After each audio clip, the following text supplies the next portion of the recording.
Hello, my friend. My name is Stephen Dalton. I'm an Irish storyteller, and it's my great privilege to be the voice that you listen to as you go to sleep tonight. Many of you have requested that we compile a number of our stories to let you listen throughout the night, and so I present to you this evening all of our magic stories combined, along with a new one about unicorns, healing, kind unicorns who live in a land far, far away from here. Another story that a lot of you have requested. I truly hope that this magic experience brings you to a peaceful place of rest.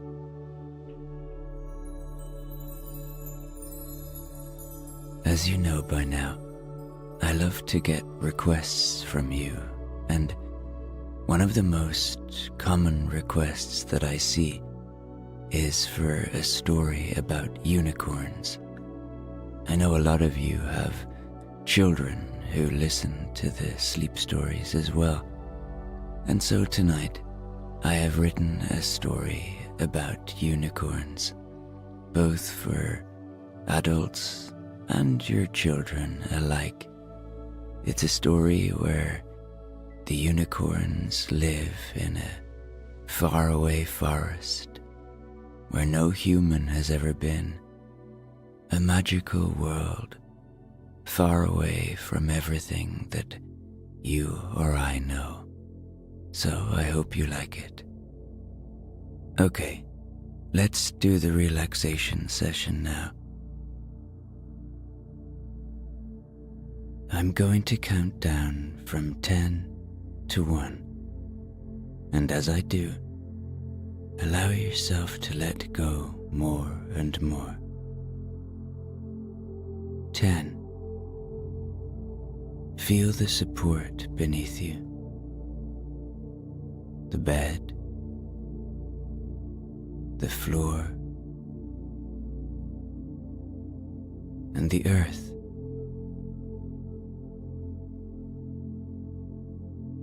Allow that feeling of support to give you permission to let go just a little more. You are being held. You are safe. 9. Feel into your body now. Notice what's happening throughout. Are you holding anywhere? Have you got tension anywhere? See if you can release that now, even a little. Maybe you're holding in your feet, maybe in your hands, or maybe in your face.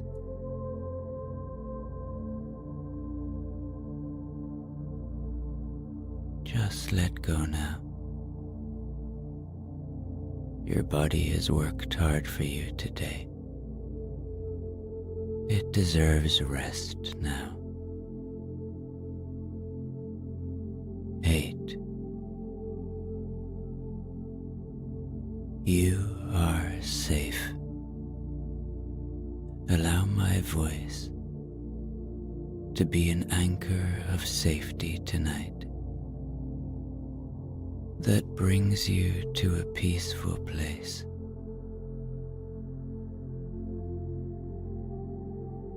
7. This is your time. You deserve this time.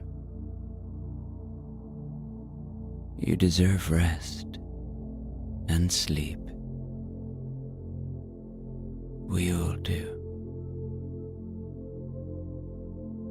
enjoy this moment.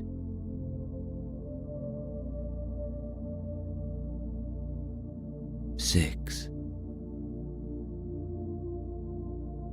The day is done. Whatever has been, has been. Whatever will be, will be. Whatever thoughts you have about today, they're not useful now. If they're still arriving, say hello to them, and then watch them float away like leaves on a river. And the same goes for any thoughts about anything else. It's time to rest your mind now. 5. Just notice your breath for a moment now.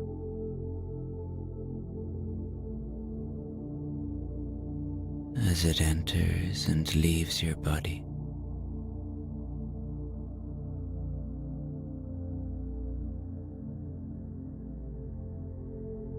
By noticing the breath,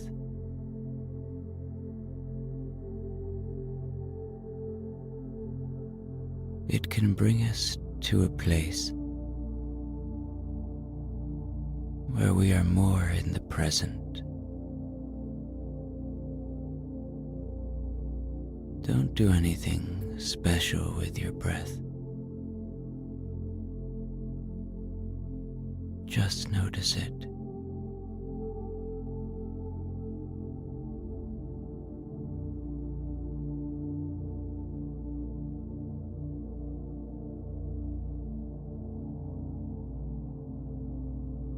And now back to my voice. 4. Begin to engage with your imagination now. Begin to see a forest, a vast and beautiful forest.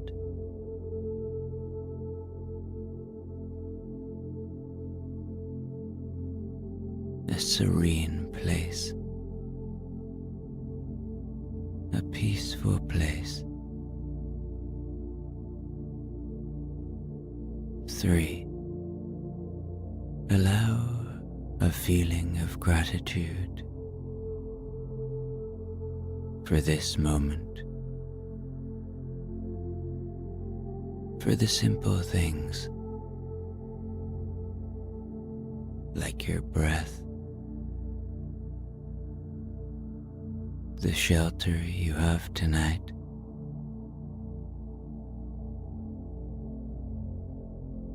maybe even allow a feeling of coziness.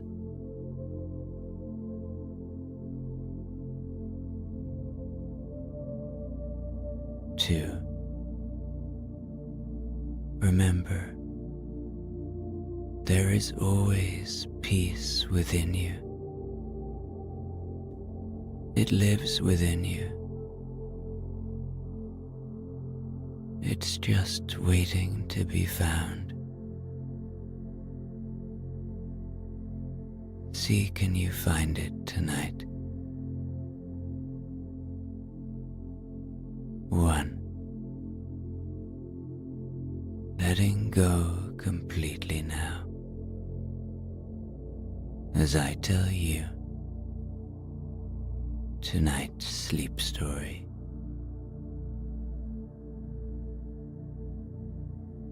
There once was a forest. Now this was no ordinary forest. Firstly, because it was in a land that no human has ever heard of, or even dreamed of. until now. Secondly, because this forest was more beautiful and serene than any human has ever laid eyes upon. But most importantly, what made this forest so special was that every creature that lived there showed only kindness to each other, and all of them were particularly fond of the unicorns. Yes, I said it, unicorns. There was a pride of the most noble, most gracious, and most kindly unicorns anyone has ever known. And yes, you guessed it, like the forest, these were no ordinary unicorns. For these were the first of all unicorns that ever existed. They were led by Earless, a majestic creature whose coat shimmered with the soft colors of dusk. Her mane flowed like the finest silk, catching the light in a way that seemed to paint the air with colors. Her eyes held the wisdom of the ages,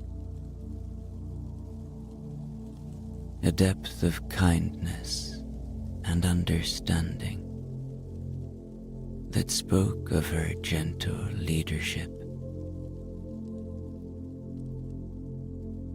Alongside Earless were her companions, each unique and splendid in their own right.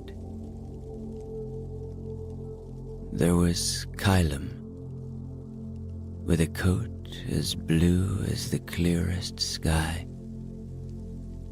and a mane that seemed to hold the sparkle of the stars. His presence was as soothing as the night sky, bringing calm to those who gazed upon him. Then there was Solara, radiant and warm like the sun,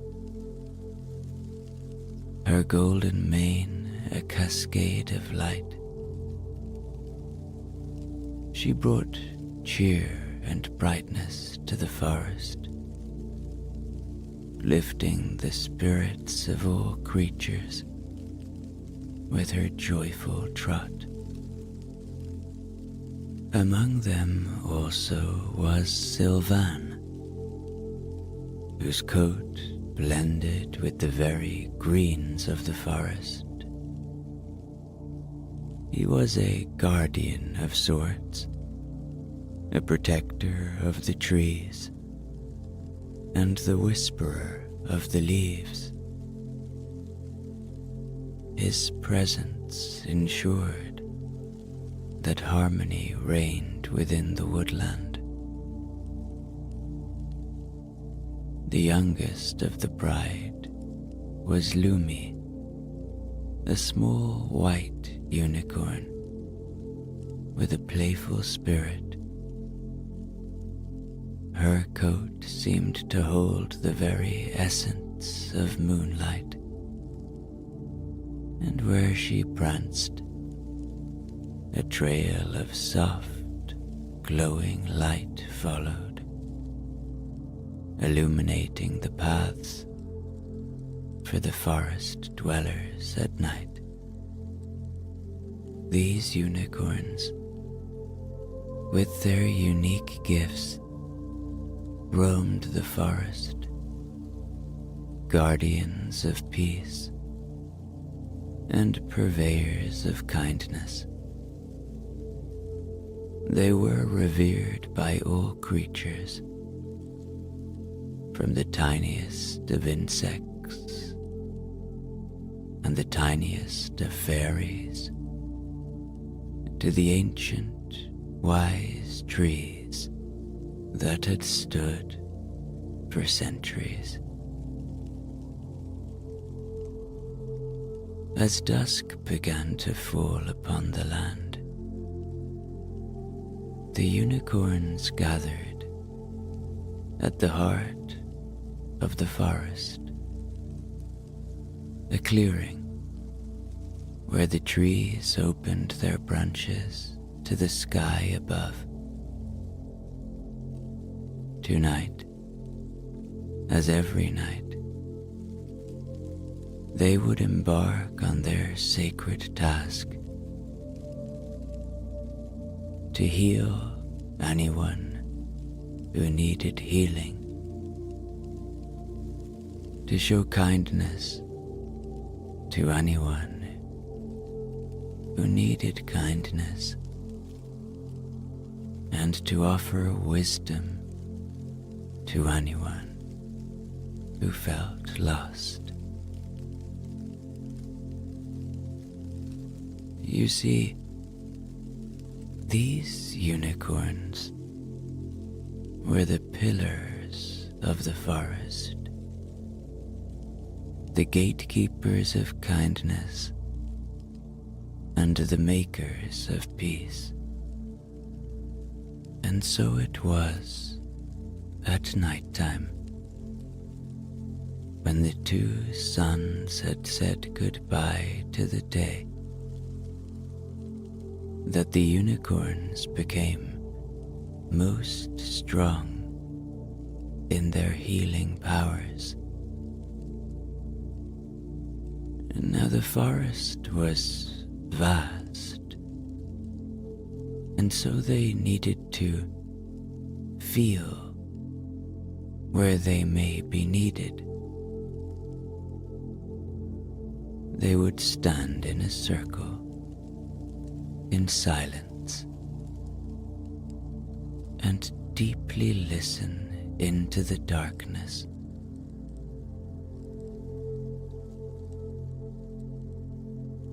In this velvety embrace of night, under the watchful gaze of the 3 moons, the unicorn circle was a sacred ritual, a moment of deep connection to the life force of the forest.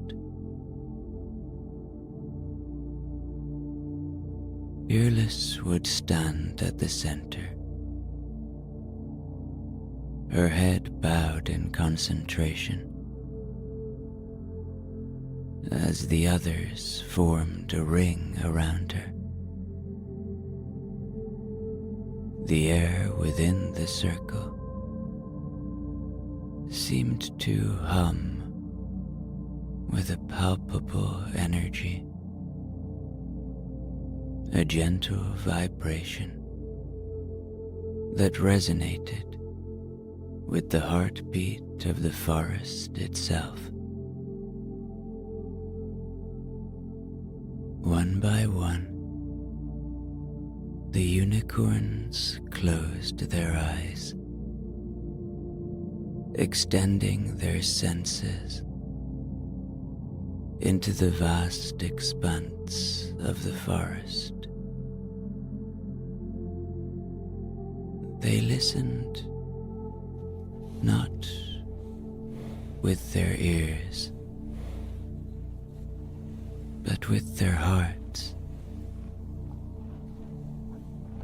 attuning themselves to the delicate balance of life that thrummed through the woods. The whispers of the Sylvanians, the human-like creatures that lived in high tree houses. The fluttering dreams of the winged fairies, and the soft footsteps of shy forest nymphs.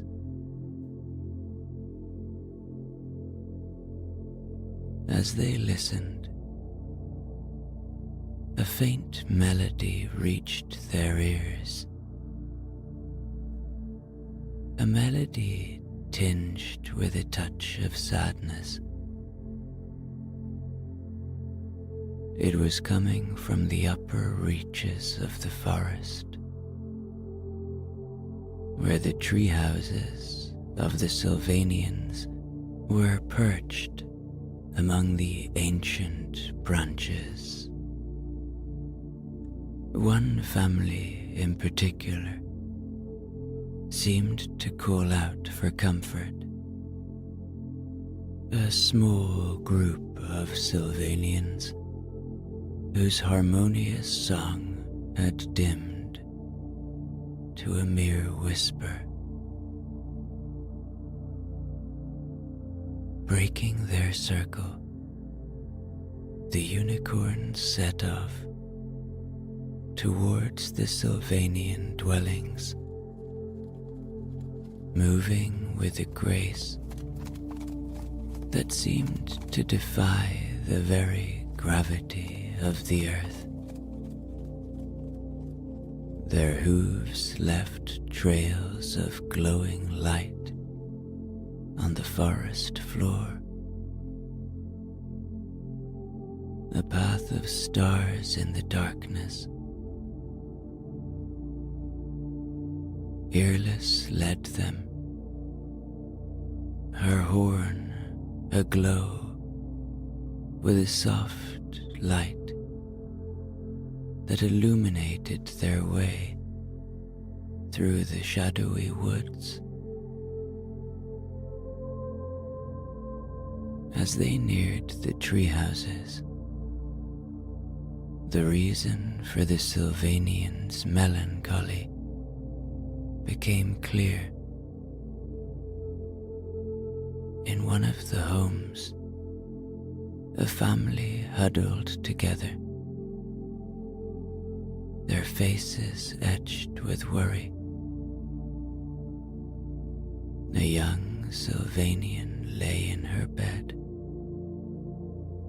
her brow furrowed with discomfort, her parents sitting by her side, their eyes reflecting their helplessness.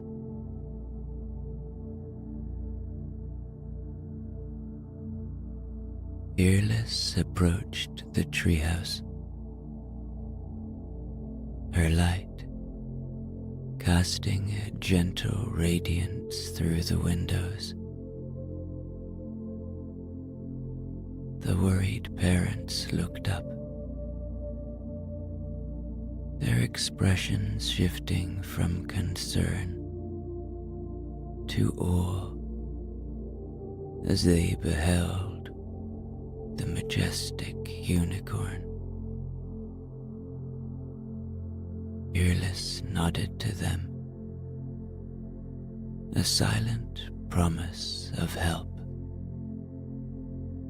and they opened their window to allow her healing presence to enter. The unicorn's horn began to glow brighter, a beacon of hope in the dim room. A warm, soothing light emanated from it, filling the space with a sense of peace and comfort. The child's eyes fluttered open, and upon seeing Earless, a smile broke through her discomfort.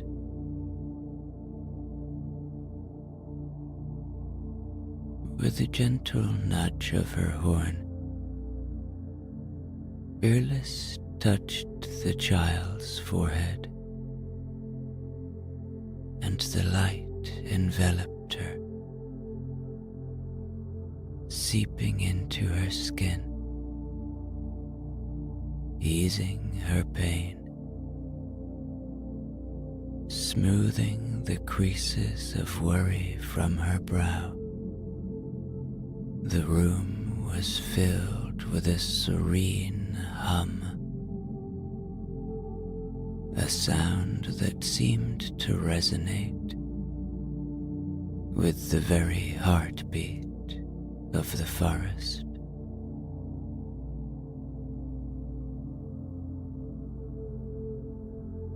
As the light receded, the child's eyes closed once more, this time in peaceful sleep. Her parents whispered their thanks, their voices a mixture of relief and wonder. Their task at the treehouse complete, the unicorns continued their journey through the forest. Now, guided by the whispers of the woodland and the soft glow of their own magic,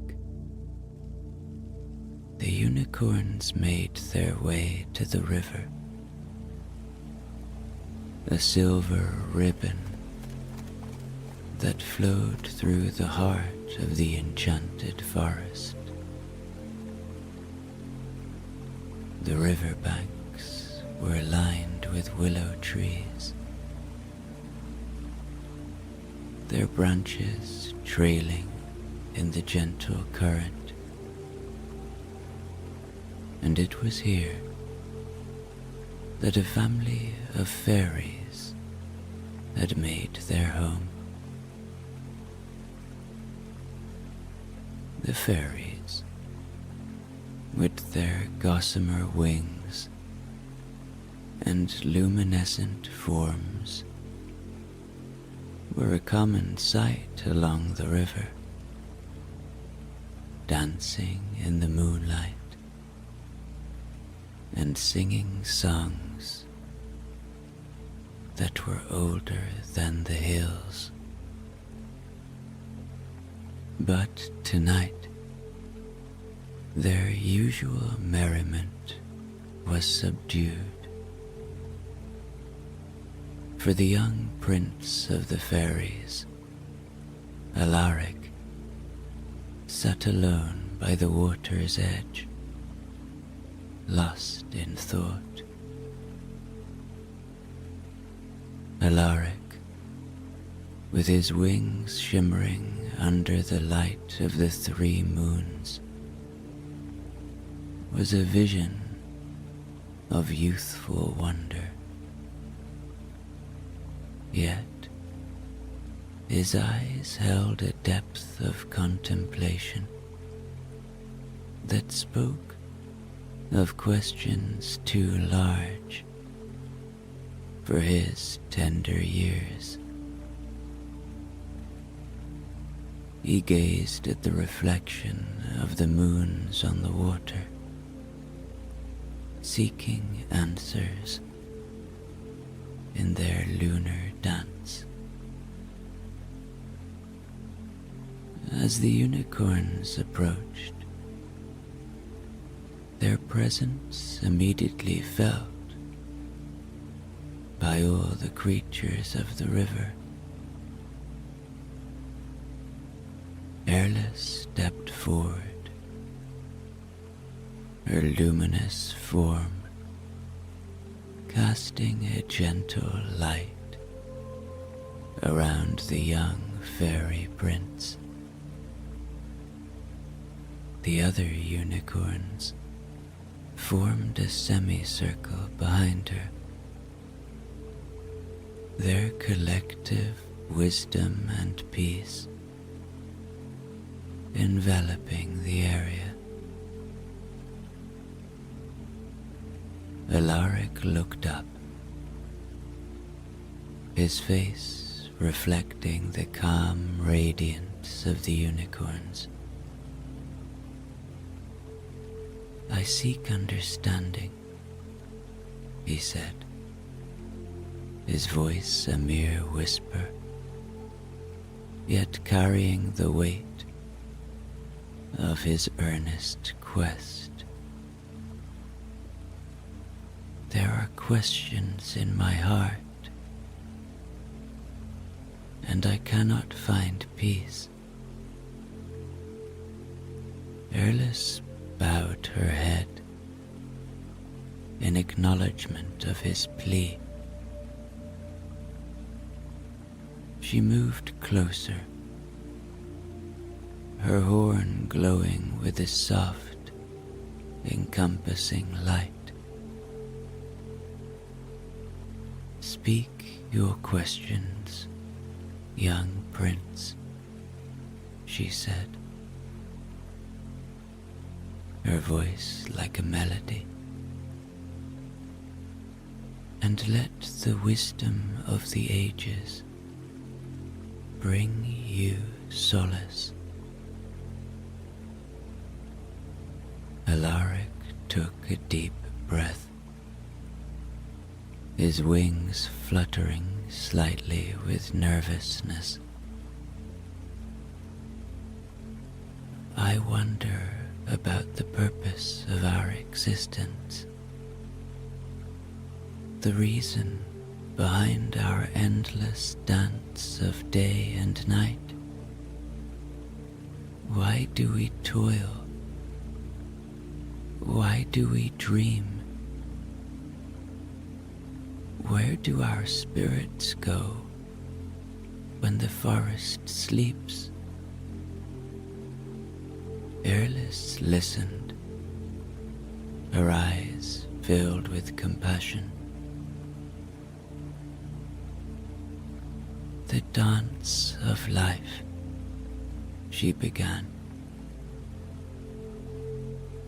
"is a great wonder that consists of so many parts, experiences, emotions, and connections. Each of us, whether fairy or unicorn, tree or stream, plays a part in this grand design.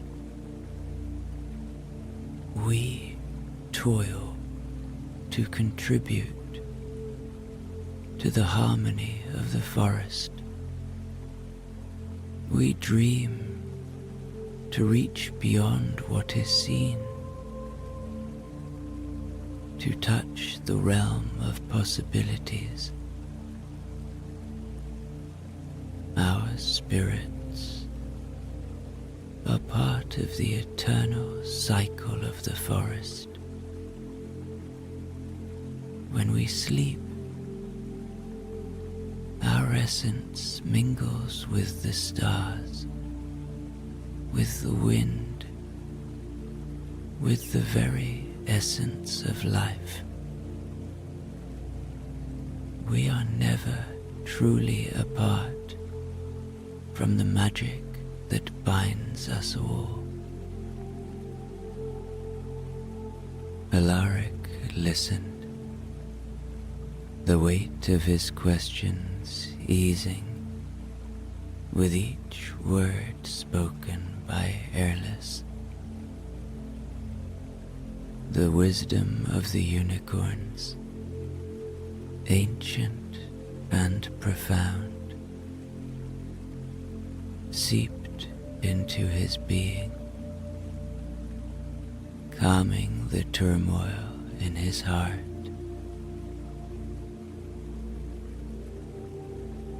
As the unicorns finished imparting their wisdom,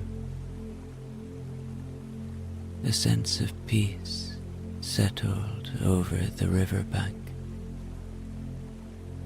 Alaric, now at ease, bowed in gratitude, his heart lighter, his mind clearer.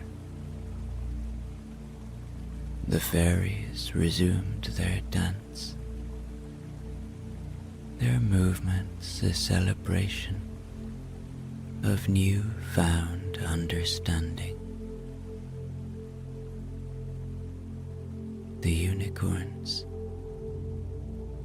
their task complete, moved away from the river,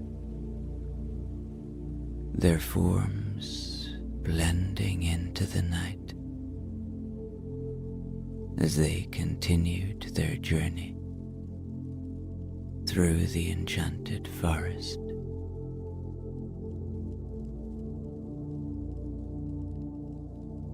Guided by a silent call, the unicorns ventured further, their hooves leaving trails of light that faded into the night. Deep in the heart of the enchanted forest, where the trees grew tall and the moonlight wove through the leaves, lived a creature seldom seen, the guardian of the ancient grove, the great owl known as Thalos. Thalos, with feathers that seemed to hold the very wisdom of the forest, had eyes like shimmering pools of knowledge. He perched atop the oldest tree in the forest, a silent sentinel who watched over the land with a gaze that missed nothing. Tonight, Thalos seemed troubled. His usually calm demeanor was ruffled, and his hoots echoed with a tone of concern. The unicorns approached him with reverence, aware of the respect this ancient being commanded. Fearless, with her usual grace, stepped forward. Great Thalos, we sense your unease. She spoke softly, her voice a soothing balm in the stillness of the night. Share with us your burden, that we might offer our aid. Thalos shifted on his perch, his eyes reflecting the light from Earless's horn. The harmony of the forest is in disarray, he began, his voice deep and resonant. a shadow creeps at the edges of our land, a discord that threatens the balance we all cherish. The unicorns listened intently, their own senses attuned to the subtle energies of the forest. They too had felt a change, a slight but noticeable shift in the natural order.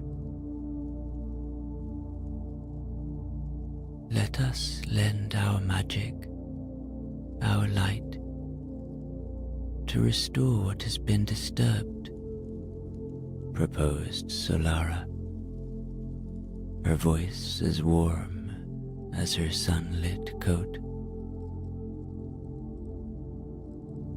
The unicorns gathered beneath Thalos, their horns collectively glowing, creating a beacon of pure, healing energy. Thalos spread his vast wings, embracing the light, channeling it through the network of trees, through the veins of the forest. As the light spread, the shadow at the forest's edge began to dissolve, its presence fading into nothingness. The natural harmony of the land was restored. The balance returned by the combined efforts of the unicorns and the great owl. Thalos hooted softly, a sound of gratitude and relief that resonated through the branches. The forest owes you its peace, he said, nodding to the unicorns. With their task complete, the unicorns retreated into the heart of the forest once more, their mission of peace and healing, an eternal pledge to the magical realm they called home.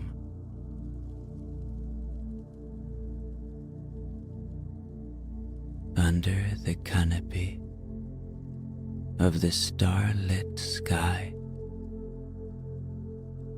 the unicorns returned to their glade, a hidden sanctuary embedded by the ancient trees of the enchanted forest. The 3 moons hung high, casting a serene glow over the land. Their journey through the night, a path of kindness and healing, had drawn to a close, and now it was time for rest. Airless, with her coat shimmering like a reflection of the night sky, chose a spot beneath a towering tree whose leaves whispered ancient lullabies in the breeze. she lay down gracefully, her presence a calm anchor in the quiet of the forest.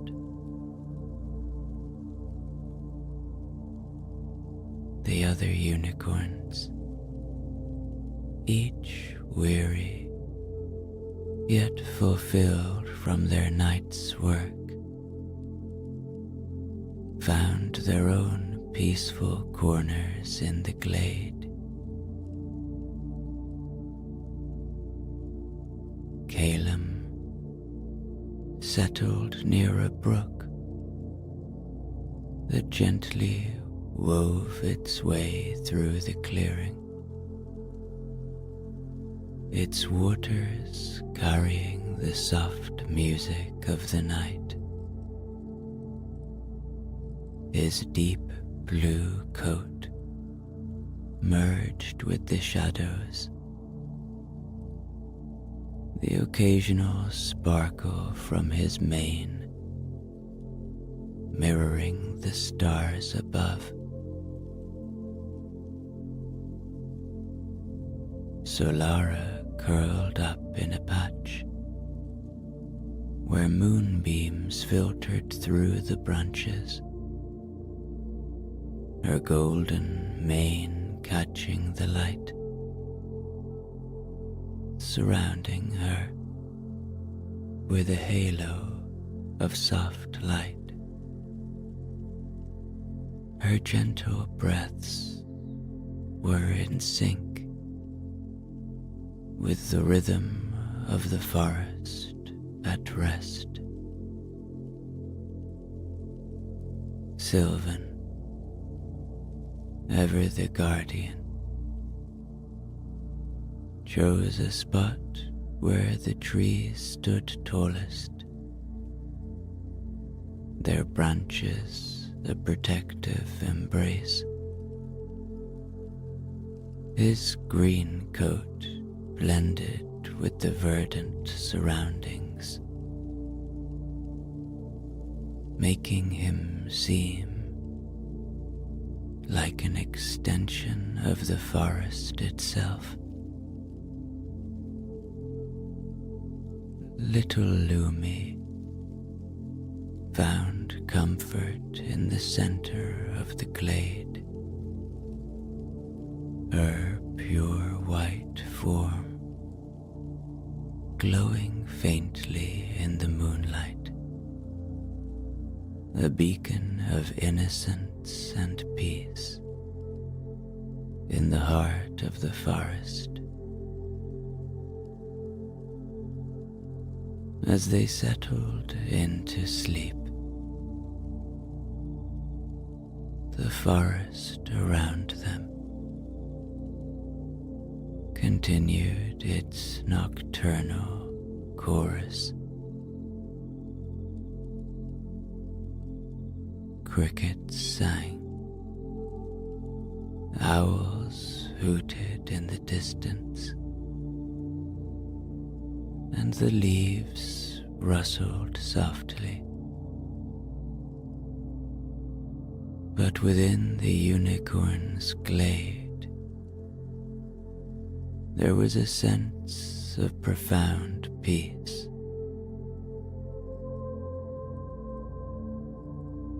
In the trees above, Thalos, the great owl, kept a watchful eye. His presence, a silent vow of protection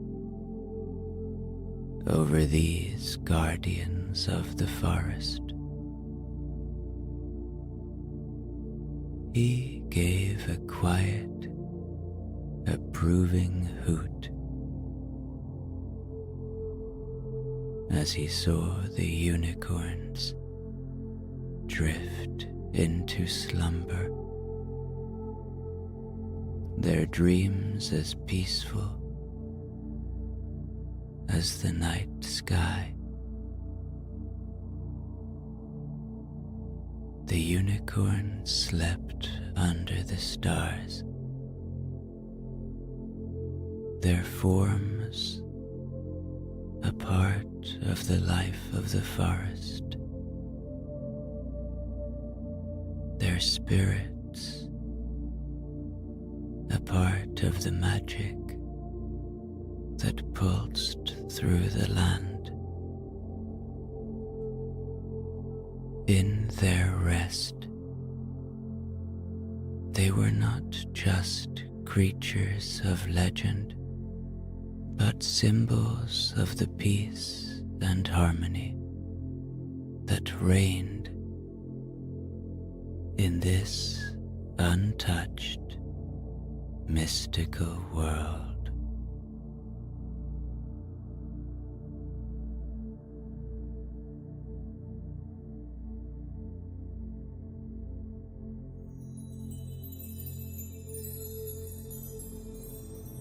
Soon,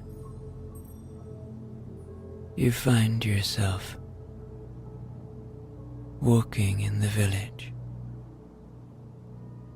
Remember, you feel so safe here. The village is beautiful, and it seems you have arrived very early in the morning. It seems that whoever lives in these little houses is asleep.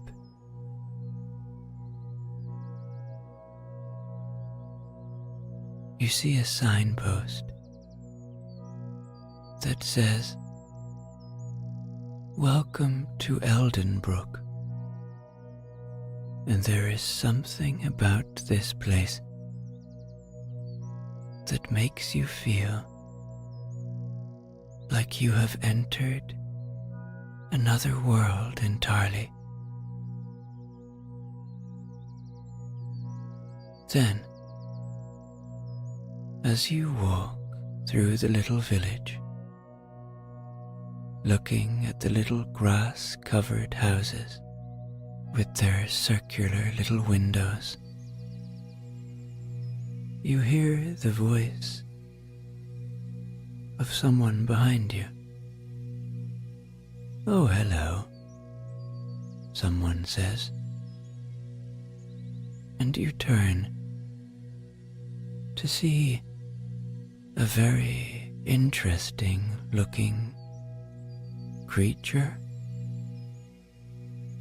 "I'm Eldred," he says. He seems like a gentle soul, with a heart full of kindness. You get talking, and he tells you that he is a halfling.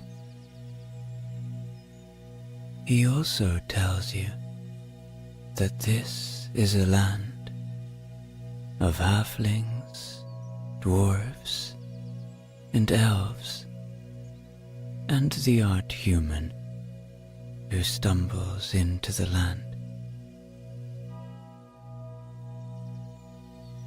You find yourself standing at the entrance of his little house, and you are welcomed by the sweet fragrance of blooming daffodils and the gentle hum of distant conversation.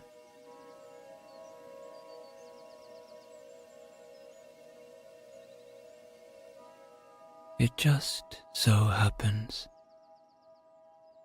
that this morning Eldred is baking delicious honey cakes, and he invites you to sit down and enjoy his beautiful little garden.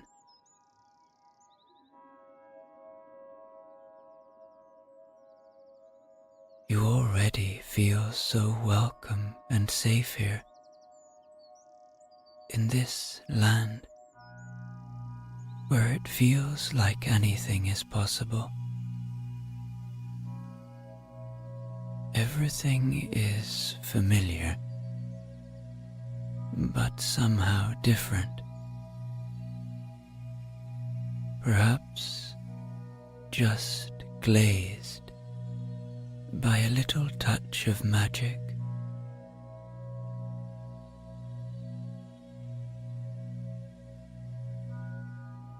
While Eldred is in the kitchen, you close your eyes as you sit in the garden, and you take some deep breaths, savoring this moment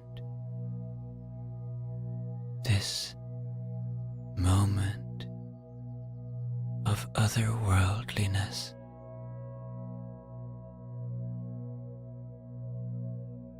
Soon, Eldred invites you to join him on one of his peaceful walks in the Faewin forest.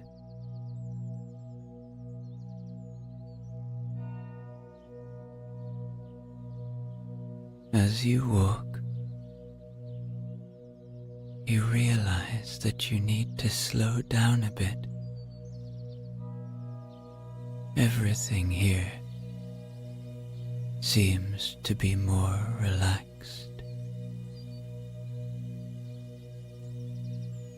Step by step,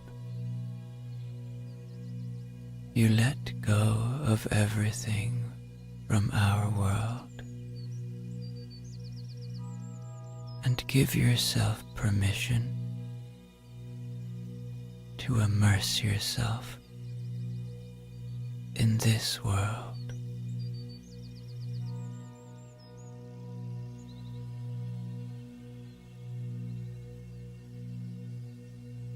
You look around and notice the grandeur of this place,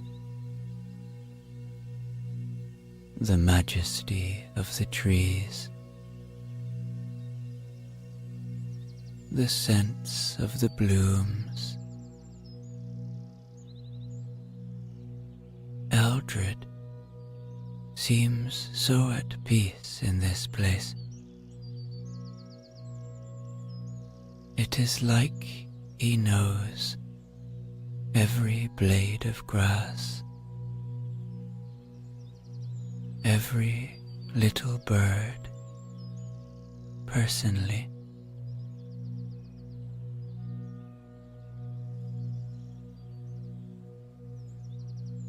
Then you hear a voice say, "Oh, hello, Eldred."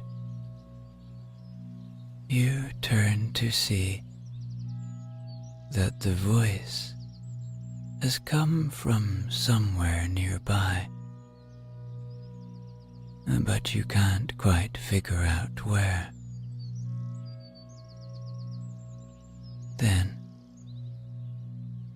you see Eldred walk toward the most beautiful oak tree that you have ever seen, and he hugs it. It then becomes clear to you that the tree was the one who spoke.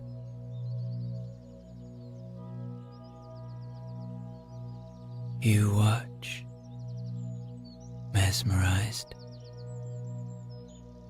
as Eldred and the ancient tree share a conversation. Their voices carrying a warm familiarity, like old friends, which they obviously are. You observe the way Eldred's hand gently pats the bark, the way he listens carefully, and how he occasionally chuckles at what the tree says.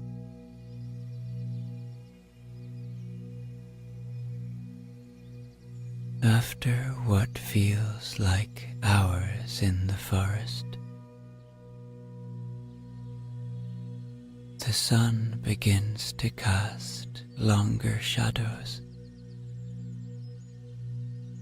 and Eldred suggests you go back to his cozy cottage. The journey back is serene. Eldred suggests that you take your shoes off and enjoy the feel of the rich earth beneath.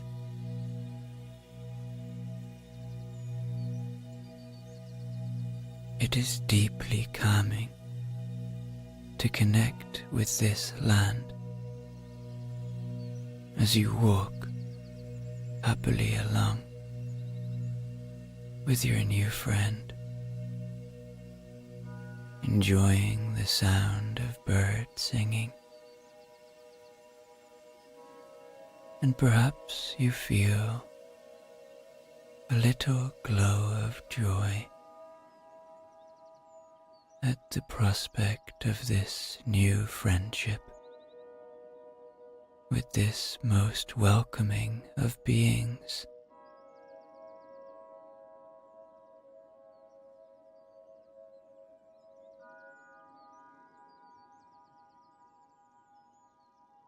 Eldred's home has the most beautiful little round door and little round windows.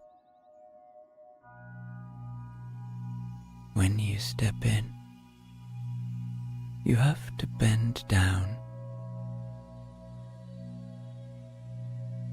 and when you get in, it feels so cozy. The walls are lined with wooden shelves, filled with all manner of curious items. Sparkling crystals, old scrolls, and strange-looking plants. Eldred lights a little fire,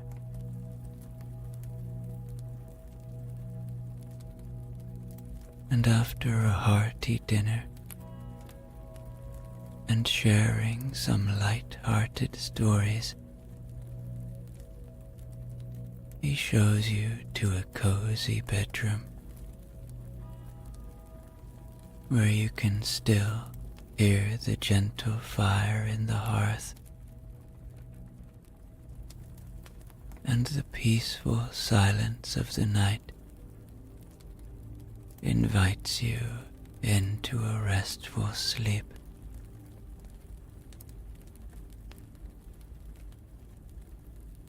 You feel so safe here, so welcome.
The next morning,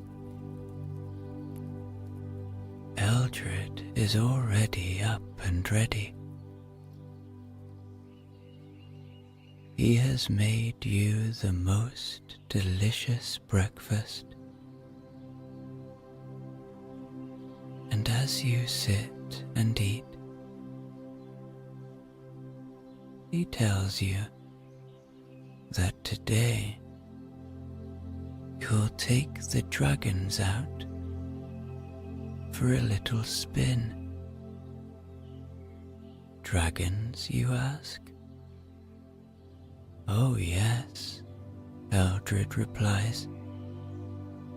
They're very friendly, and they love to welcome my guests. They'll take us to see the great river and even the 7 coasts.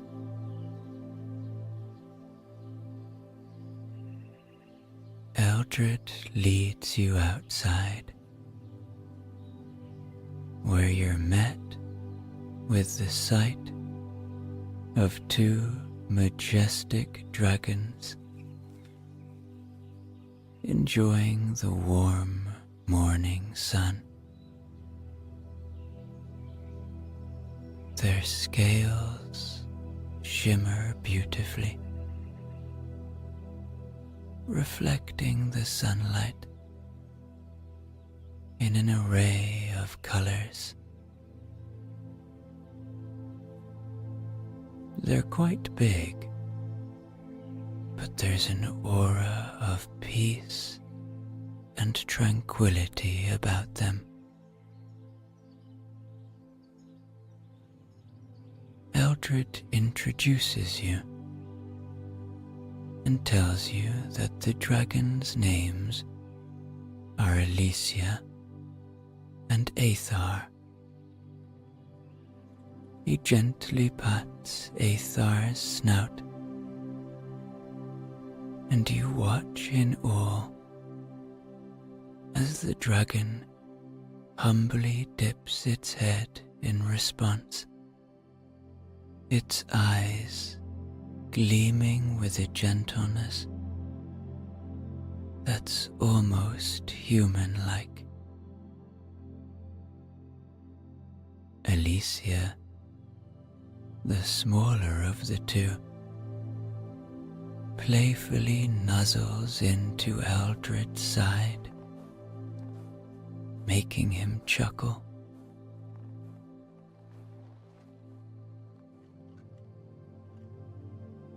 With Eldred's guidance, you climb onto Aethar's back, finding a comfortable seat between his wings. The dragon's scales are warm and smooth under your touch, and you think, perhaps, that you have never felt anything like this. You feel very safe as you find yourself gently nestled between Aethar's wide, strong wings. Your hands softly gripping the ropes that have been attached so you can feel extra safe.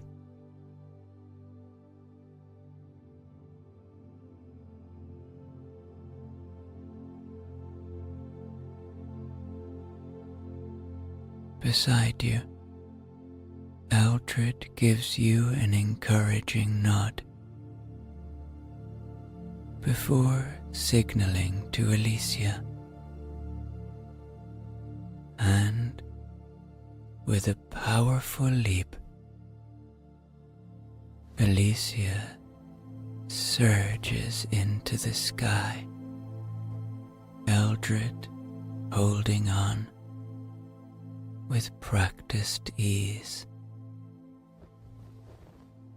Aethar follows right after, his mighty wings beating the air in a rhythmic symphony.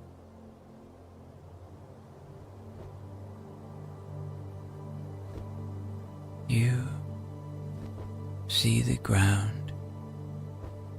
quickly look smaller and smaller as you rise higher and higher, and for some beautiful reason, as you drift into the sky, you feel safer and safer. The sky is clear and blue above you, and a soft, gentle breeze moves around you,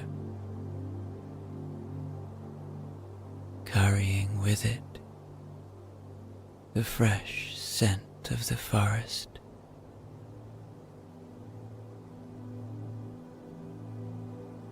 The sight that meets your eyes is simply breathtaking.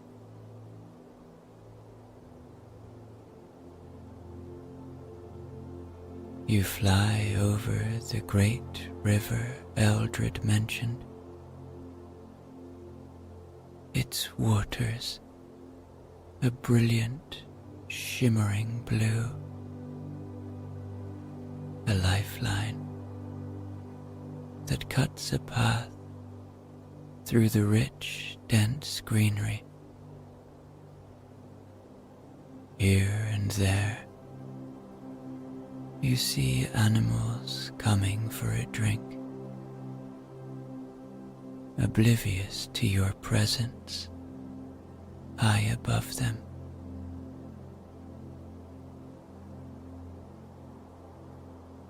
You fly past great mountain tops, the Thandwheel Mountains look majestic in the morning light.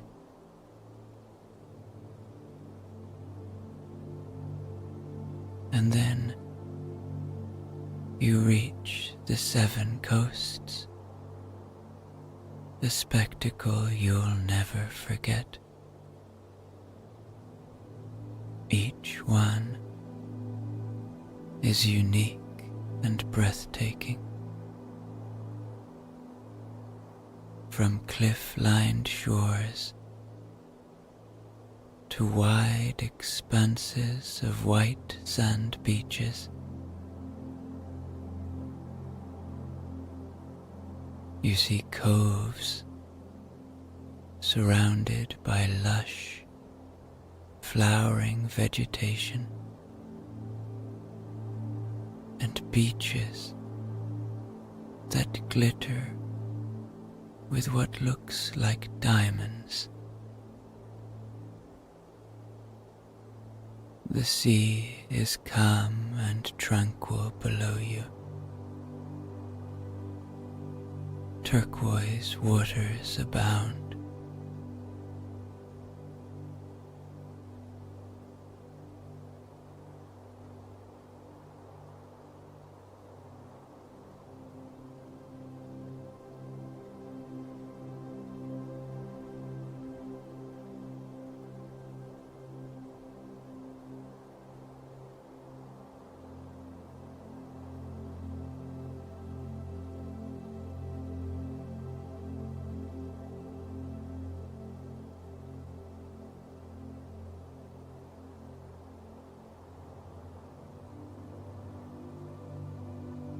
You fly all day, taking rests in beautiful places, by the beach, by the rivers, mountain tops.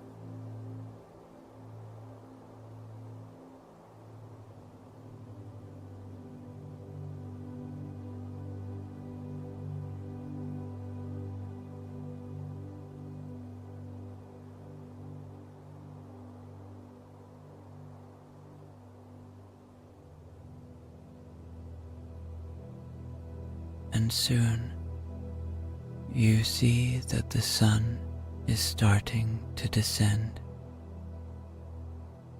and Eldred takes that as the cue to return to the village. Aethar begins the gentle descent. The cool evening air feels refreshing against your skin. As you dismount the dragon, you thank Aethar, feeling a deep connection to this magnificent creature. You pat his snout softly,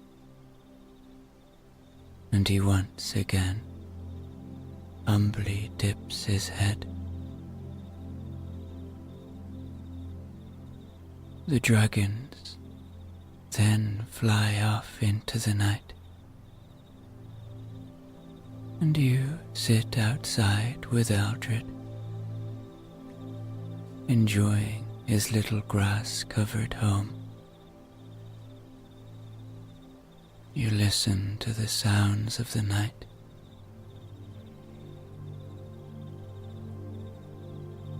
Then, a soft and wise-sounding voice breaks the silence. "Hello, Eldred," the voice says. The old halfling looks up at the tree next to the little house to see his old friend, the owl that goes by the name of Thale. "Ah, my friend Thale," Eldred responds with a warm smile. "We have a visitor." You look up, noticing the graceful curve of the owl's wings and the intelligence shining in his large round eyes. Thale looks at you, a sense of familiarity in his gaze. "Welcome, friend," Thale speaks in a soft voice, soft as the whispering wind. You, Eldred, and Thale the owl sit for hours by a little campfire, sharing tales and hearing golden wisdom from both of your new friends. Under the stars, in the magical Eldland, you find yourself enchanted, captivated, and lose yourself in this magical moment.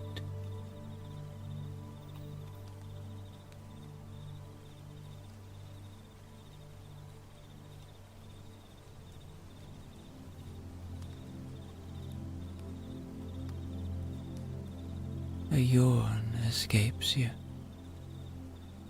as the tiredness from your exertions comes upon you, and you begin to feel very sleepy. very sleepy and very safe at the end of a day where you flew high in the sky with Eldred and his dragons.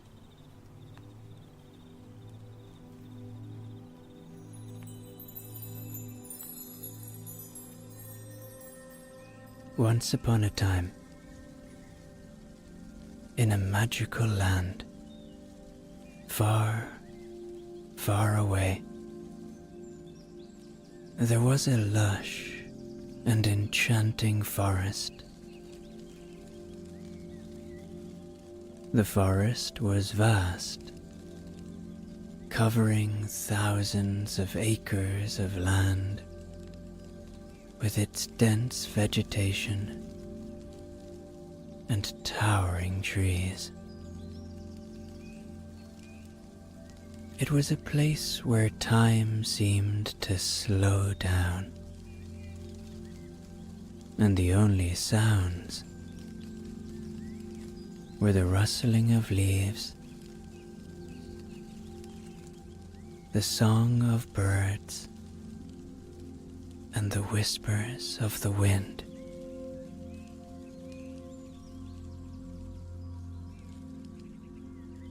This magnificent forest was home to a myriad of creatures, both big and small, and among them was the most unique and extraordinary of all, a giant talking tree that went by the name Barklor Whisperroot. Barklor was not like other trees in the forest. He stood proudly at the heart of the woodland, his enormous trunk stretching high into the sky, and his branches extending out like welcoming arms.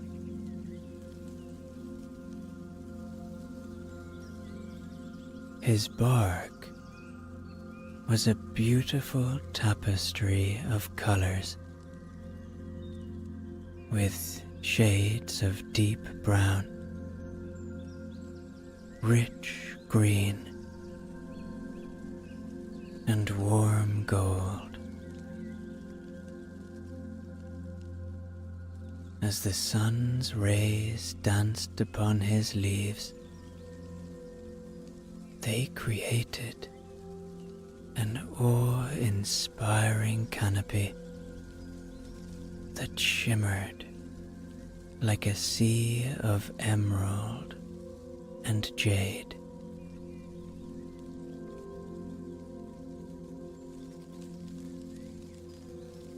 Now this forest was a place where harmony and balance prevailed, and Barklor played a vital role in maintaining this delicate equilibrium.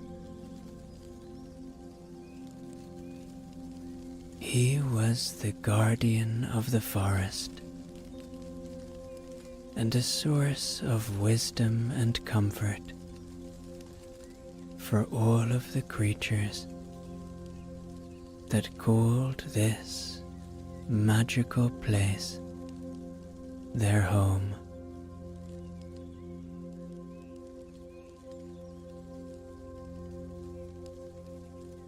Barklor had lived in this forest since he was a tiny seed, many, many hundreds of years ago. He was constant, reassuring, and he was filled with a calming energy that transcended time.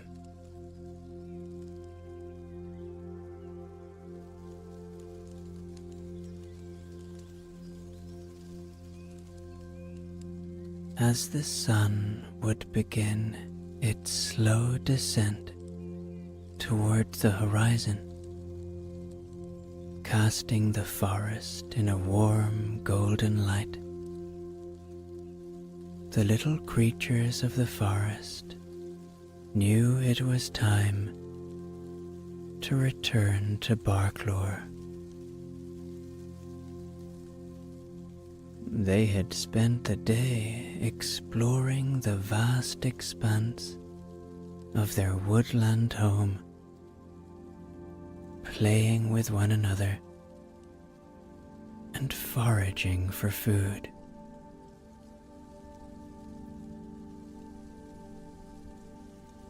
But as the evening approached, they began their journey back to the safety and comfort of Barklore Whisperroot, the giant tree that they had come to know as their protector and friend.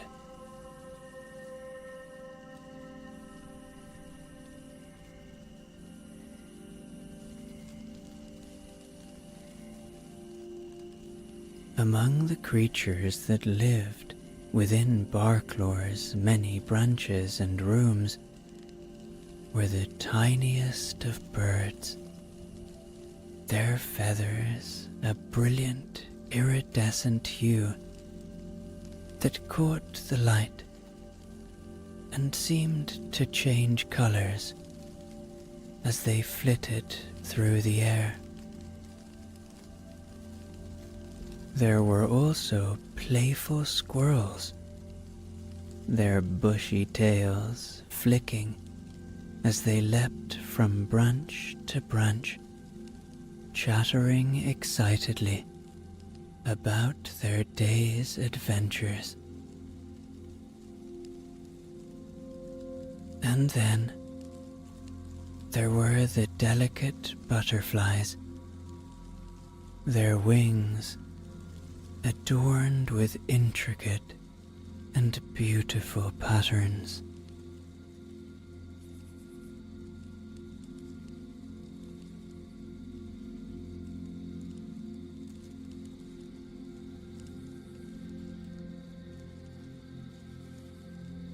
And as the animals made their way back to Barklore,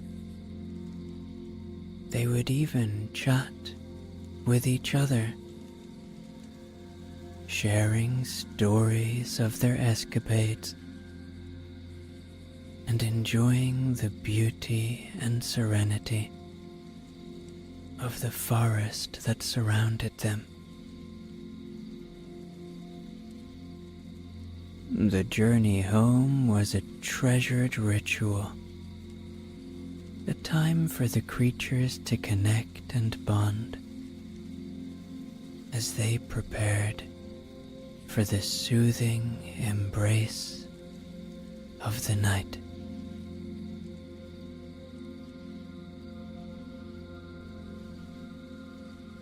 When they would arrive at the base of the giant tree, they would pause for a moment, their gazes lifting to take in the majesty of their towering friend, and they would feel a deep sense of gratitude for Barklore's presence and the sanctuary that he provided for them. And often, as if sensing their appreciation, the tree's leaves would rustle gently, and a soft breeze would carry his comforting voice to their eager ears.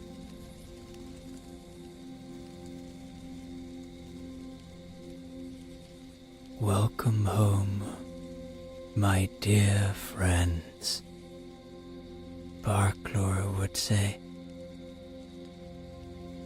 his voice soft and kind. "The day has been long, and now it is time for rest. Come, let me share with you the tales of the stars and the secrets of the moon, for they will guide you into the most peaceful and restorative slumber." One by one, the creatures would begin to make their way up into Barklor's outstretched branches, climbing or flying to their cozy little rooms that had been meticulously crafted from the tree's loving embrace.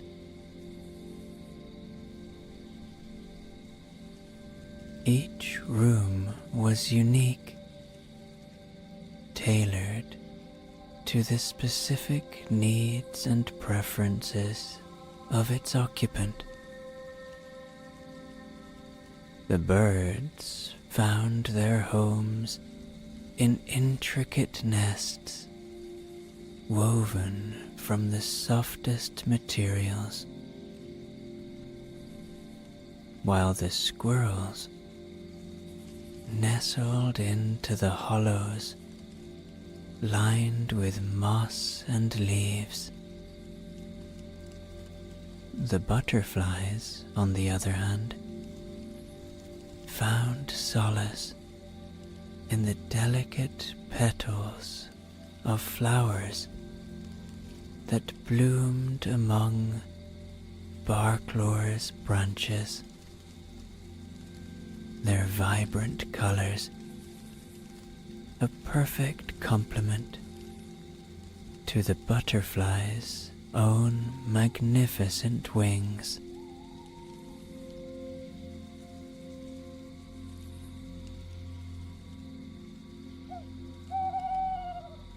As the creatures settled into their little rooms, they sighed contentedly, feeling the love and warmth that radiated from Barklor's being. The tree's gentle voice, like a soothing lullaby, washed over them, quieting their minds and easing their tired bodies.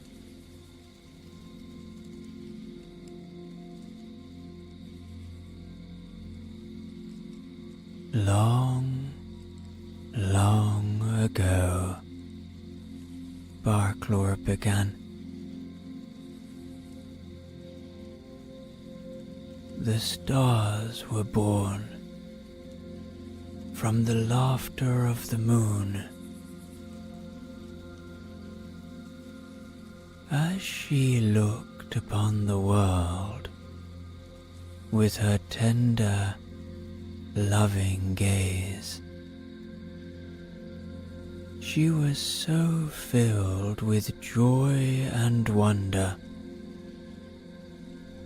that her laughter rang through the heavens,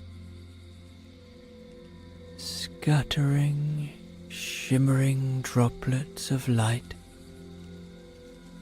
that transformed into the myriad stars we see today.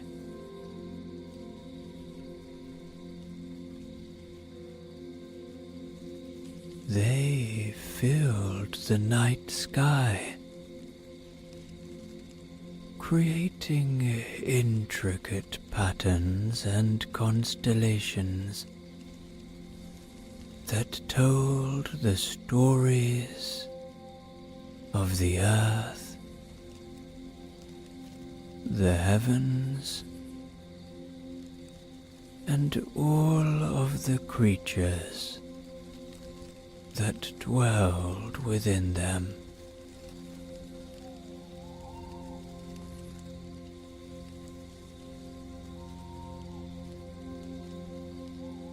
As he spoke, his words wove a tapestry of images and emotions in the minds of the little creatures, transporting them to a world of celestial beauty and timeless wisdom.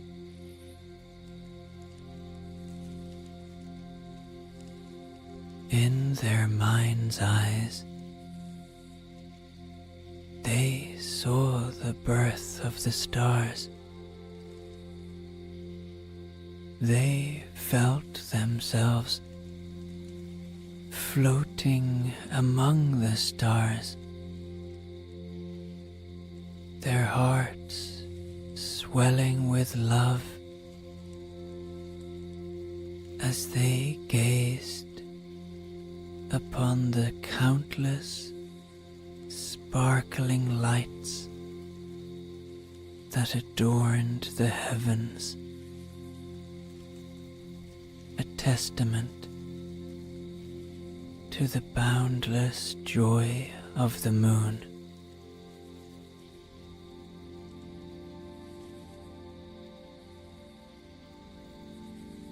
The stars have watched over the world since the dawn of time, Barclore continued, his voice a gentle caress that seemed to envelop the creatures in a tender embrace.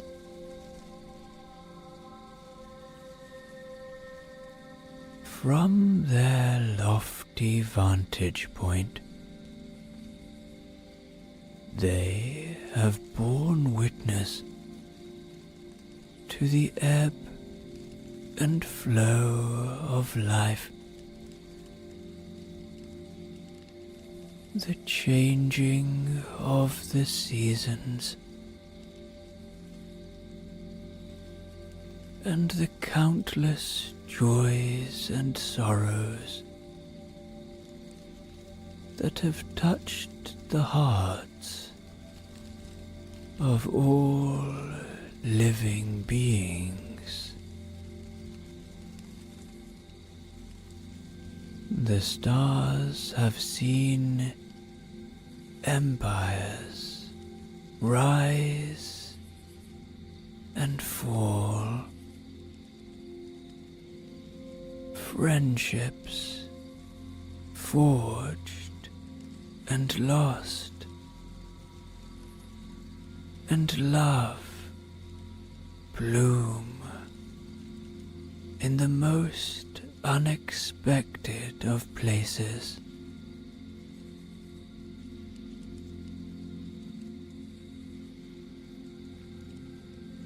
Barclore's words painted vivid scenes of the world's history unfolding before the creatures, their minds filled with visions of the ancient past.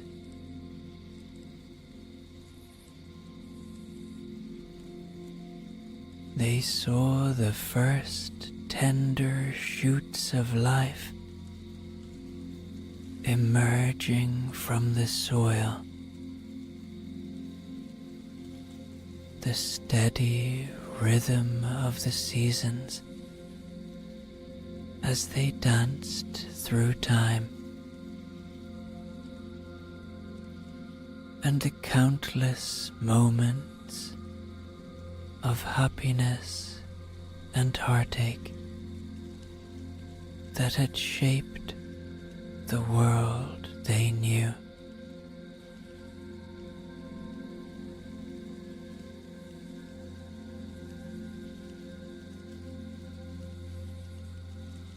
And though they may seem distant and unreachable,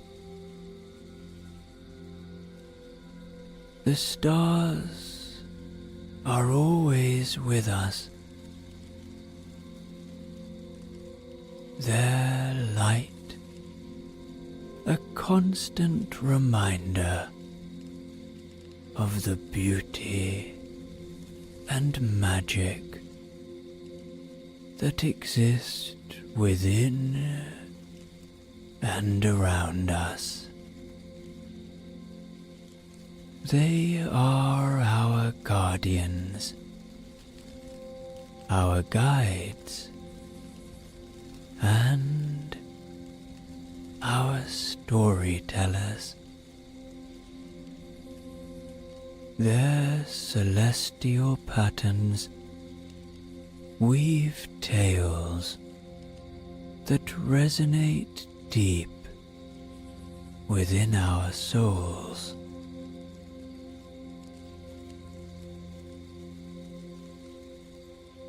As the creatures listened to Barclore's soothing voice, they felt connected to the stars, to the moon, and to the universe as a whole.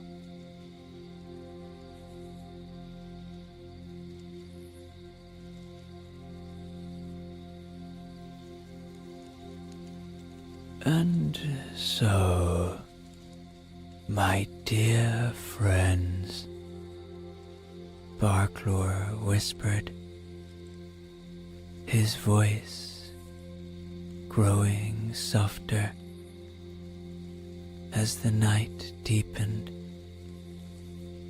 and the first stars began to appear in the sky. As you close your eyes and surrender to the sweet embrace of sleep, remember that you are never alone. The stars are always with you, watching over you with their gentle light and guiding you with their ancient wisdom.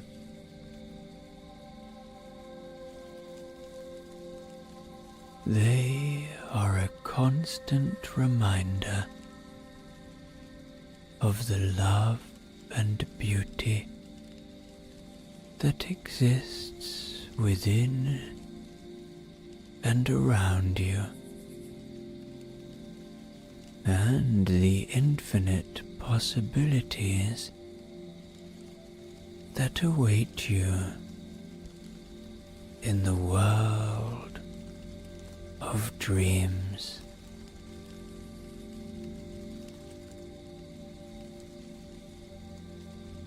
As Barklor's voice faded into the night,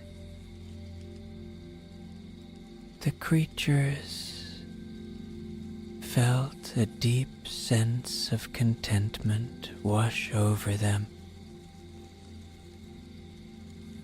as they became more and more cozy in their little houses in the tree,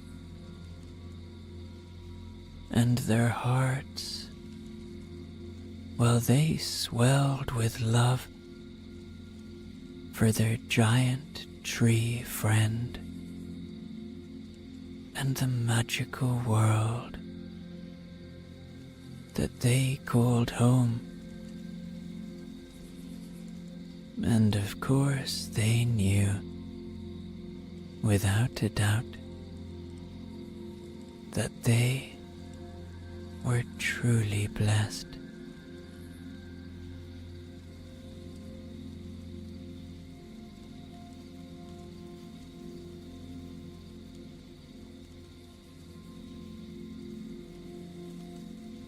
And so it was, as the moon rose high in the sky and bathed the forest in its silvery light, the creatures drifted in to a deep and restorative sleep. Their dreams filled with the wonders of the universe and the gentle lullaby of their beloved Barklor.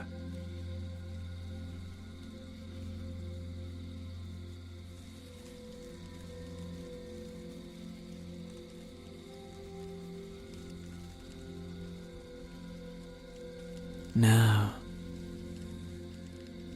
Barklor could feel the gentle breathing of the little creatures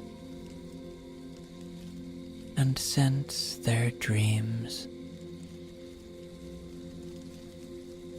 His branches, cradling his cherished friends, seemed to sigh contentedly, knowing that they had provided the creatures with the comfort and warmth that they needed.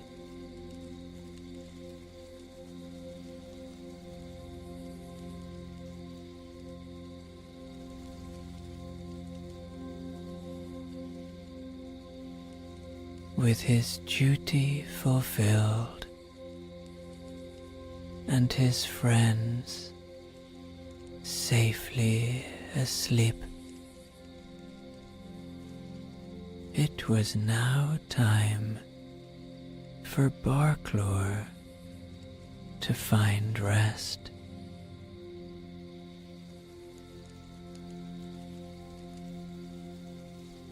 As a guardian of the forest, he rarely allowed himself the luxury of slumber. But tonight, the magic of the stars seemed to envelop him, encouraging him to close his eyes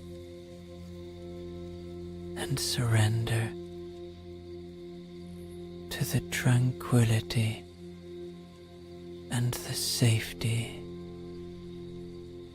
of the night.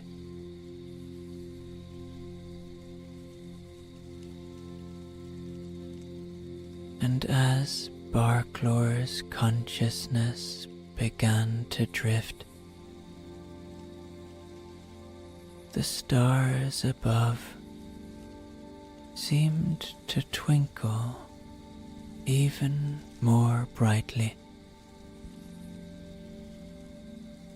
as if to acknowledge his trust in their protection.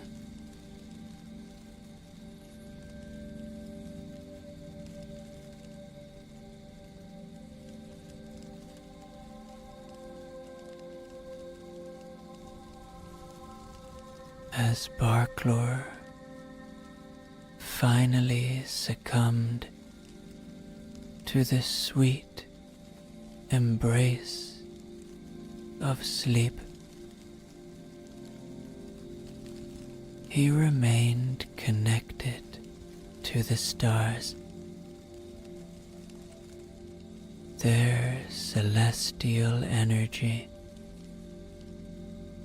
coursing through his very being.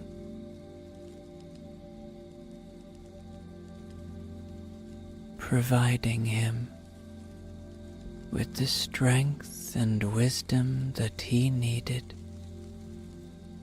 to continue his role as the forest's guardian.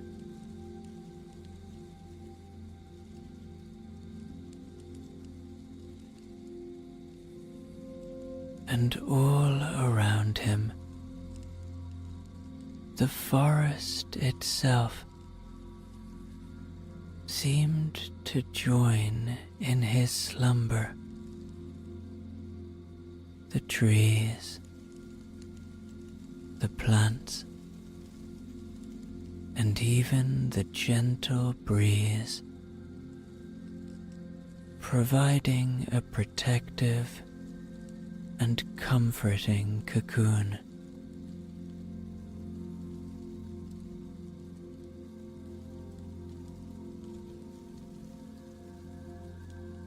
And so it was that night, that special night, Barklor and his friends slept peacefully, their hearts filled with the magic and the beauty of this enchanting world that they called home.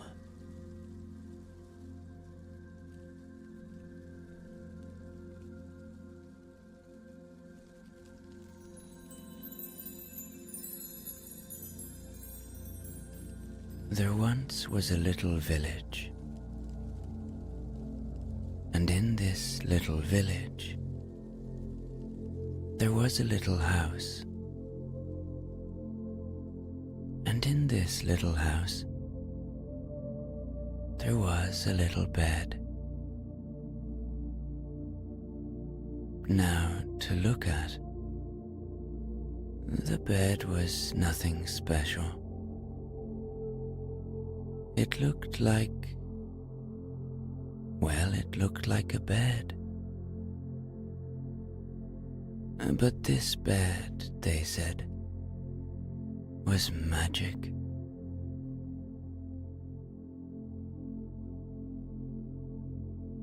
It's a moonlit night in the little village, and tonight you are the lucky inhabitant of the little house.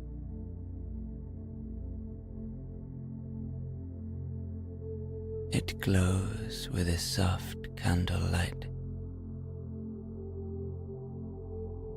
and you enjoy the calming nature of the house.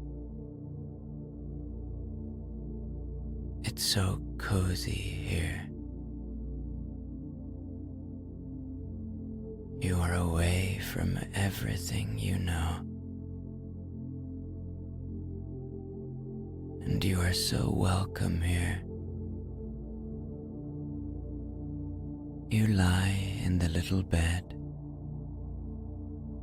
under the cozy, comforting covers,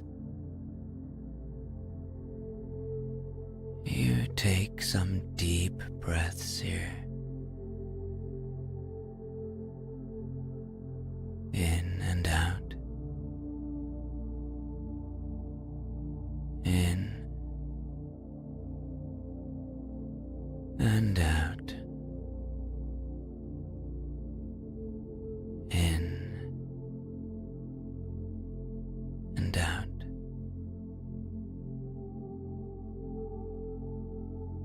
And you are feeling very sleepy. You feel so safe in the magic bed, and you are looking forward to whatever your dreams have in store for you,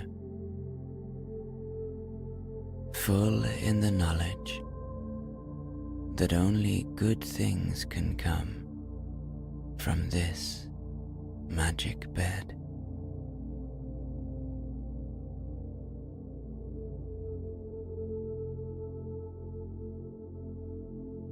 Your eyes grow heavy, and soon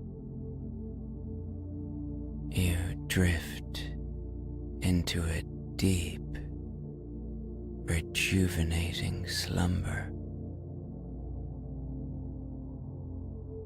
And the magic of the bed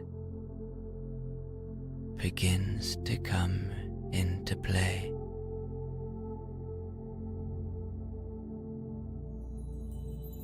As you sleep,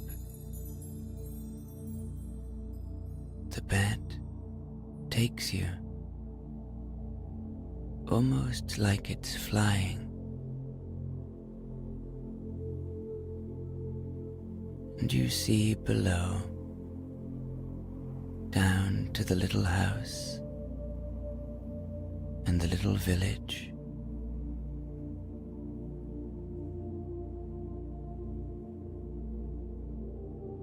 You feel yourself transported away from everything.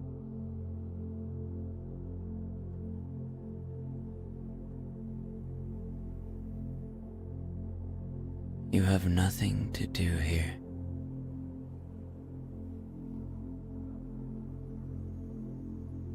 Soon, an ancient forest comes into view.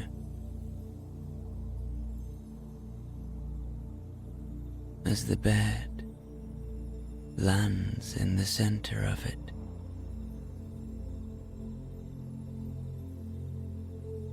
it is beautiful here.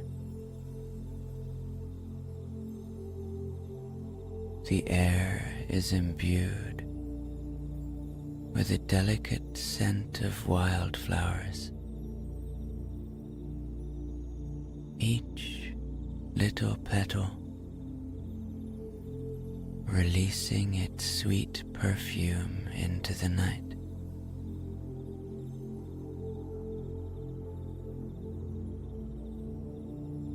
The moonlight filters down from above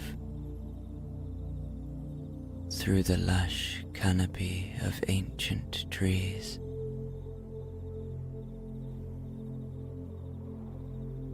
And it's comforting, a constant friend above.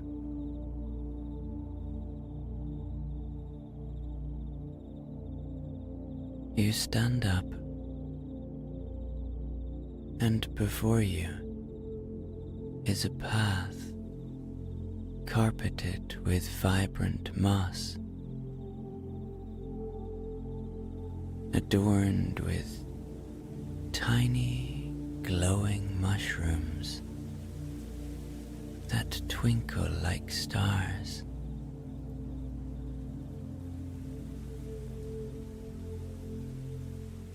The rustling of leaves accompanies the soft little whispers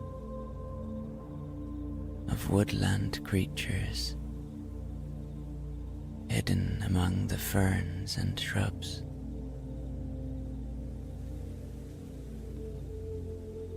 You follow the winding trail, captivated by this enchanting place.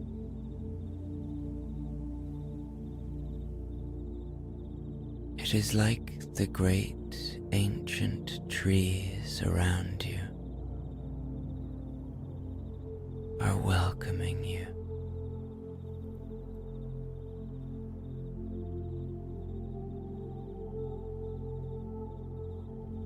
As you go further into the forest, you see tiny orbs of light flicker and dance around you. These are the fairies, tiny little beings that radiate a soft glow as they fly around with their gossamer wings.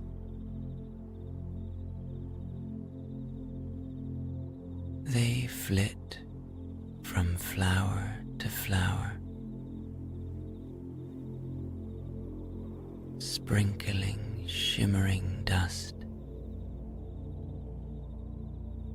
that awakens the little petals below.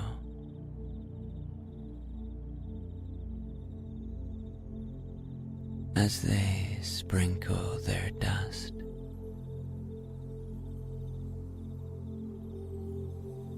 the forest comes to life in a kaleidoscope of colors, like a painting coming to life.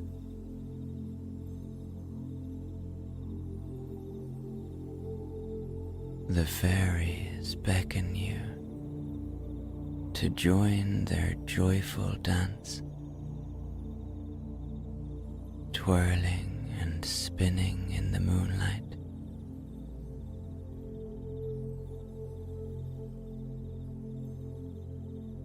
You feel weightless. It's as if they impart their freedom upon you.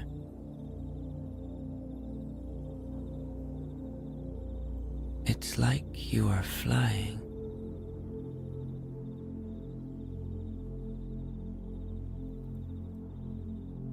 You catch glimpses of their little faces, smiling and laughing. You hear their tinkling laughter, beautiful and pure.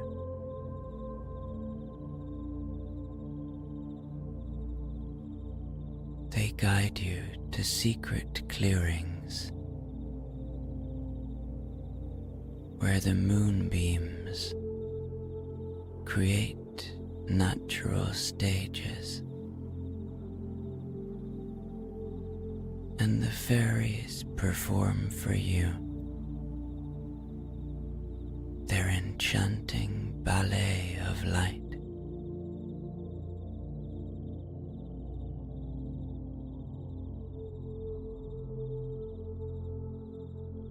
Time loses meaning in this ethereal world.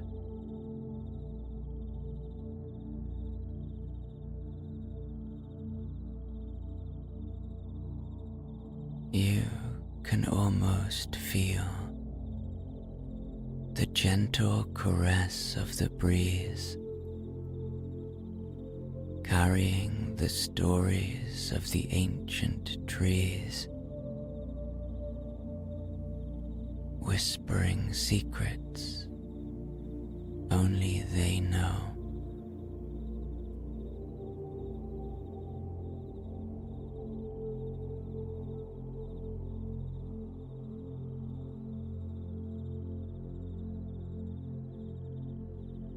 The magic of the fairy forest seeps into your very being. It fills you with a childlike wonder, as if you have stepped into a realm untouched by time.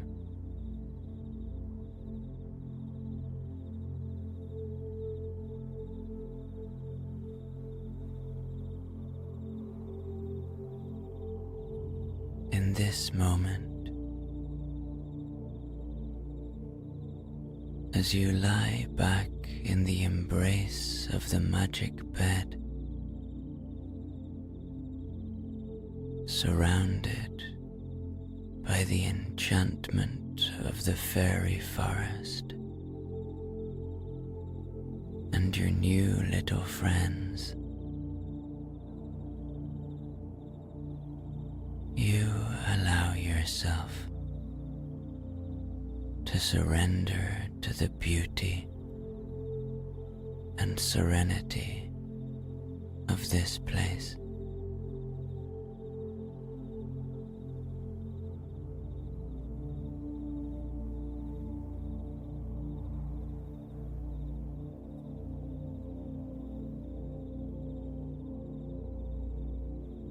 As you fall into an even deeper sleep, the magic bed carries you away from the fairy forest.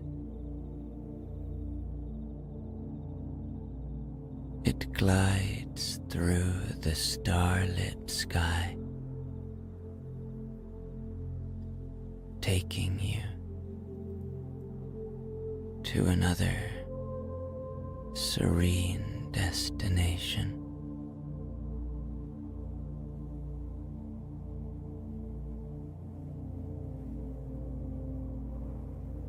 You find yourself nestled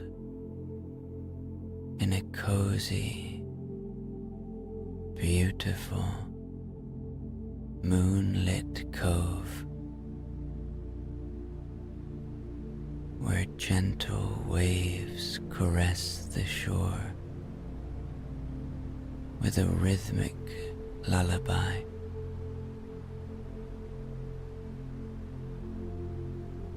The moon shines overhead, shining down on the gentle waters.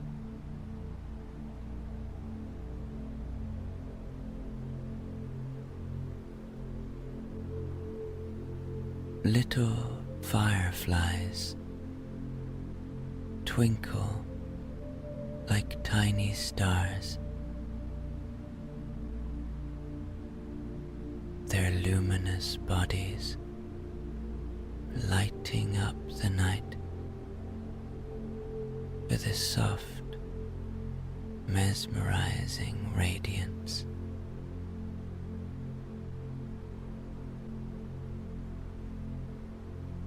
The air is filled with a sense of tranquility, as if time has slowed down to match the serene pace of the night.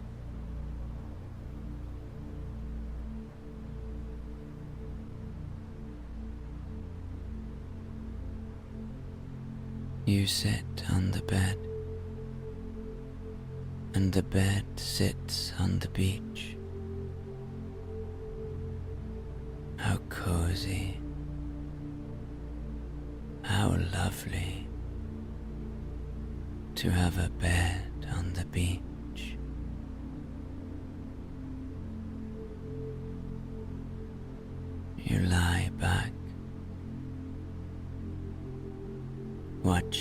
fireflies dance around you, and beyond them, the stars shining above. The sound of the waves gently caressing the beach calms you even more.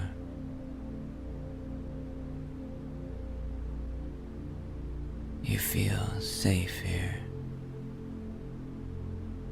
as the gentle breeze brushes against your skin, carrying with it the scent of the sea, mingled with the fragrant blooms of nearby coastal plants.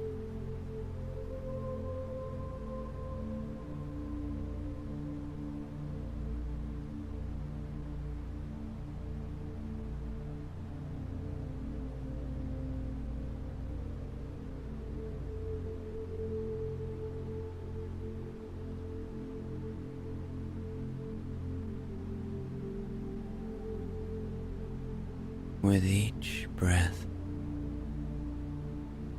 you absorb the serenity of the moonlit cove, feeling a sense of peace wash over you.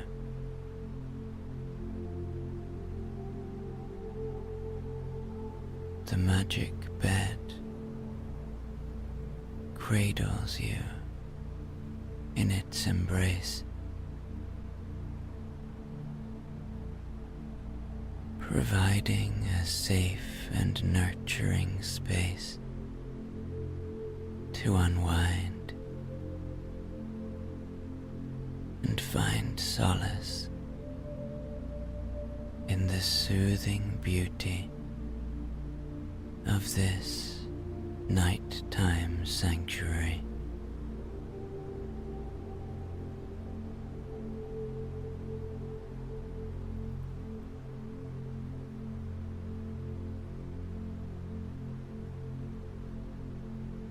For a moment, you decide to step off the bed and to feel the cool, refreshing sand beneath your bare feet.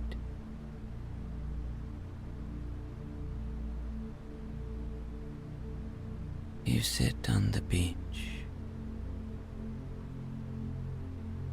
and feel at one with this place,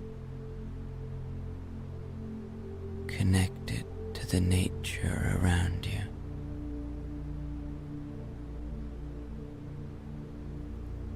You look towards the fireflies that dance still over the water, and as you gaze,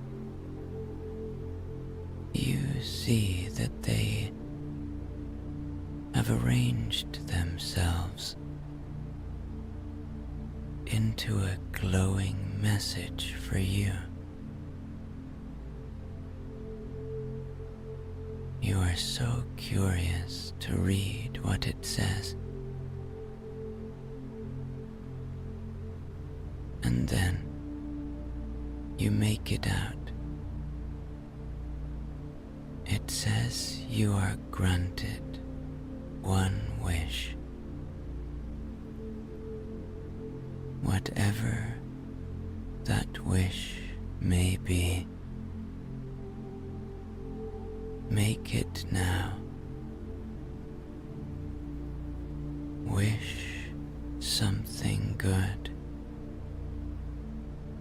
for your life.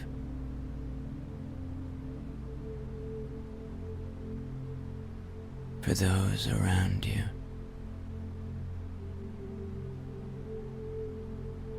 Allow that granted to you by the magic bed to become part of you.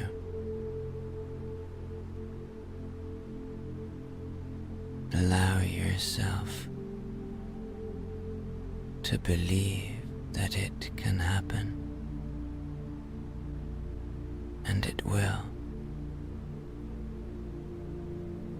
Remember, it may not be exactly as you imagine, but it will be right for you. You are being taken care of. You are safe. You are loved.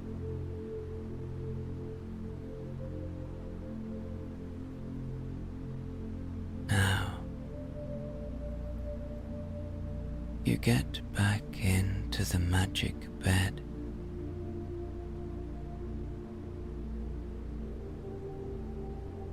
You wrap yourself in the cozy blankets and fall deeper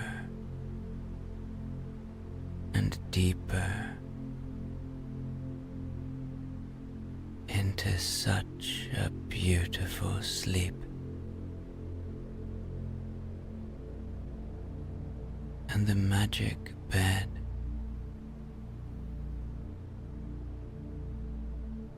carries you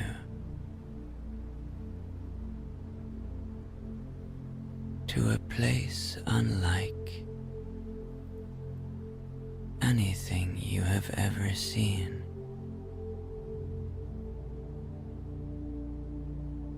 You have arrived at a serene and mystical place where a gentle river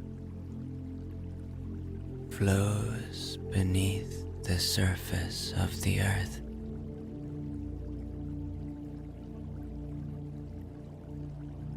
The soft glow of luminescent stones illuminates the surroundings, casting a warm and comforting light.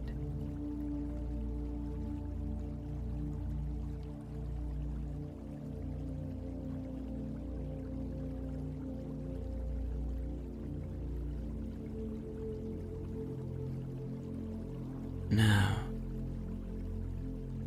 as if by some other magic, the bed lands on the river, the gentle, hardly flowing river, and it and you start to float along this tranquil, serene river.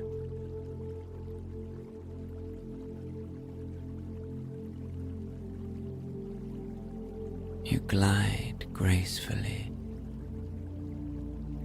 through its underground path,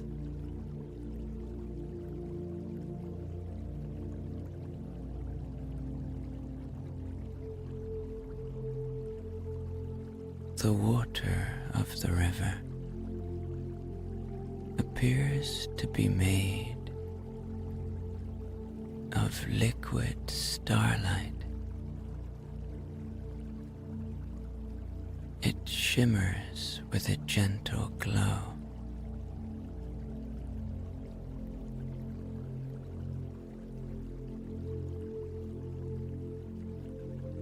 It invites you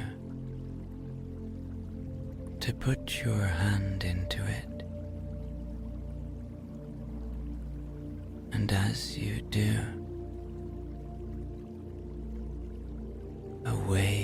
of serenity washes over you, soothing your spirit and calming your mind.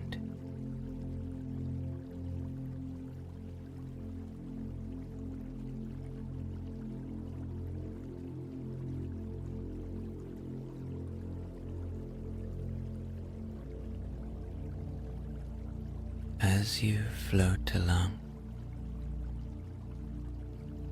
in your magic bed, you feel that this place is a deeply healing place. It heals your body and mind.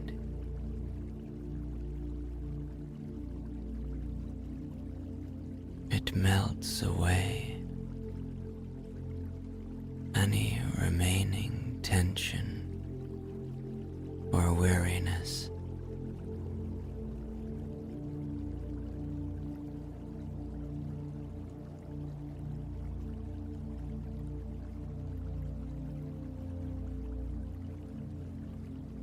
The river carries you deeper into a cozy world, revealing hidden wonders along its path.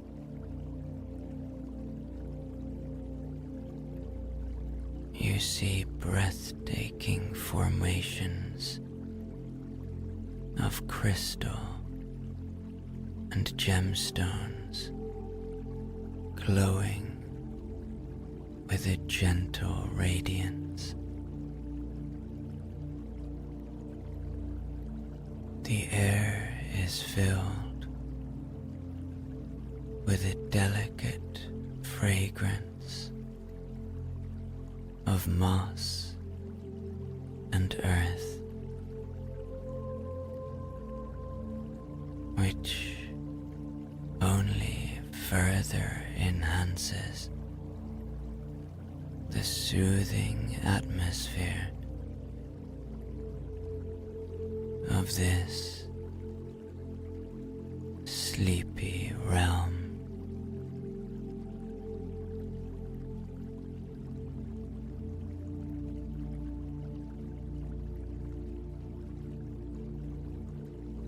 With each passing moment, you feel yourself surrendering more deeply to the tranquility all around you.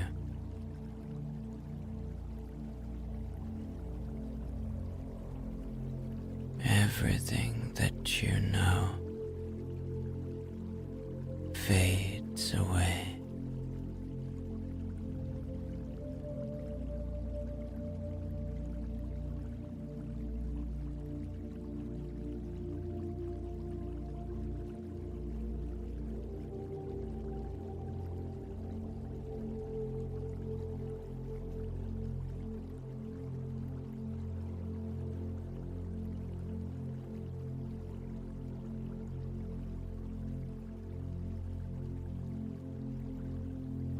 After some time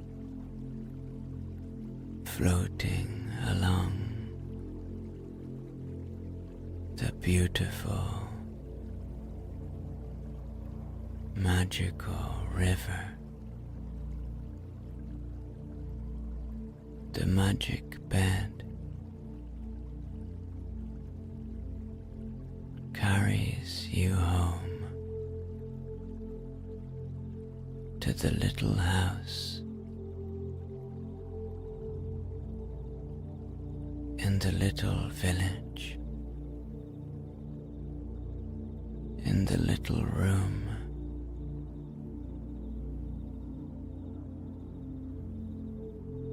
and you feel safe here.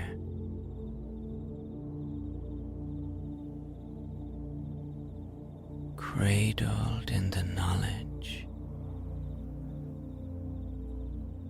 that you have had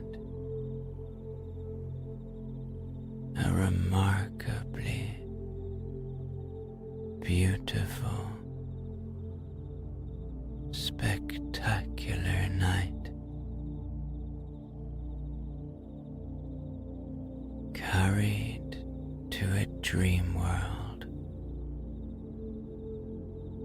by the magic bed.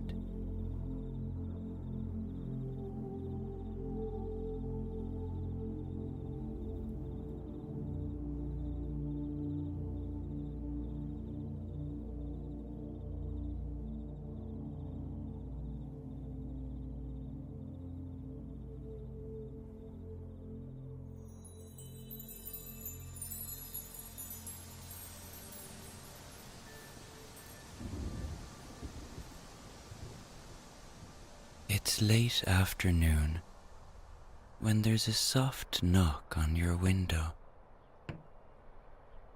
At first, it's only a small knock, but from time to time, it becomes more urgent and also somewhat more impatient.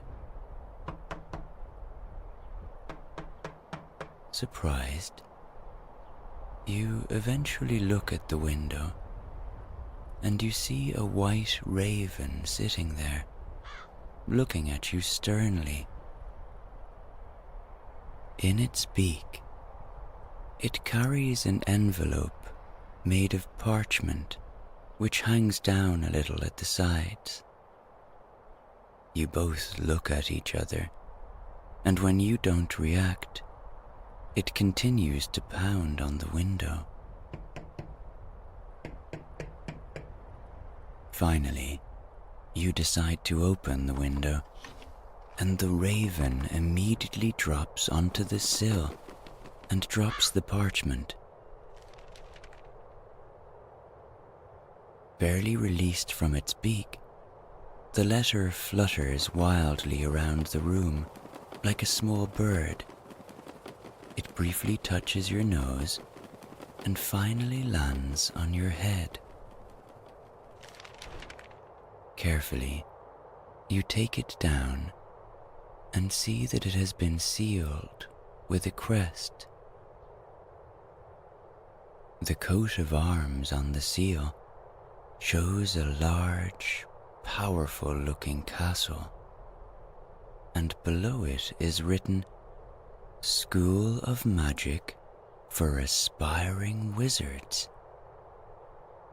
Curious, you break the seal and open the letter. Immediately, a feather and a leaf spring forth, and the feather begins to scratch across the leaf.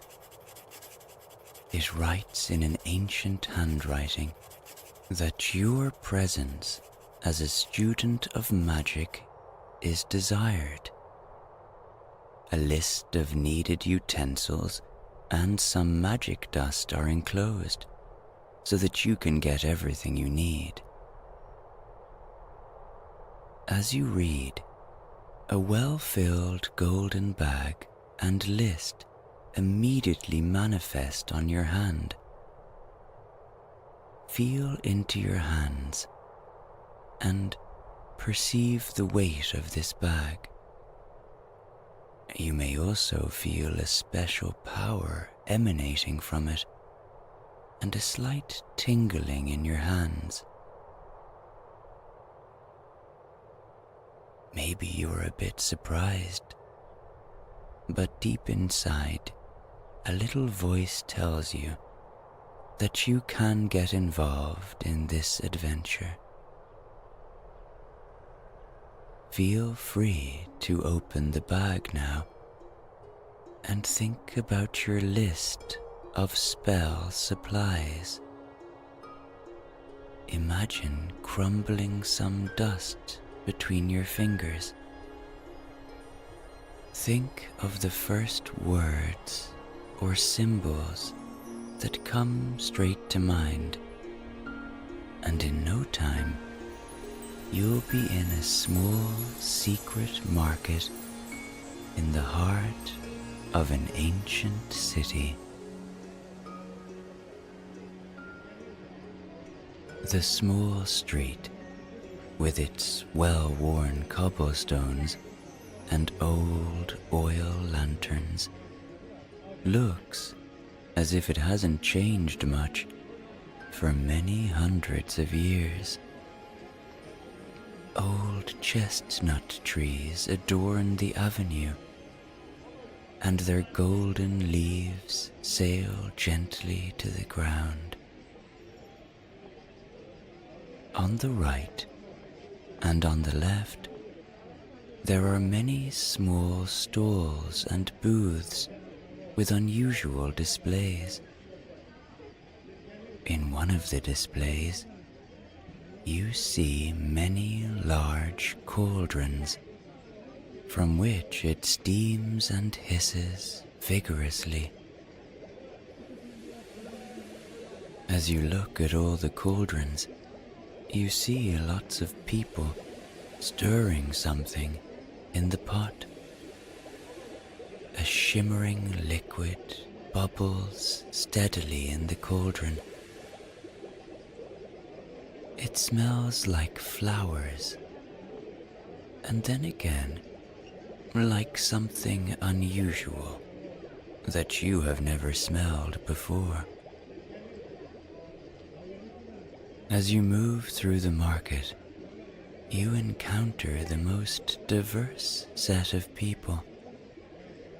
There are people with elaborately embroidered capes, but also small elf-like creatures which glide almost translucent over the alley. A shimmering white horse with wings on its flanks is leashed in front of a building. Its proud stature and gentle eyes remind you of a Pegasus. Everything here seems to you as if from another world, full of magic and wonder.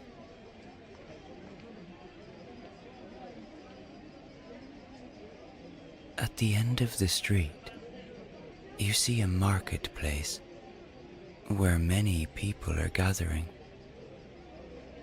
A large sales cart has driven up, and a very old man with a long white beard and a richly decorated cloak stands in front of his cart. He is selling the best wands in the world. Students of magic and lots of aspiring wizards and witches stand around him in amazement. Use your imagination now and paint the picture in your mind of this wondrous place in all its facets. The mysterious magician and his customers in their magical cloaks. Above the head of the long-bearded man float wooden sticks which spray small sparks. They conjure the most interesting things. At one point, the image of a dangerous dragon appears, breathing fire as it moves towards the spectators, only to transform at the last moment into a beautiful rose, its leaves slowly falling to the ground. Fascinated, you notice a piece of paper magically appear in your hand. It begins to rustle softly. You look at the piece of paper and notice some writing appearing. The writing glows golden, and the word wand shimmers on the paper. You look towards the sales cart and the old man with the long beard, and you guess that you're in the right place. One by one, the old wizard serves his customers. He leads each one into his cart, and with a box in hand, they leave happy. When it's your turn, the old man gives you a knowing look and leads you inside too. His treasures are stored there in many mysterious boxes and crates. Some are quite dusty, others radiate a special power and shine out of the box. Sometimes a wand comes out of its box by itself, and the wizard hands it over to you. But it's only when a very special wand rises from a hidden corner and comes flying to you that you feel a connection to it. Carefully and delicately, it lands in your hand, and you feel its light weight. Feel into your hand, and also imagine a gentle pulsation. Very gently, a powerful energy flows through you. From your hands into your upper body, even to the tips of your toes.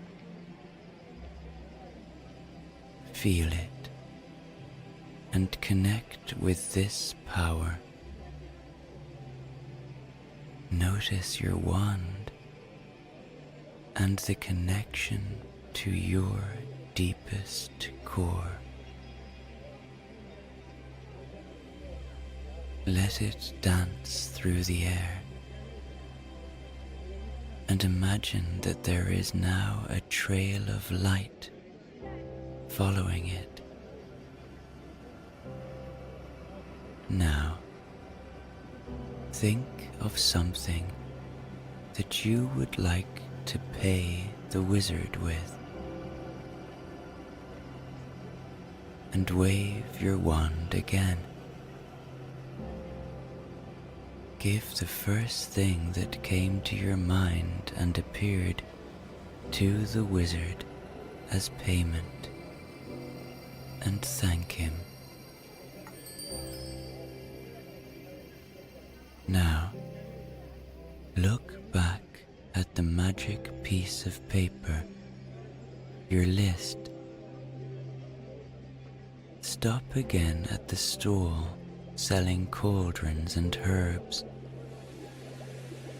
It is crowded with small and large cauldrons, some of which are still bubbling away. A witch with tangled hair and a friendly smile on her face has seen your list from afar and hands you a smaller cauldron. She tells you that it's shrunk but just for the moment. And when you get to the magic school, it will transform to the size you want with the magic of your wand. Again, you wave your wand, and whatever you desire to pay the witch with appears in front of you. You hand it to her, and as a thank you, she hands you some healing herbs, which you keep in your cauldron. After that, you make your way to the next stall, and the one after that, until only one is left. There's something very special here, and it's state-of-the-art brooms. A broom is, so to speak, the basic equipment of every wizard or witch. The brooms are sold at the very end of the marketplace. From time to time, there is a merchant just standing in the middle of the way. If you walk on without hesitation, everything automatically moves aside, as if it had never been there. There is a soft crunching sound, and dust clouds form as the stalls slide to the side. In front of the display, a broom sweeps the street all by itself. Another whizzes across the marketplace and plays lots of tricks. Sometimes it sweeps away the hat of a magician who, cursing loudly, picks up his headgear from the street again. Other times, the broom hops behind the children and sometimes nudges them so that the children chase the broom. Smiling, you step up to the display, and the salesman comes up to you. He sees your magic list. In no time at all, he presents you with the most beautiful broom. But you take your time to look around, and in a small corner, you discover your broom. Something tells you, this belongs to me. Take it in your hands and feel the wood it contains. Feel how smooth it is,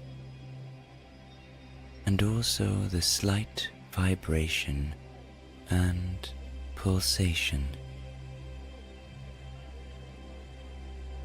Feel inside yourself and perceive the connection.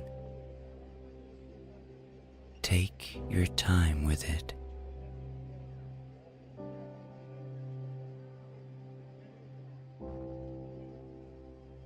You thank the vendor and wave your wand again for a suitable payment.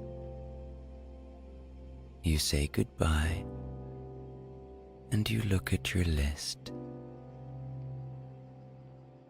Did you get everything? Well, then you can go home again in peace and quiet, or perhaps to a dreamy place a place where you can feel comfortable and relax.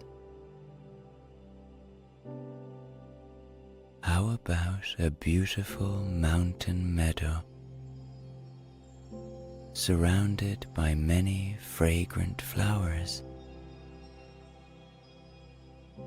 Just imagine it and rub some magic dust between your fingers from the bag you brought with you. And there you are.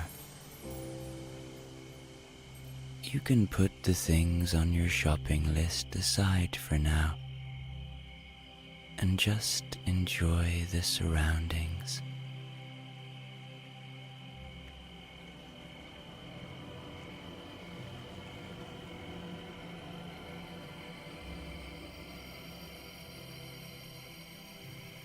The night sky shines wonderfully and pleasantly over the meadow.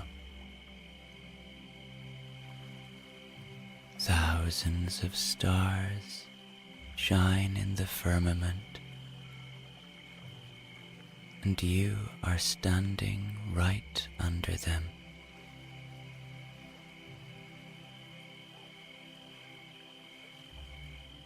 They shine so intensely and clearly that they illuminate your surroundings.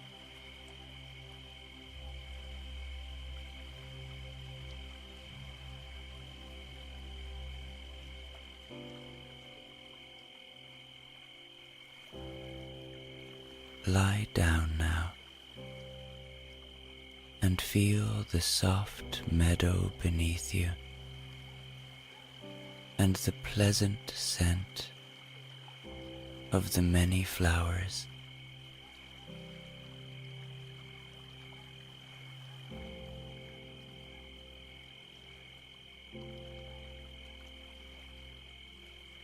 A fine wind blows over you, and you enjoy their smells.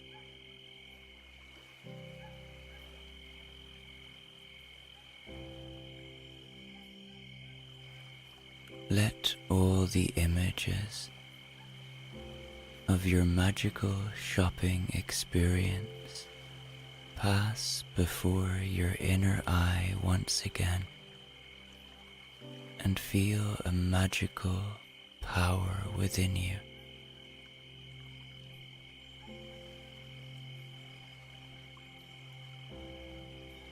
Who knows? Maybe you will discover the school of magic for aspiring magicians in your sleep.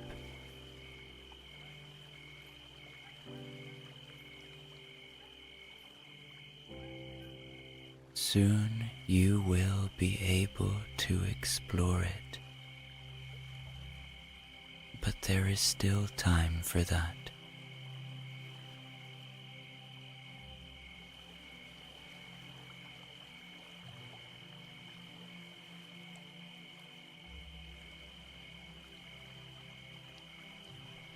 Perhaps for your restful sleep, your bed may be a better choice. Use your magical dust one more time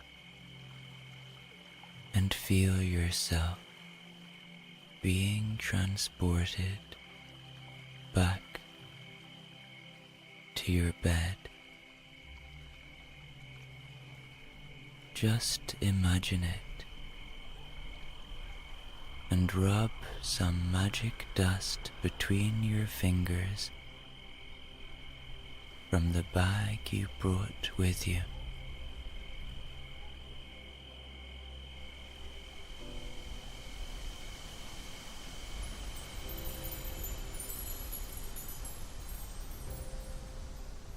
And there you are.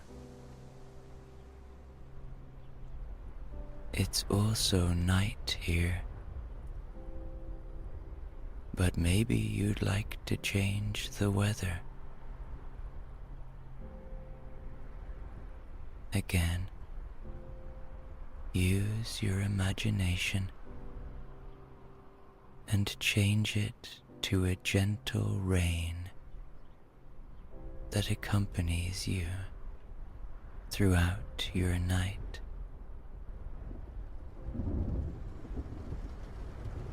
Soon the soothing sound of rain tapping against the window greets you.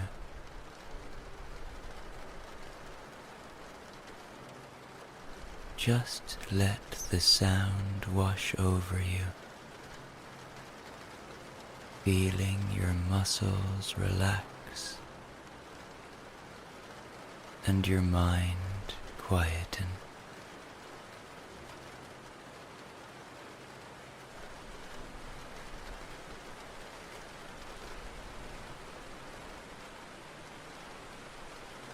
The sound lulls you into a deep and peaceful sleep.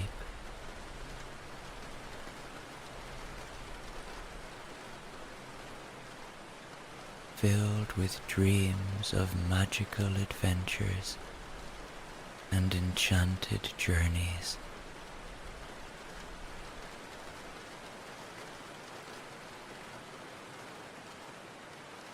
You smile to yourself, knowing that the enchantment dust and the surroundings will always be there to bring you peace and relaxation whenever you need it.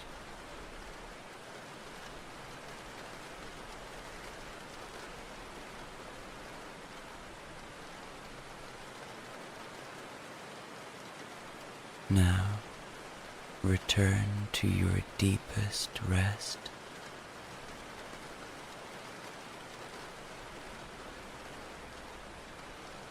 Just imagine yourself having a wonderful time.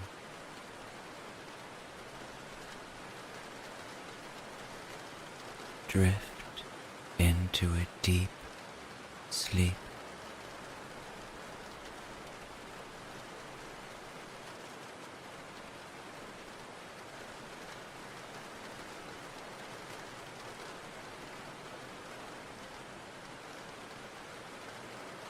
Feel the softness of your muscles.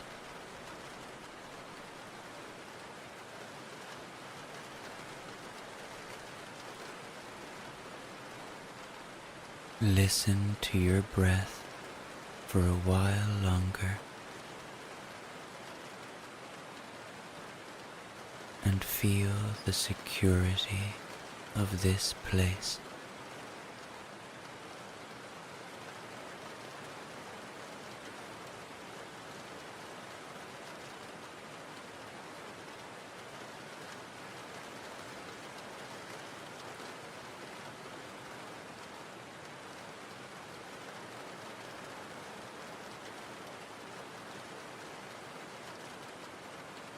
Enjoy the peace within you.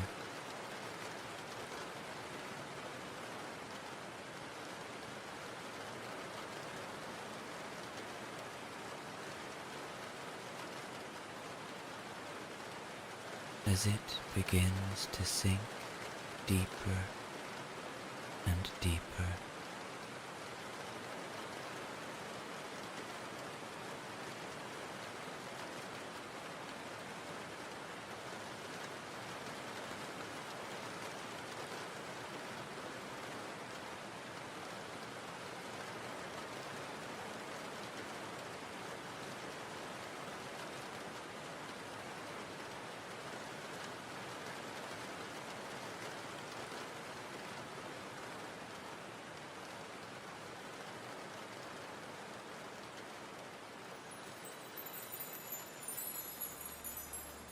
Hear the gentle whisper of the wind.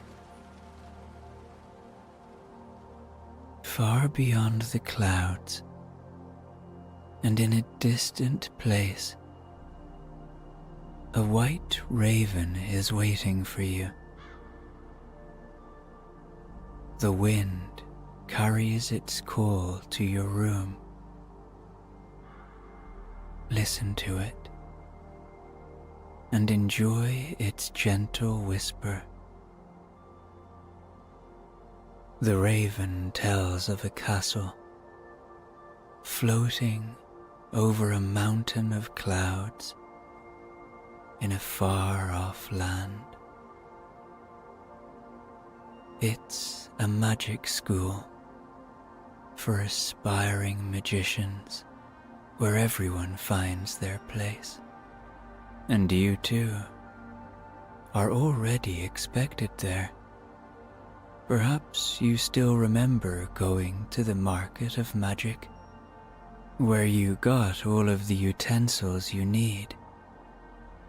Your magic wand, a cauldron, shrunk down in size so it's easy for you to carry, and a broom. Something tells you to get ready, to get those things and pack them together. And in no time, the white raven arrives to you. See how its feathers shimmer in the silver light of the moon. Its wise black eyes look at you knowingly, and maybe you feel an immediate deep connection with this animal. Imagine how its feathers might feel to the touch, and allow yourself to notice a warm and pleasant sensation deep within you. And just know that you can trust this feeling, and you already sense that something wonderfully magical is waiting for you. And through this image of the white raven, you are already with it. You glide into a wonderful state between dream and reality, where thoughts give you wings to glide into the faraway distance. There, in your inner space, your imagination can unfold freely, and every fantastic story has its place here. Imagine now that the raven is so large that you can comfortably sit on it. It bends down, and you make yourself comfortable on its back. Feel its feathers under your seat, and notice the pleasant warmth of its body. Your new companion flaps its wings, and you feel its strength. In a wonderful way, you feel as though it is your strength too. Notice this energy deep within you, and feel it circling through your entire body. You may also feel a slight vibration or pulsation from the crown of your head to the tips of your toes. Slowly, the raven soars into the air, and you feel the wind brushing past your body. It is almost like a gentle touch, so wonderfully light and pleasant.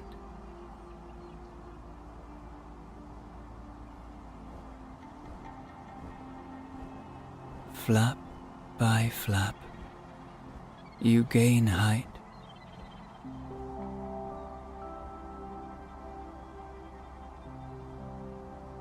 and you see your house below you, your street, and eventually your entire familiar surroundings. As you get higher, everything becomes smaller and looks like toys from another world.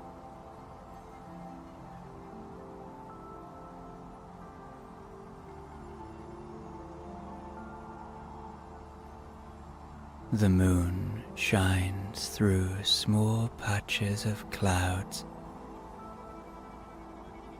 and you can see the glow of the streets and houses. Feel how pleasant it is to fly, so incredibly weightless and light.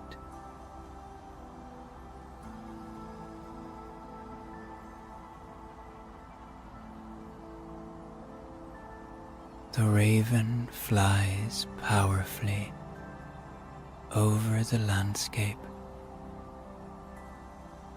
and the winds carry you further and further.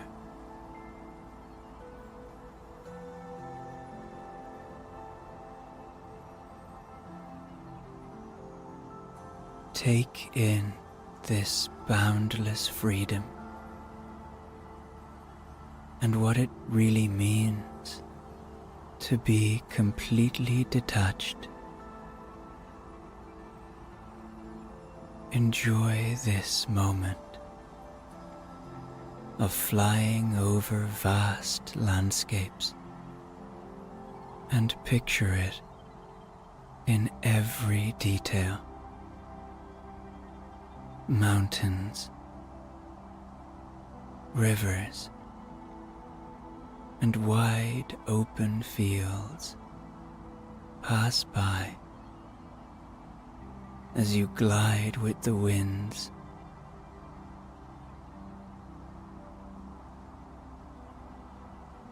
Fly on the wings of the wind. Be completely light and escape the confines of everyday life. Leave your burdens and stress behind and enjoy this wonderful moment, being completely mindful.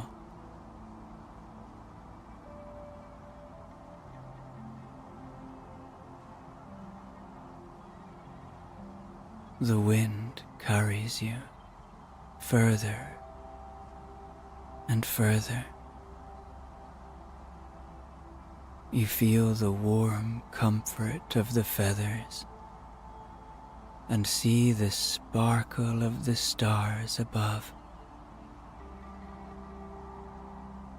They accompany you and point the way to the magical castle.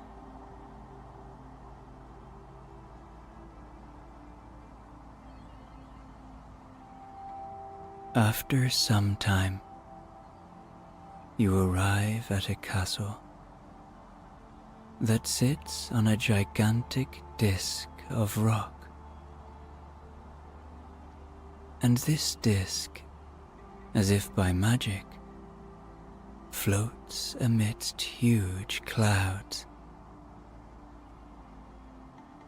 The closer the raven gets, the clearer this wondrous world becomes.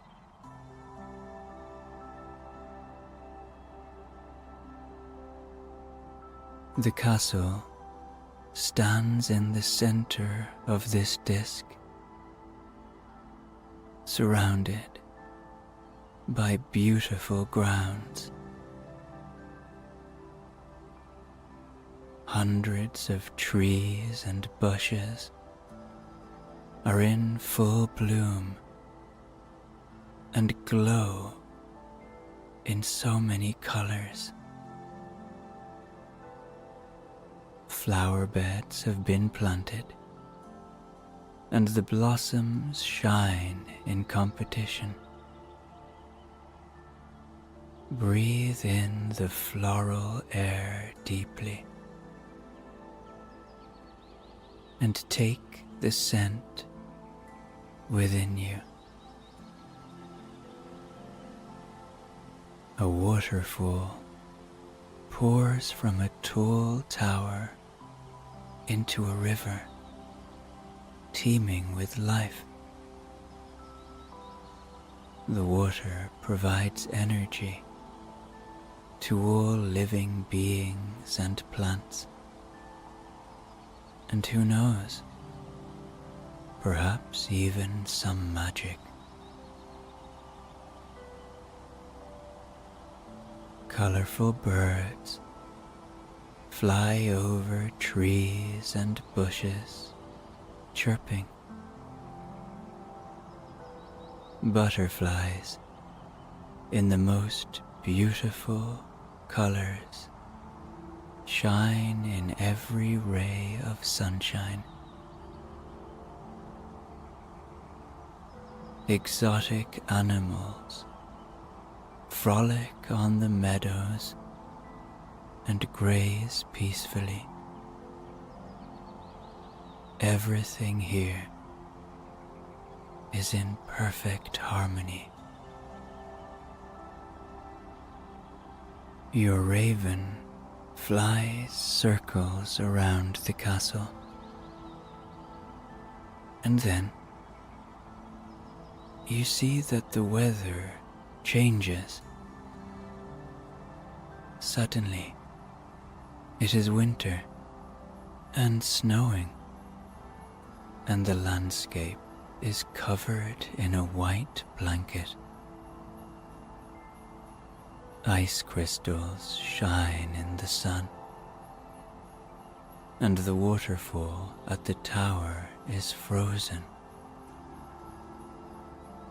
Little snow rabbits dart over the park's meadows, and it is wonderfully quiet. Only the soft whisper of the wind reaches your ears.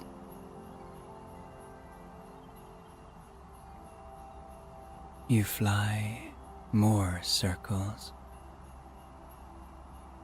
and so you see the different seasons. Sometimes it is autumn, with all the colorful autumn leaves that shine so beautifully.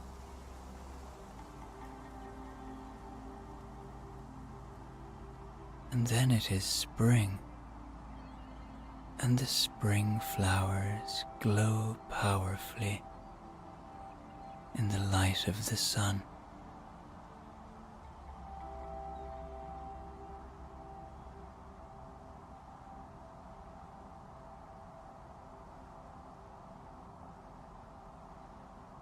Then, with a few flaps of the wings, the raven sets you down on a summer blooming branch.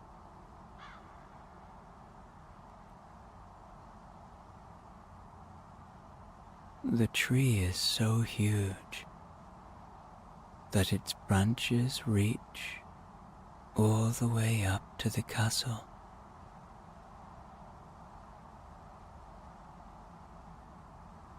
Before you know it, the tree has lifted you up, and then it's just a small hop into the castle.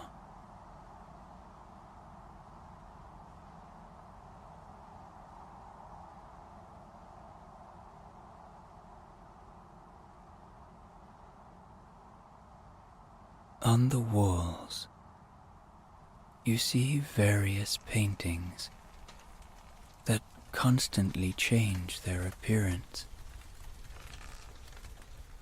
Sometimes a grumpy, grey-bearded knight looks at you, and other times it's a beautiful woman with the smile of a Mona Lisa. The castle creaks softly, and you feel that the corridors and rooms also change constantly. A red-bearded dwarf comes clattering down the corridors and greets you with a smile on his face.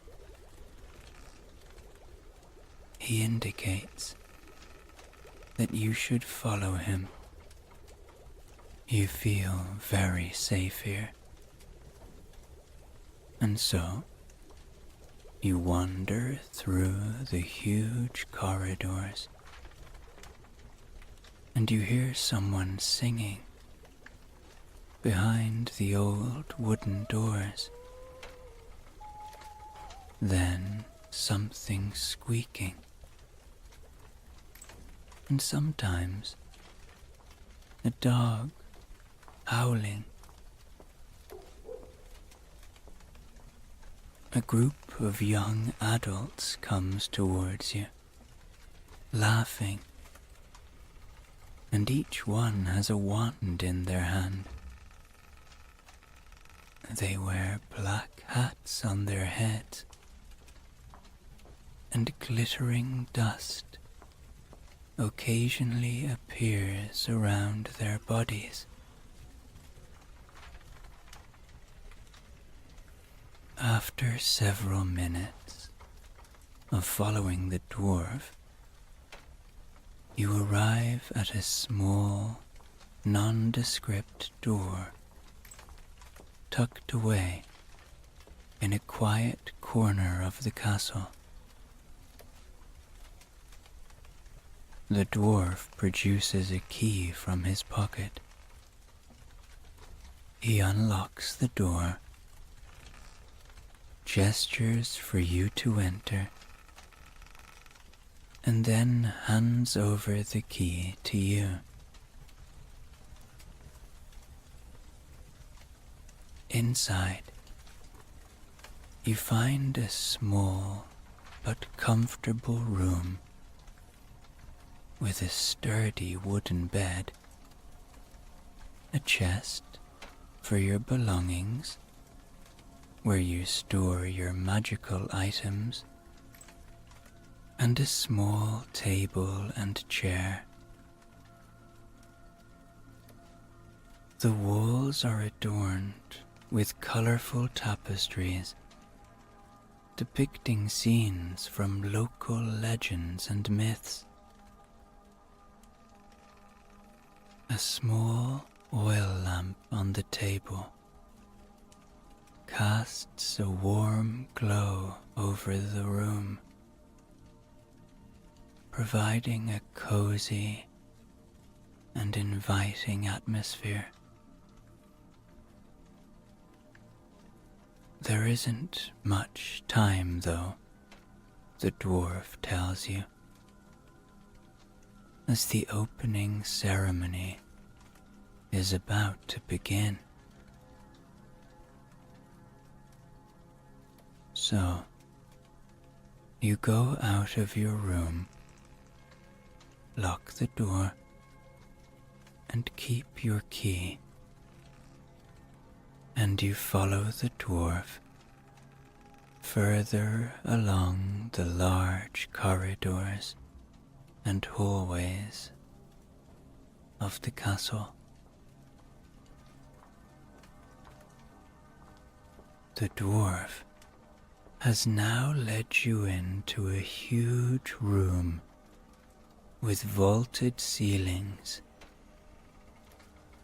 and the ceilings seem to consist of pure crystal. It glows green at times and blue at others. Its colors constantly change.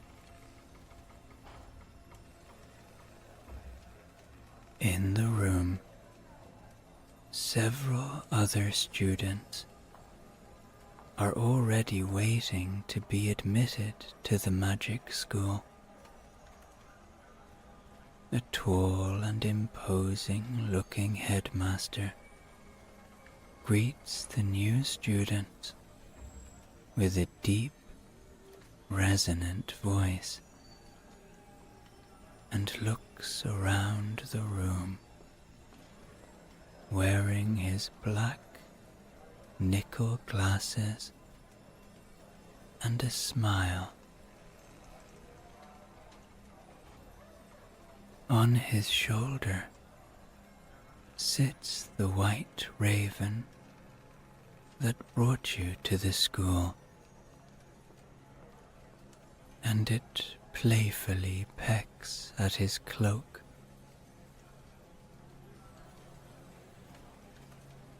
If you like, you can now join the line of new students and observe everything. The grey-bearded headmaster touches the shoulders of each one with his wand, closes his eyes,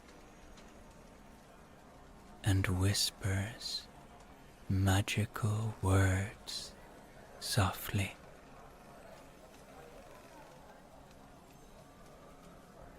Look closely and observe in your inner imagination what else is happening. What do you see? Let your imagination run free.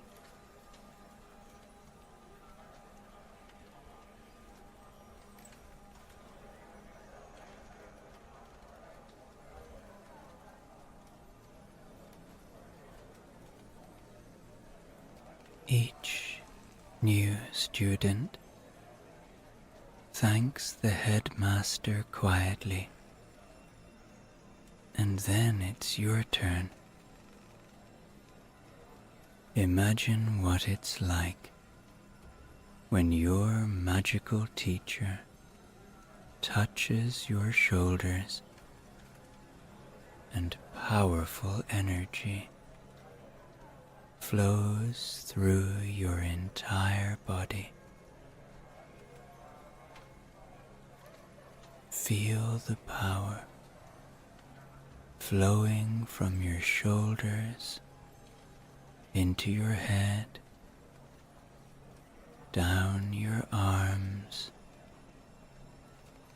and all the way to your toes. Feel it and allow yourself to absorb it into every cell of your being.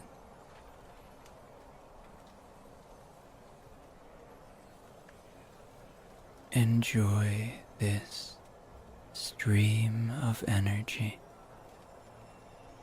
for a short while.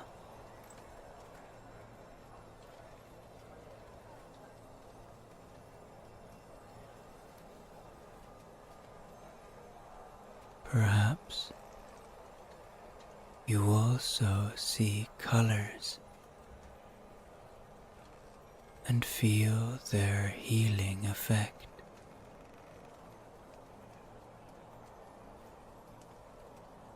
Deep in your heart, you now know. Here, in this place, I can experience strength and healing. Allow yourself to let go and simply feel the power of this place.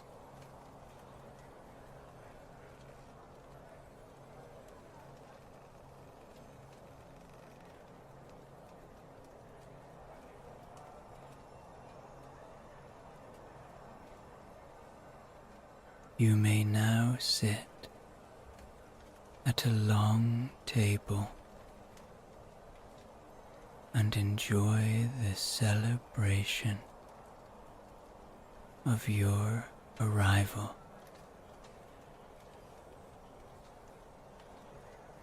Simply imagine something to eat and drink,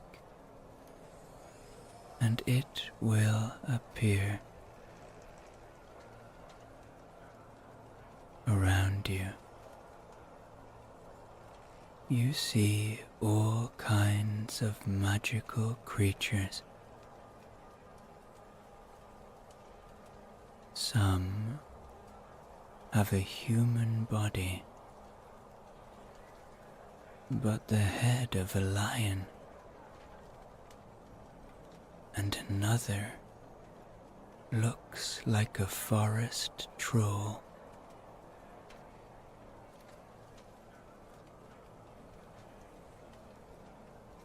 All magical and non-magical beings are represented here.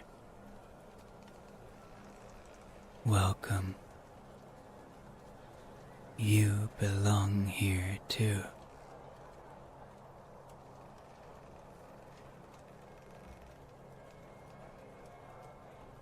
There is celebration and laughter, and you see dishes floating in the air.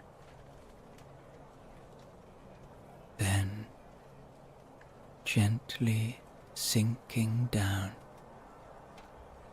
to their respective places. Little elves float through the vault, and their clothes glow and shimmer in all colors.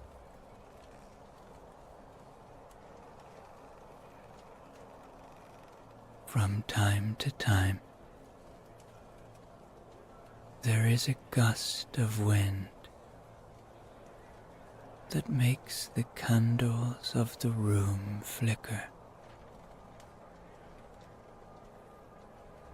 When this happens, a room, a corridor, or even the weather has changed. Everyone takes everything calmly and celebrates together into the evening.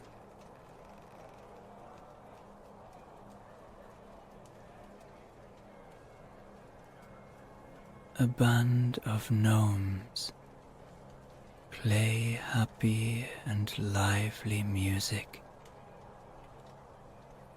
and the sounds blend with your surrounding noises.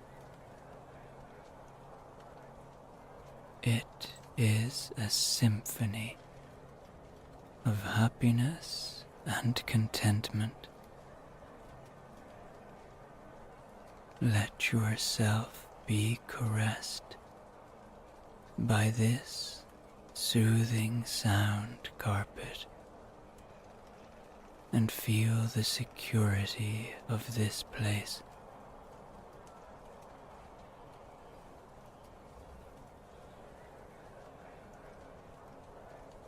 You feel the pleasant heaviness of your limbs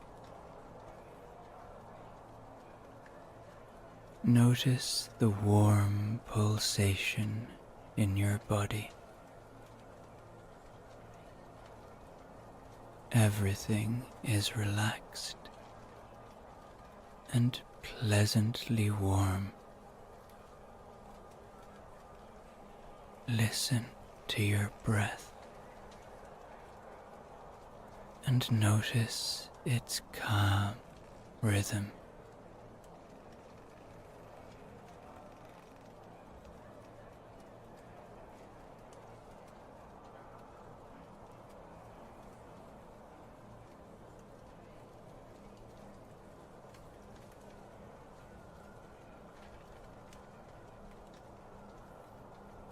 You bid your new friends farewell,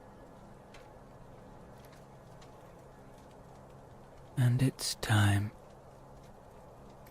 to return to your room. The door opens to reveal your cozy space with the comfortable bed and a soft glow from the magical lantern on the nightstand. You slip under the covers and feel a sense of calm wash over you. The events of the day replay in your mind, but they now seem distant, like a pleasant dream. As you drift off to sleep, you might feel grateful for this new magical world and all of the adventures that await you.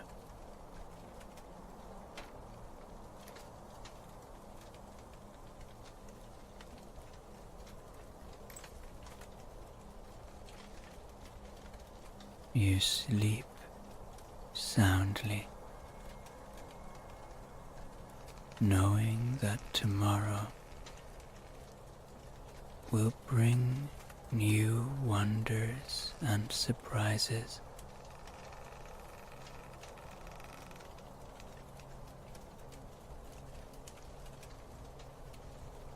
Now,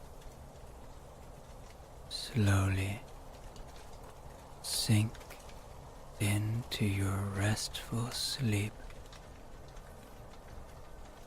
and welcome your drowsiness. Tomorrow morning, you will be completely rested and refreshed.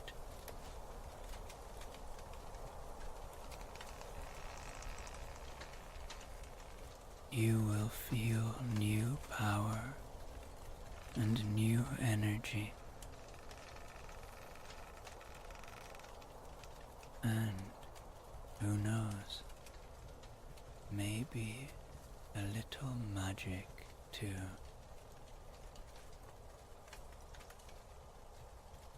Good night. Sleep well. Now, always remembering that you are completely safe. Allow your mind's eye to begin to see a forest, a warm, inviting forest,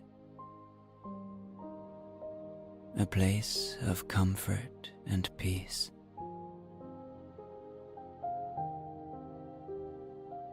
As I tell you, tonight's sleep story.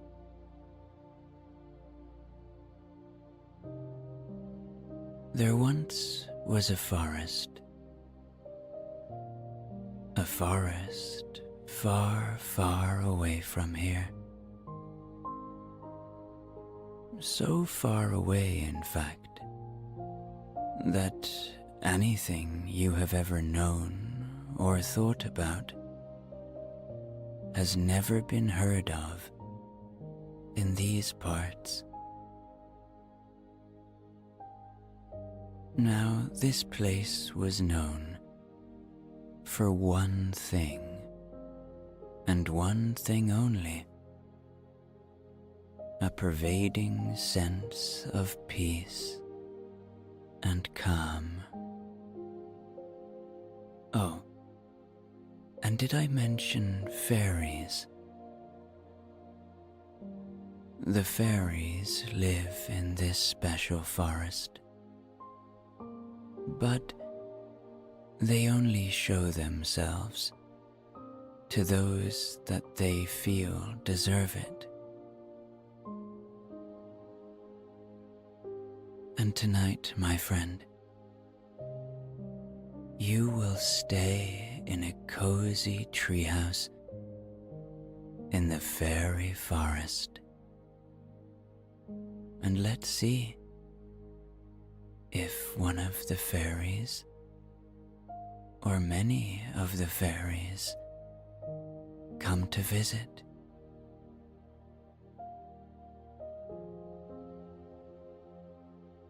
It's nighttime in the forest. The stars shine above, and you are high up in the canopy. Your treehouse perches elegantly amidst intertwining branches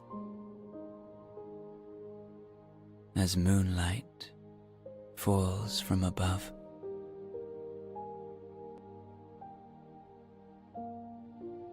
The wooden exterior of your treehouse is quite beautiful.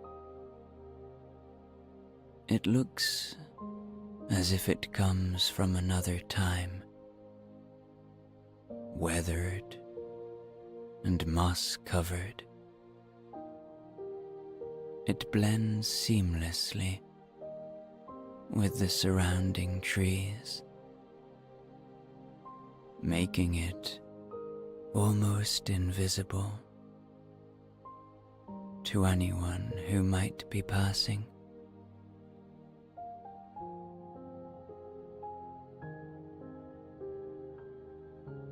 From its windows, you gaze upon layers of endless green. The rustling leaves create an orchestra of whispers, with the occasional luminescent flash hinting of the fairy folk.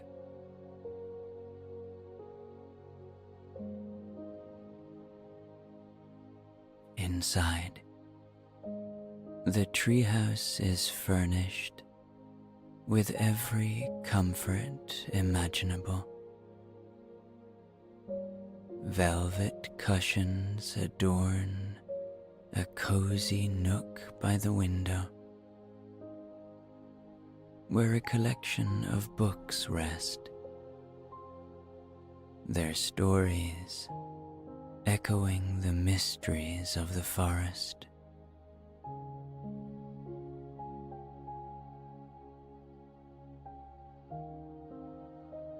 A wooden table stands in the center, covered with a cloth embroidered with silver threads, depicting scenes of dancing fairies.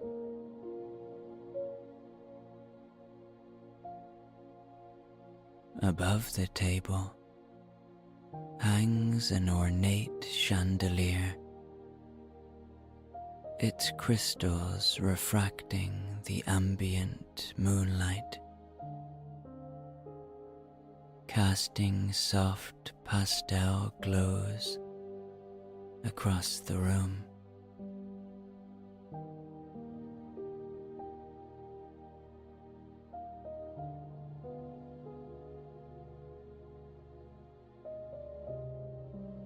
Tonight, as you recline in your treehouse, perhaps you sense the forest coming alive. Gentle winds sway the trees, carrying with them the fragrance of the evening.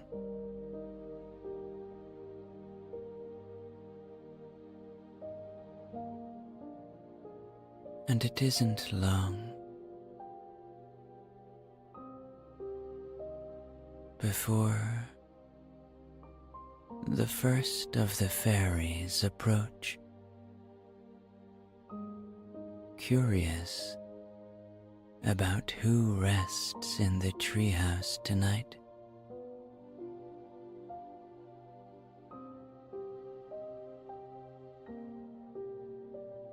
They seem drawn by the warmth and safety of the treehouse. They hover at the windows, watching you with sparkling eyes.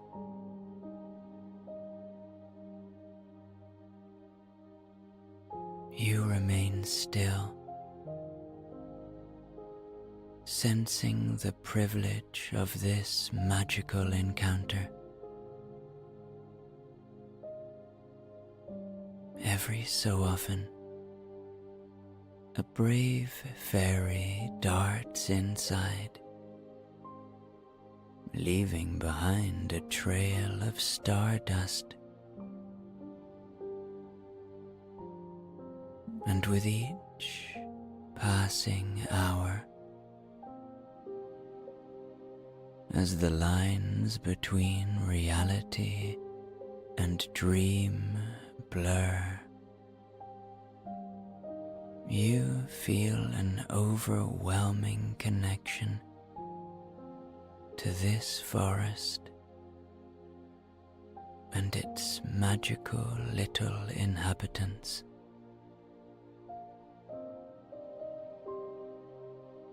The night has only begun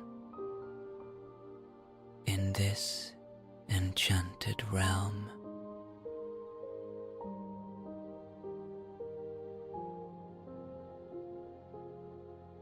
And so it would seem that you are deserving of an encounter with these magical little creatures. Whatever you desire, they can bring it to you. So go on, make a wish, and feel it materialize in your mind.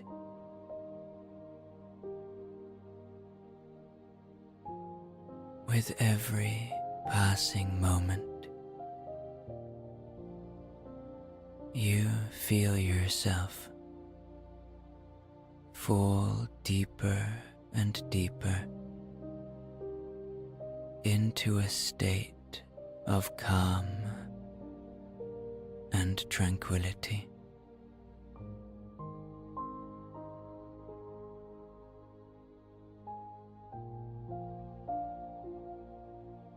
The shimmering light of the fairies enchants you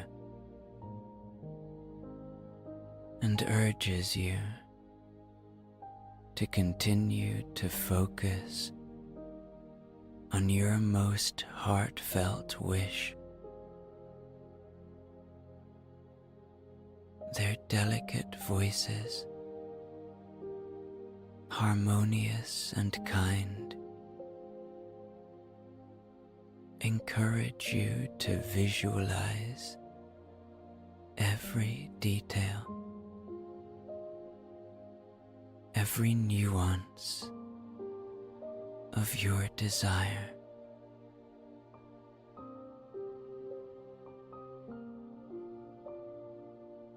The more vividly you picture it, the closer it seems, as if it's right at your fingertips, waiting for the perfect moment to manifest.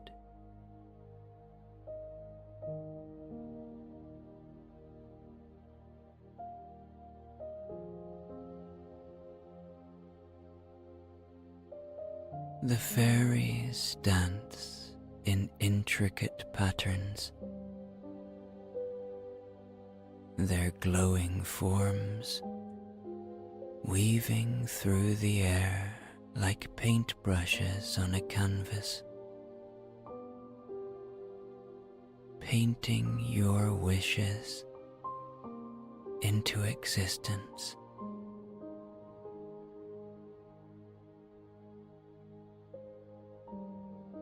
Perhaps there's a warmth that you feel here, a comforting embrace that reassures you that everything is as it should be.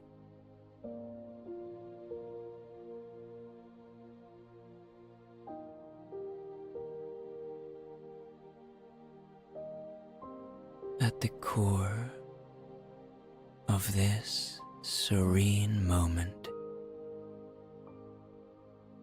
there's a profound realization.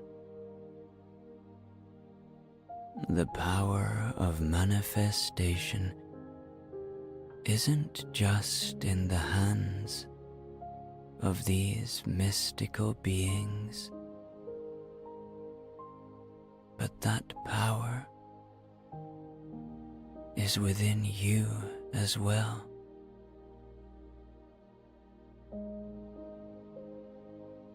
The fairies merely act as guides,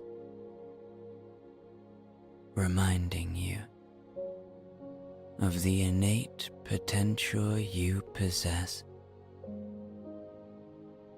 helping you to unlock the doors to your deepest dreams.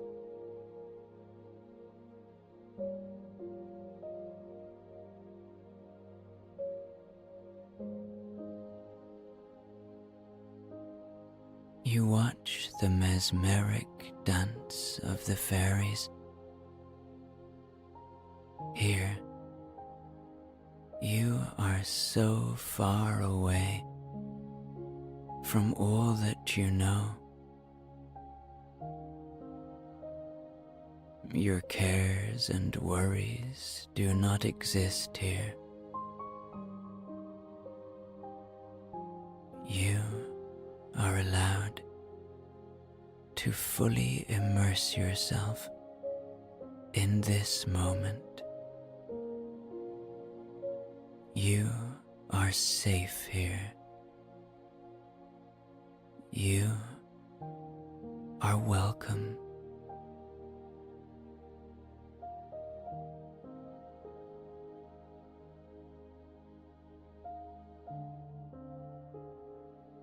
The canopy above is a tapestry of stars, each one twinkling with a brilliance that seems to echo the glow of the fairies below.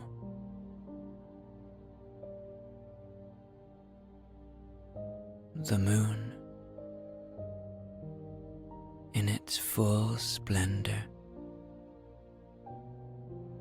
bathes the forest in a silvery light, creating an otherworldly atmosphere.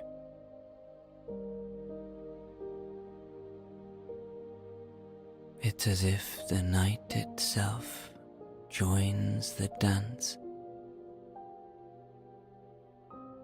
playing a lullaby of tranquility and serenity.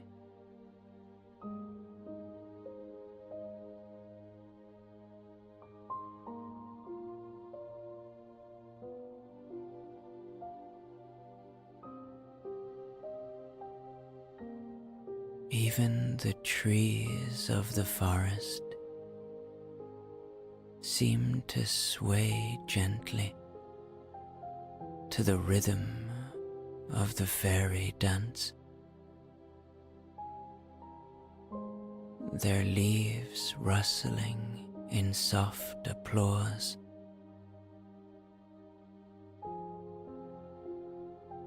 Every little creature, every blade of grass, every drop of dew seems to be in harmony, resonating with the pure, undiluted joy of the moment.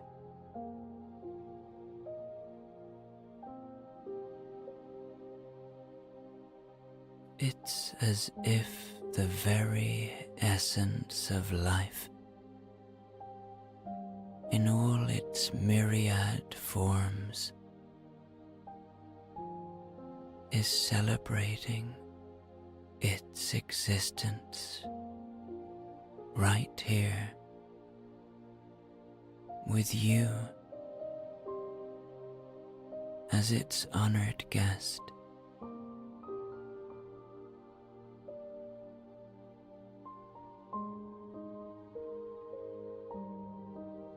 Here,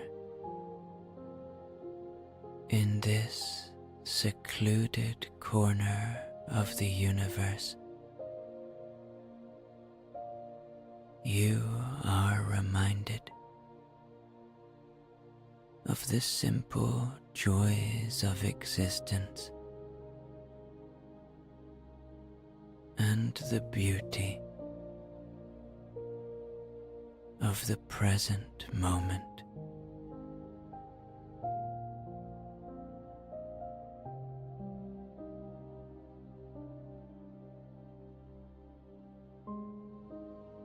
The fairies sense your deep contentment, and they come closer.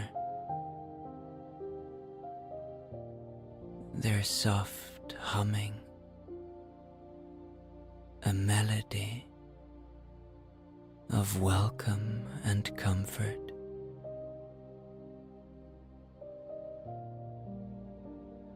You feel like you belong here. Perhaps you feel accepted by the fairies.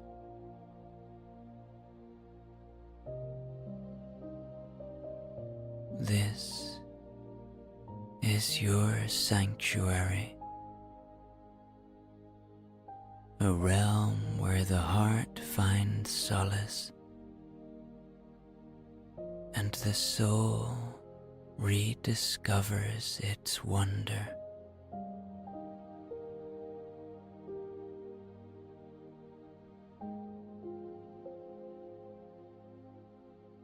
One kindly fairy in particular comes and sits in front of you.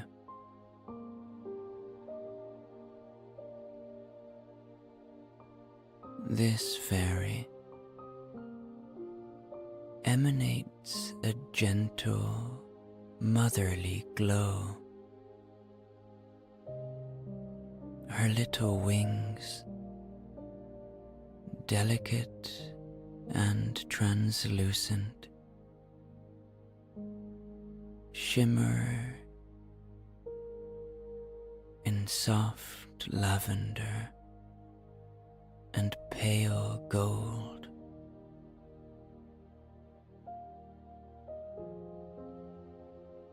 Her eyes are deep pools of azure, holding within them the wisdom of aeons. She's not bigger than your hand, and she floats before you, her movements graceful and unhurried.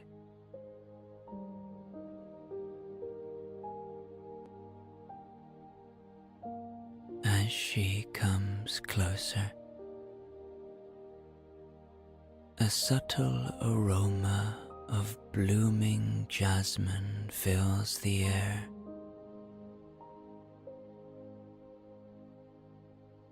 She speaks. I sense a weight upon your heart, she says to you, her voice melodic and soothing.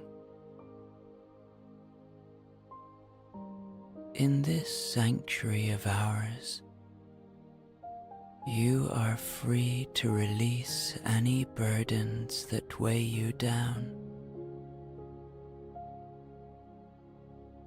Speak your troubles, and let me help you find the solace you seek.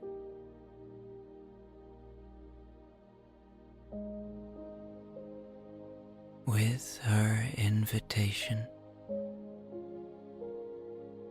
you feel a gentle nudge from within,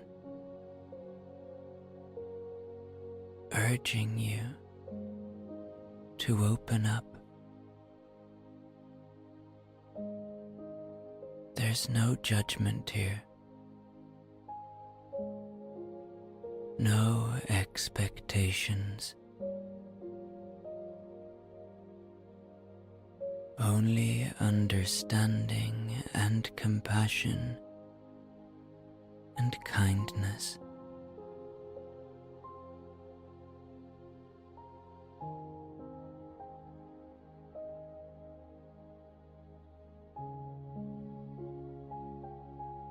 Whatever challenges or physical pains you carry, you tell her about them, and with each word, perhaps you feel a bit lighter, as if the very act of vocalizing your pain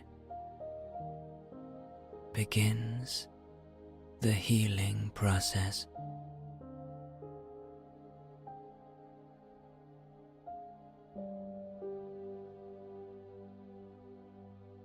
The fairy listens intently, her gaze unwavering.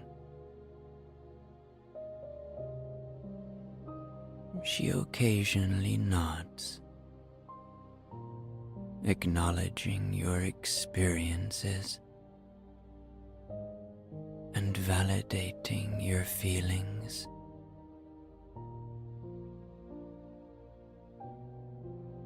Once you finish,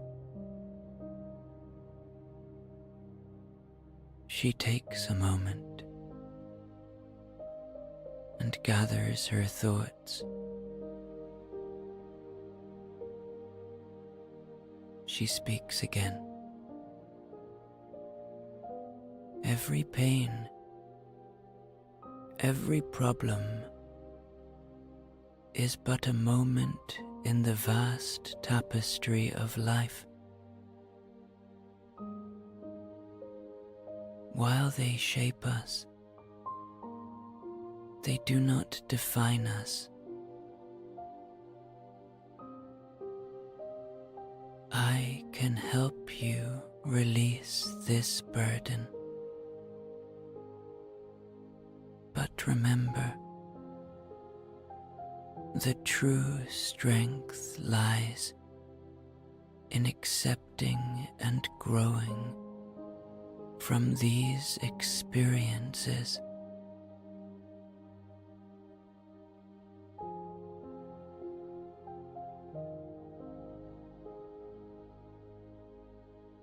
She extends her little hands towards you,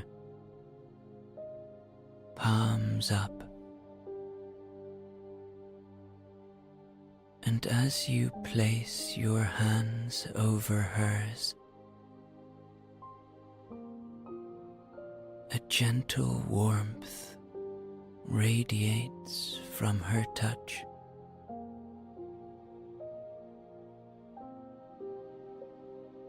It starts as a tiny spark, but soon engulfs you entirely.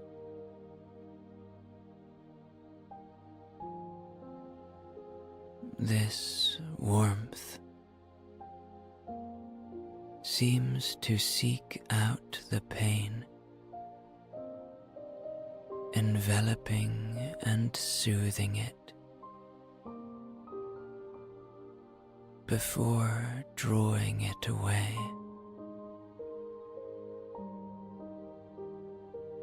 Leaving behind a profound sense of relief.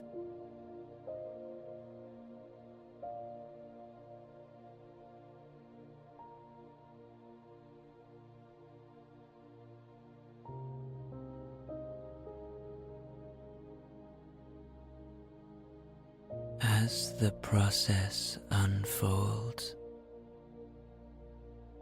the fairy's glow intensifies, acting as a beacon of hope and reassurance.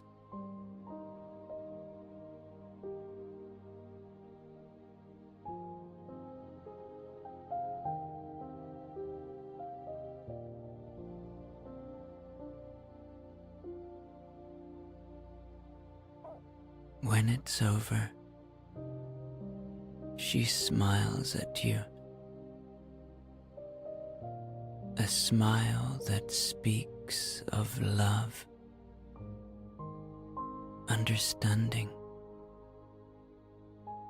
and the promise of a brighter tomorrow.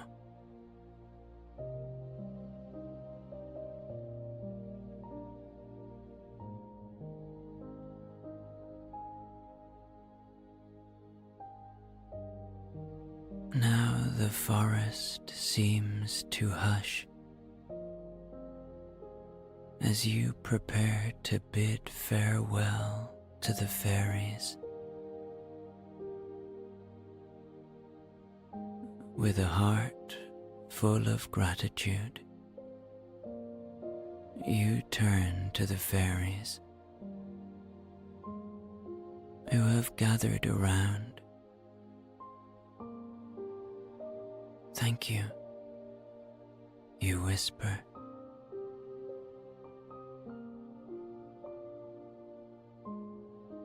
The gentle fairy who assisted you floats closer,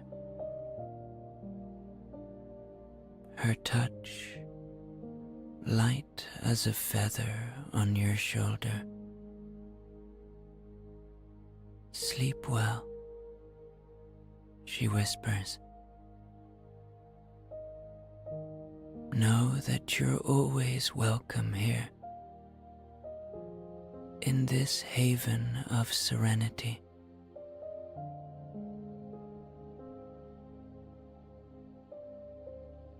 The fairies float into the night, and you settle in to your cozy treehouse. Your bed awaits, draped in soft linens, and as you sink into the plush mattress, it molds perfectly to your form.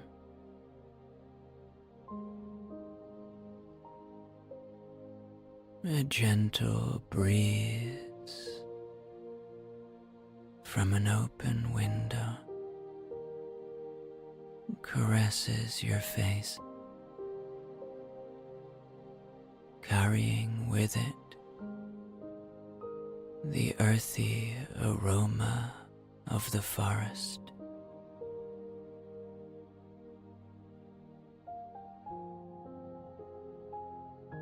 The lullaby of the night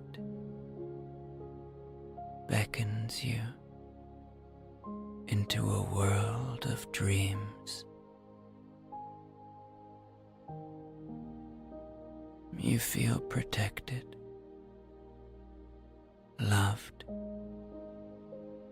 and connected to this place.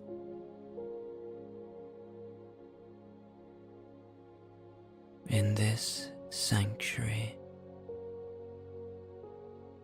you fall into a blissful, restorative sleep, holding the memories of your encounter with the fairies close to your heart.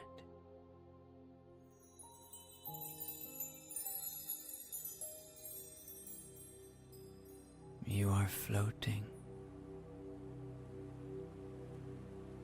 on a beautiful little stream in a faraway land, on a little wooden boat.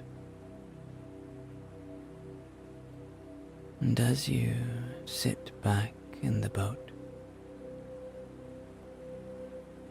a very comfortable boat, your heartbeat slows, your breath deepens as the boat gently takes you along the stream.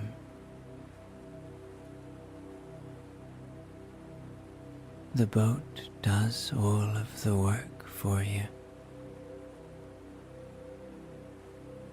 and is bringing you into a world of wonder and tranquility.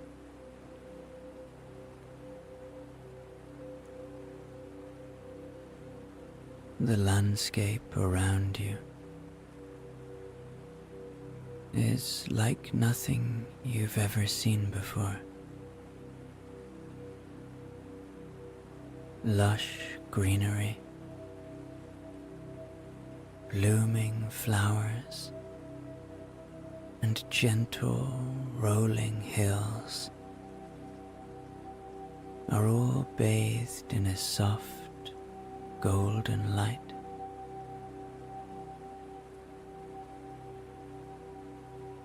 The air is filled with the scent of jasmine and honeysuckle,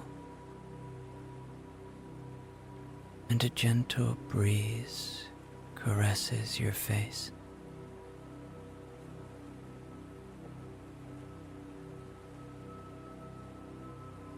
The boat meanders along slowly, and you feel so safe now.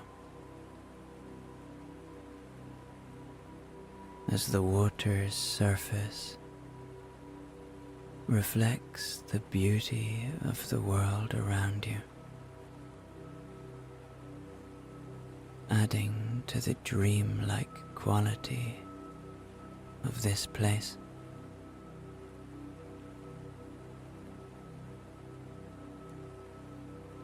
As you drift along, you begin to notice that the light is changing, becoming more ethereal and luminous.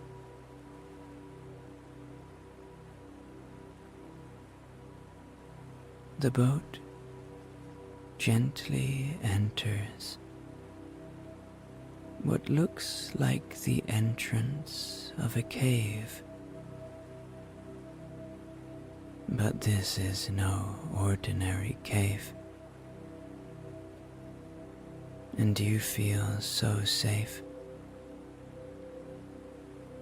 as the world around you transforms into a magical, calming, healing underground world of beautiful crystals.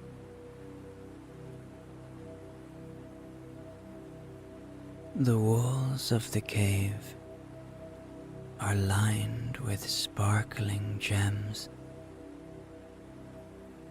each one radiating a unique color and energy.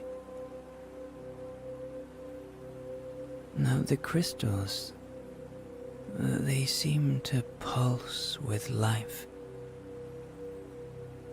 and cast a soft, mesmerizing glow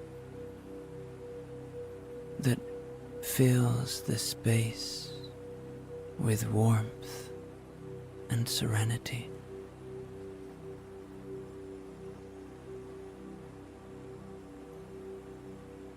Your little boat continues to glide through this subterranean wonderland, and perhaps you feel a profound connection to the crystals.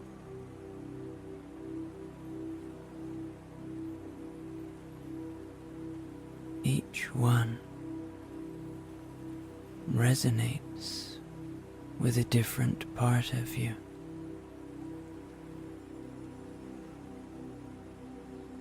Touching your soul,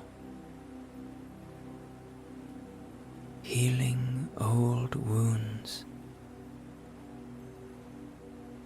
and reawakening forgotten dreams.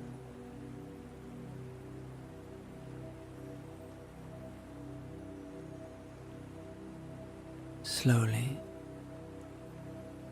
gently,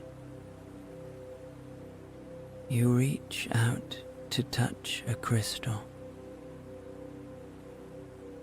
and its energy flows into you. A gentle wave of love, wisdom, and peace.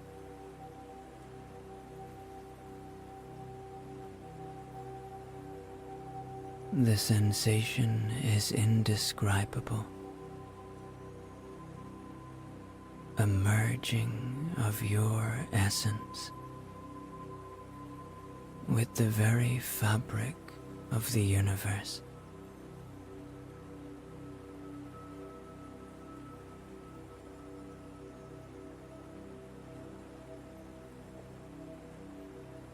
Time loses meaning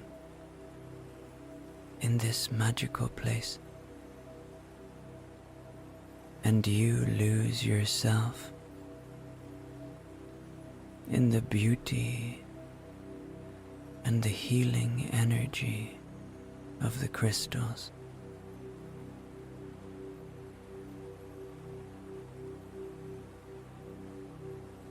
The boat moves slowly,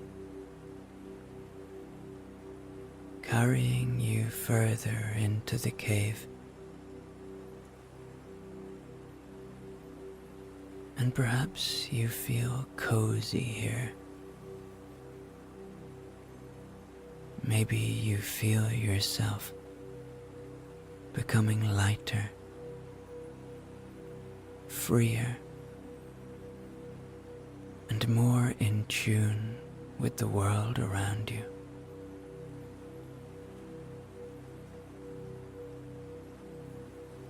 The sound of the gentle lapping of water against the boat becomes a soothing melody,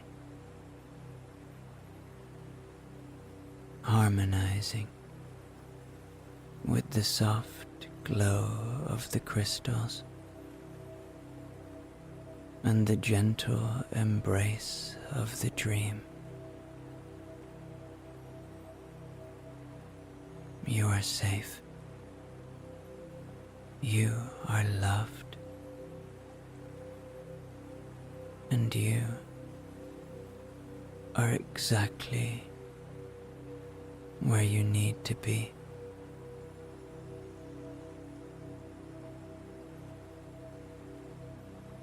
Here,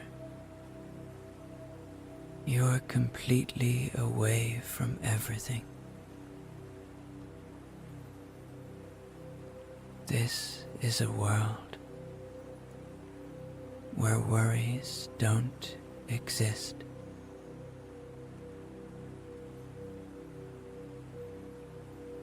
In this mystical realm,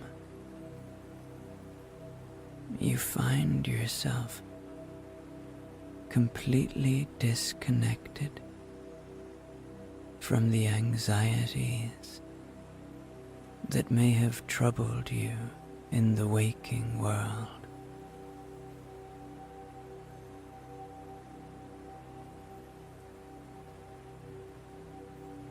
As you are nourished by this gentle stream, it's as though you have stumbled upon a hidden reservoir of pure, untainted joy and tranquility, where the complexities of life dissolve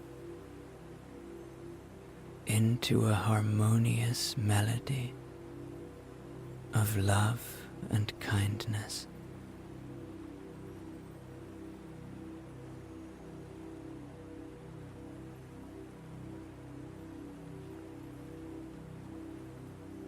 Perhaps in this place,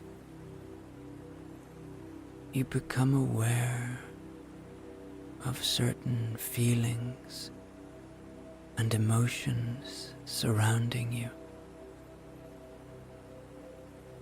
It's neither overwhelming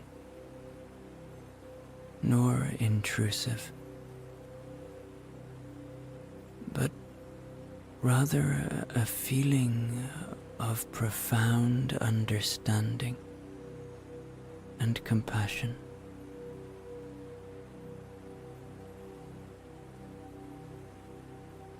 Perhaps you come to know that the love and kindness that prevails here is not a mere abstraction, but a tangible force that permeates everything.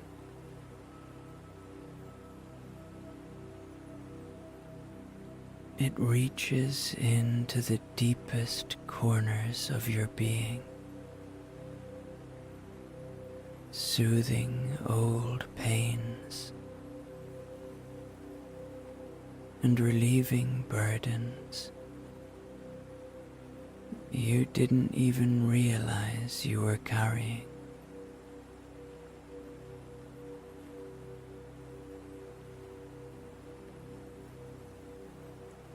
With each passing moment, you find yourself becoming more and more attuned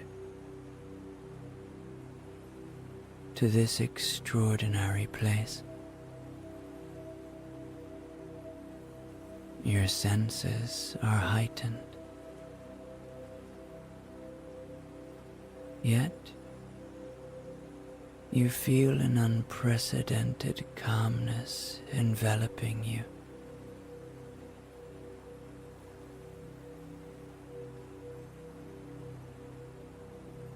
The air seems to hum with energy.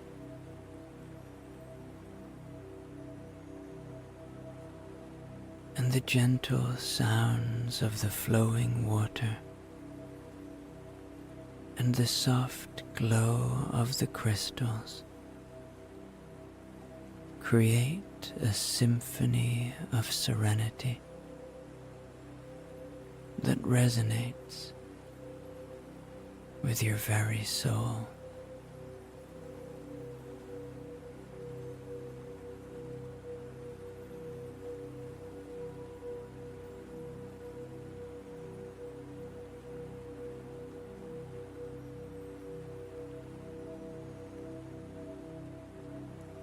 Perhaps you realize in this moment that this world is not merely a figment of your imagination, but a very real part of you. A place where you are free to be your true self, unencumbered by judgment or fear. It's a place of boundless love and profound healing, a sanctuary for your soul,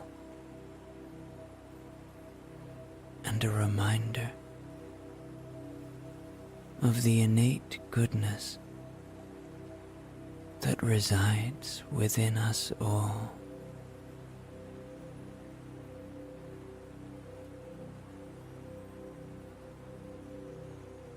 Maybe here,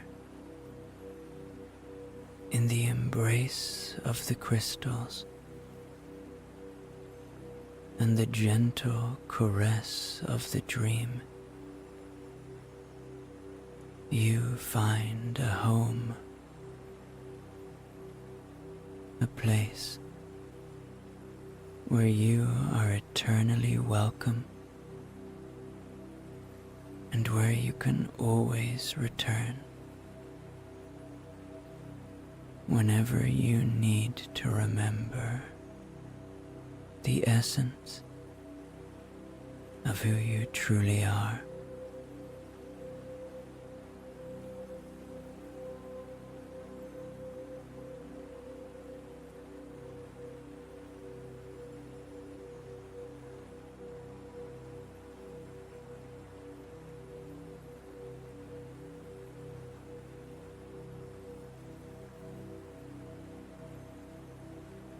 As you float further through this enchanted underground world, away from everything, allow the sensation of deep peace to be about you.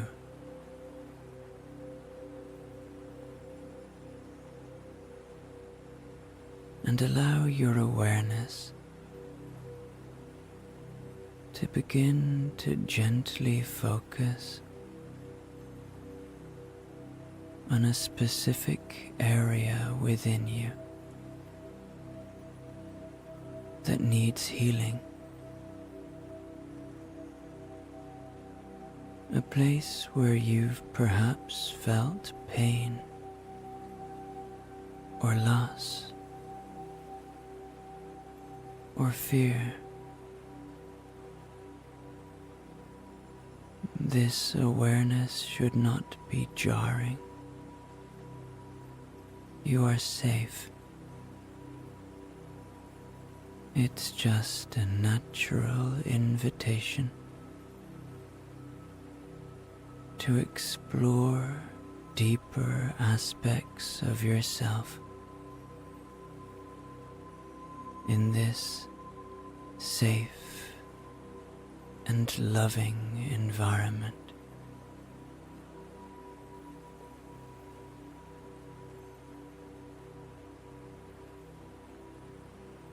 The crystals seem to respond to your inner focus.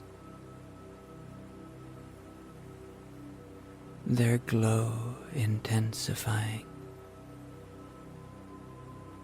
their colors becoming more vibrant.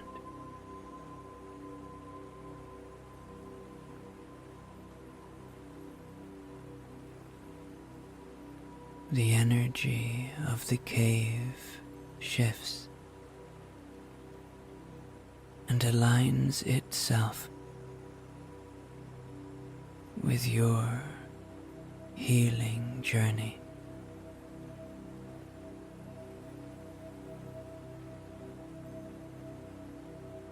The boat slows, and maybe you feel a profound connection between yourself and this magical realm,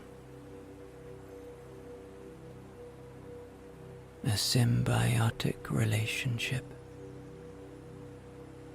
where healing is a shared dance of love and trust.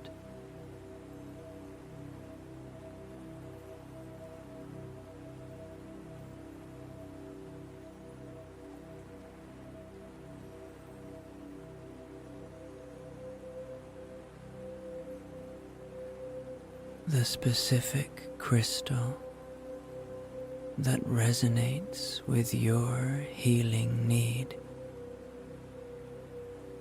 begins to emanate a soothing light. You can feel its gentle pulsation, a rhythmic heartbeat that seems to speak directly to the part of you that requires healing.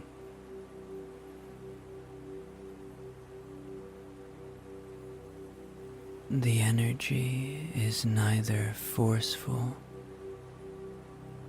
nor demanding. It's a tender offer of support, a delicate embrace that acknowledges your inherent worthiness of love and wellness.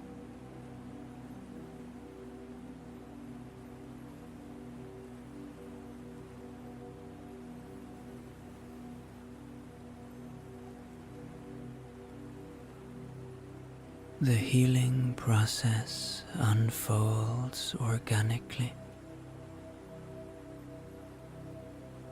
as the crystal's energy merges with your own.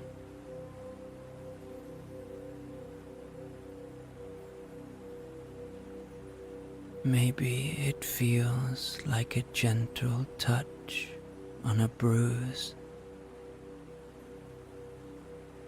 Maybe a warm hug during a moment of sadness. Or maybe a soft whisper telling you that everything will be all right.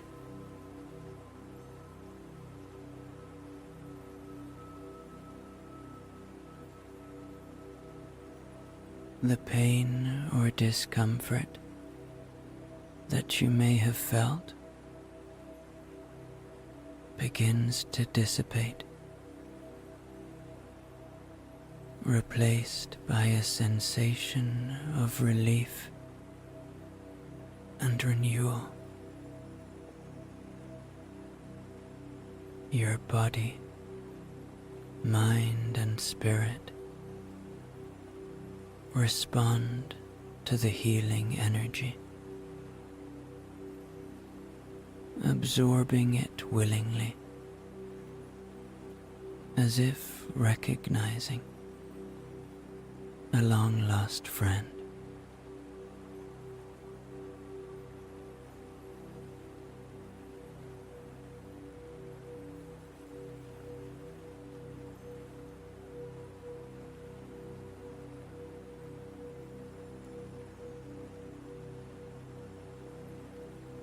As the healing progresses,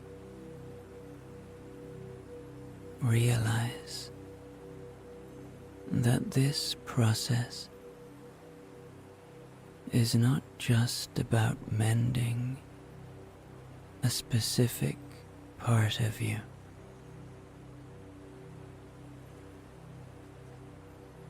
It's intended to nurture your entire being. The love and kindness that prevail here infuse every cell of your body, every thought in your mind, every emotion in your heart. The healing becomes a journey of rediscovery, a gentle reminder that you are a being of light and love, deserving of health, happiness, and wholeness. Here,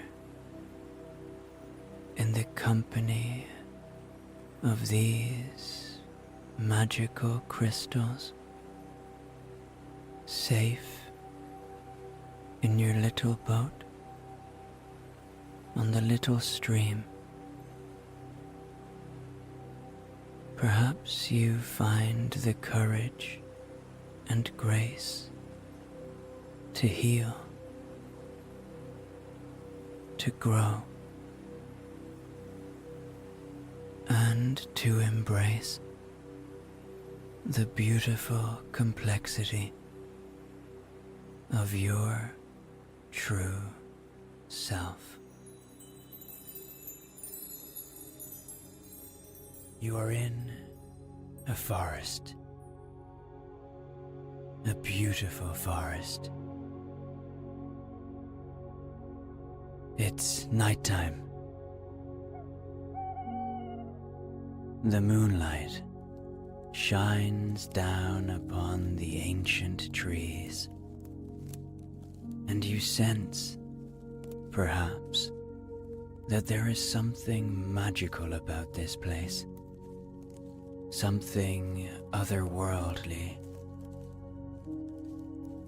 As you walk, allow everything to disappear.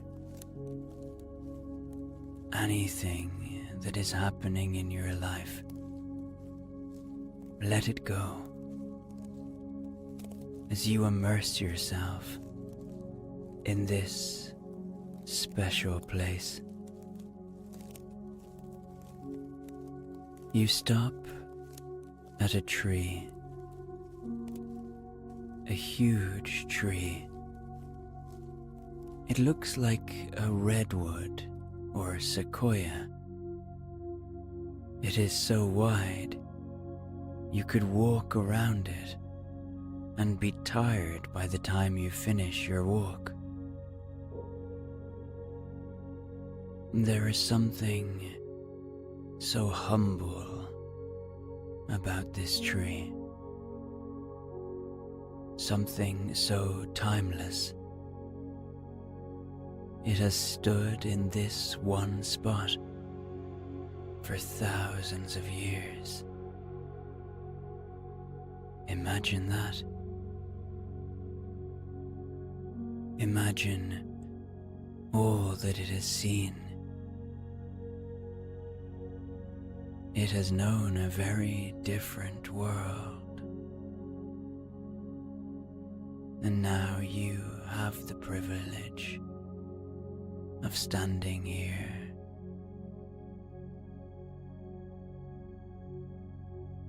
Touch it.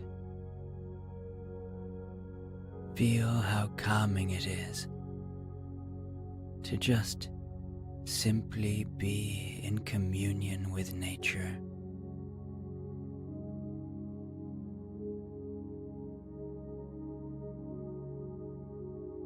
Take some deep breaths now, in and out,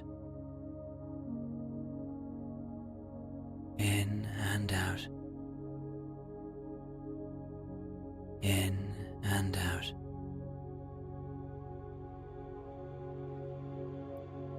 Now, you continue your walk, looking up at the stars, shining brightly down upon you.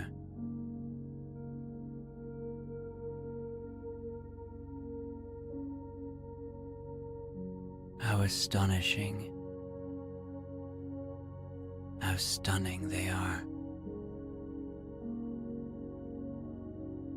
In your mind's eye now, single out one star and allow yourself to make a wish, whatever you like.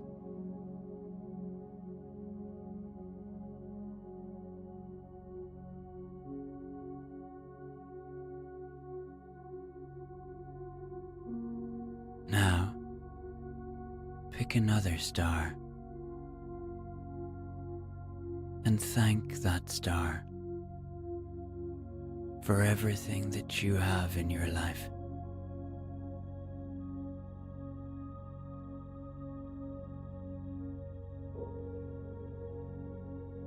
You keep walking through the forest. The soft earth beneath you calms you and adds to a sense of serenity and peace.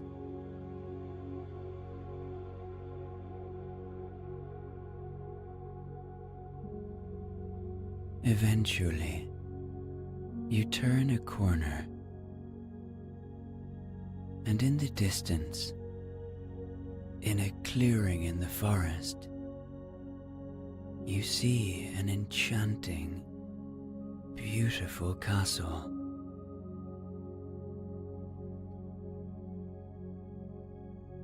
Remember, you are completely safe here. This is a safe and welcoming place.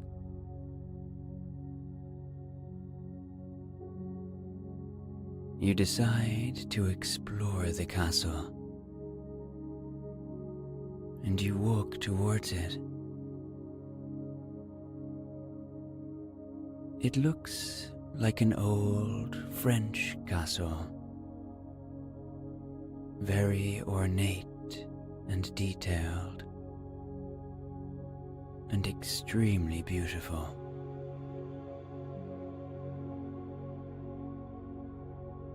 You see in the windows little candles burning, which just add to the welcoming glow that the castle gives you.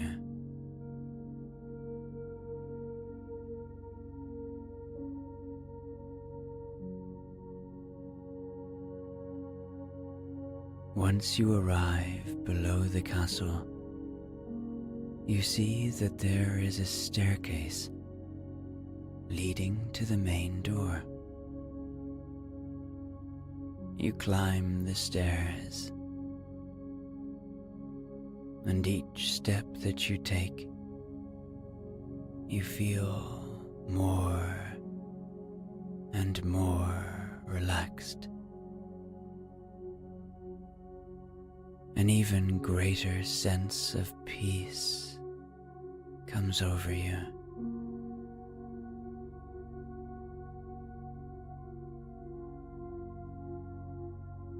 Whatever this place is,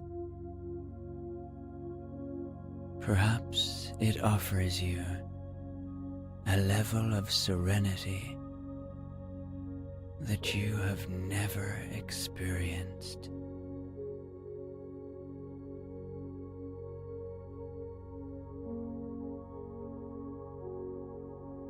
Approaching the top of the stairs now,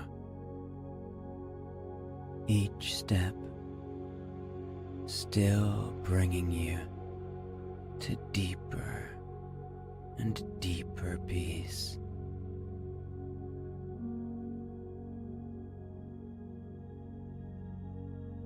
Finally, you arrive at a stunning wooden door. It's huge, 3 times your height. And you notice a little sign on the door. It reads, "You have been blessed to find this place. All are welcome to find peace and grace. Feel free to enter, and if you want, have a read, or find a bedroom and have a deep sleep."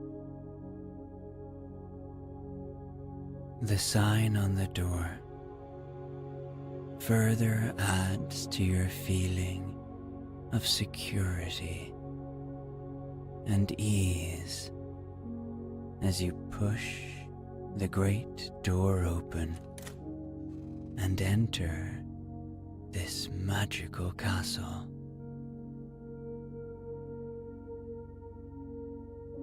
All around the castle is lit by candlelight. And one thing that amazes you is that on all of the walls of the castle, there are beautiful paintings of all of your favorite things. And as you look around the castle at the different pictures, whatever you want to see on the paintings appears. Whether it be some of your favorite people, favorite places to visit, or favorite activities to do. It's like magic. This place really is magic. You walk along the splendid marble floors, and each room that you pass through makes you feel more and more relaxed. The smells here are amazing. All of your favorite smells travel throughout the castle. It really feels like this castle is just for you.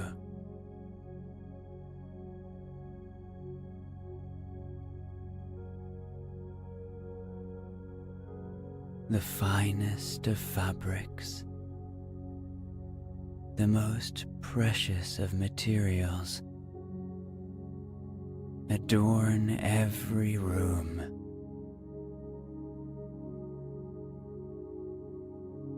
Eventually, you arrive at another big doorway, and this door has a sign above it saying, "The Library of Voices." You're not sure what that means, but you're looking forward to finding out. You push the great door open and walk in to the most astonishing library you have ever seen. Hundreds and thousands of huge bookcases line the walls, and a beautiful glass-domed roof sits above. You can see the stars through the glass, and it just adds to the magical feeling of being here. You walk through the library, and you see so many familiar books. The whole library is lit by candlelight as well. The soft glow is so grounding and comforting. You see a book that you would like to look into, Pride and Prejudice. You take it off the shelf and find a chair next to a warm, open fire. You sit down in the unbelievably comfortable chair and open the book on a random page.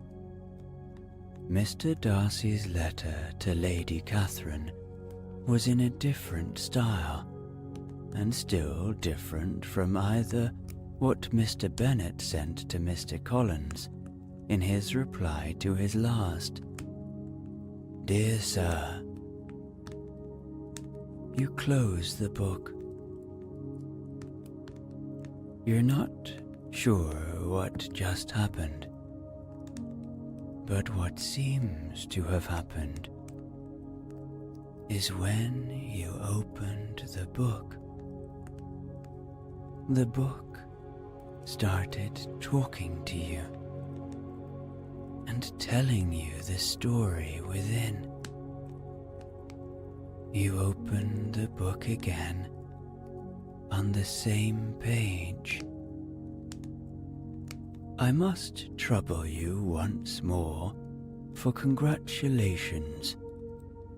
Elizabeth will soon be the wife of Mr. Darcy.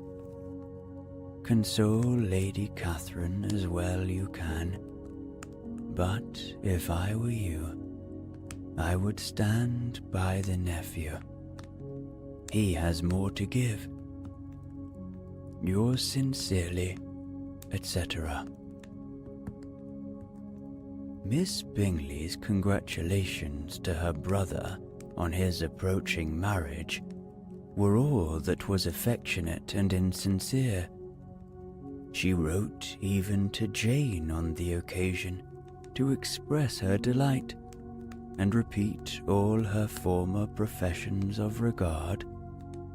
Jane was not deceived, but she was affected, and, though feeling no reliance on her, could not help writing her a much kinder answer than she knew was deserved. The joy which Miss Darcy expressed on receiving similar information was as sincere as her brother's in sending it. 4 sides of paper were insufficient to contain all her delight and all her earnest desire of being loved by her sister. You closed the book again. Yes, it was true. The book really did speak to you. Perhaps you are amazed by this, and you would like to see if it is true for another book. You peruse the great bookshelves and eventually find the complete works of William Shakespeare.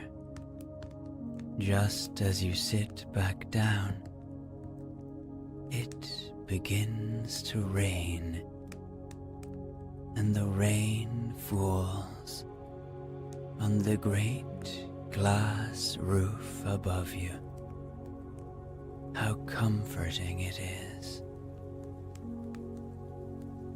You open Shakespeare on a particular page.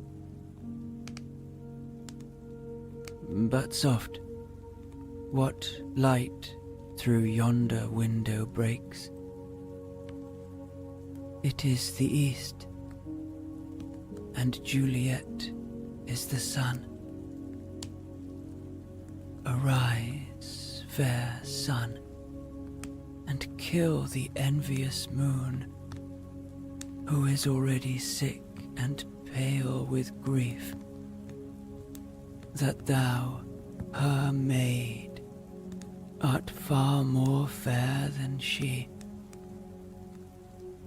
Be not her maid, since she is envious. Her vestal livery is but sick and green, and none but fools do wear it. Cast it off. It is my lady. Oh, it is my love. Oh, that she knew she were.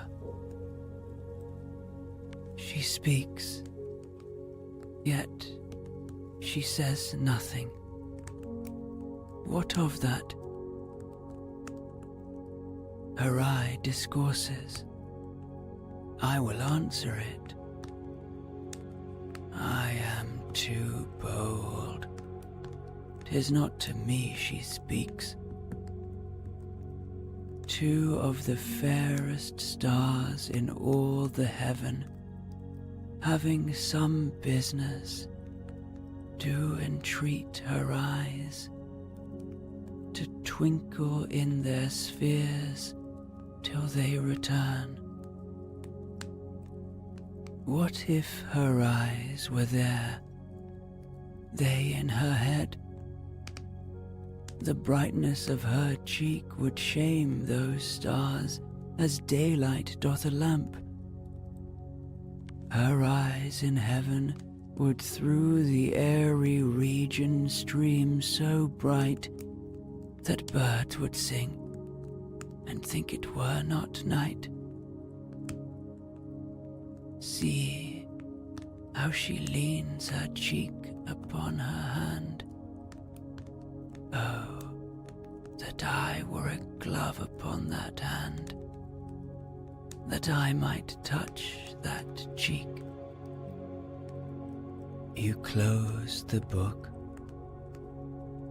and realize that you have just heard one of the great speeches by Shakespeare as Romeo sits looking at Juliet on her balcony in Verona. You are now, perhaps, enjoying being read to by the books.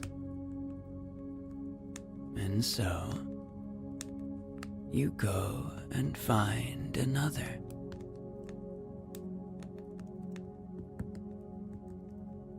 This time, you find the picture of Dorian Gray by Oscar Wilde.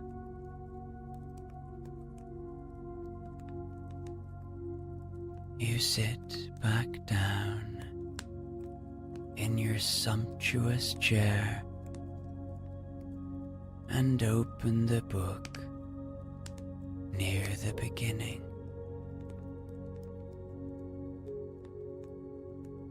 The studio was filled with the rich odor of roses, and when the light summer wind stirred amidst the trees of the garden, there came through the open door the heavy scent of the lilac, or the more delicate perfume of the pink flowering thorn.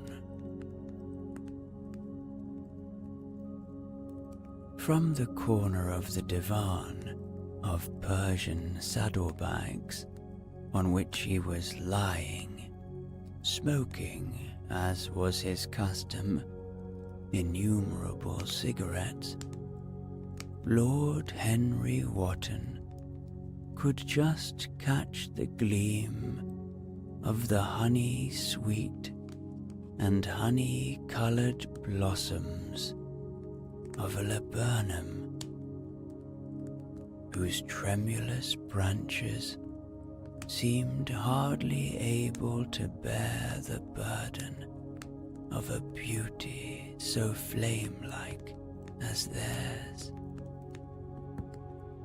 And now and then the fantastic shadows of birds in flight flitted across the long tussore silk curtains that were stretched in front of the huge window, producing a kind of momentary Japanese effect, and making him think of those pallid, jade-faced painters of Tokyo, who, through the medium of an art that is necessarily immobile, seek to convey the sense of swiftness and motion. The sullen murmur of the bees shouldering their way through the long, unmown grass, or circling with monotonous insistence round the dusty gilt horns of the straggling woodbine, seemed to make the stillness more oppressive. The dim roar of London was like the bourdon note of a distant organ.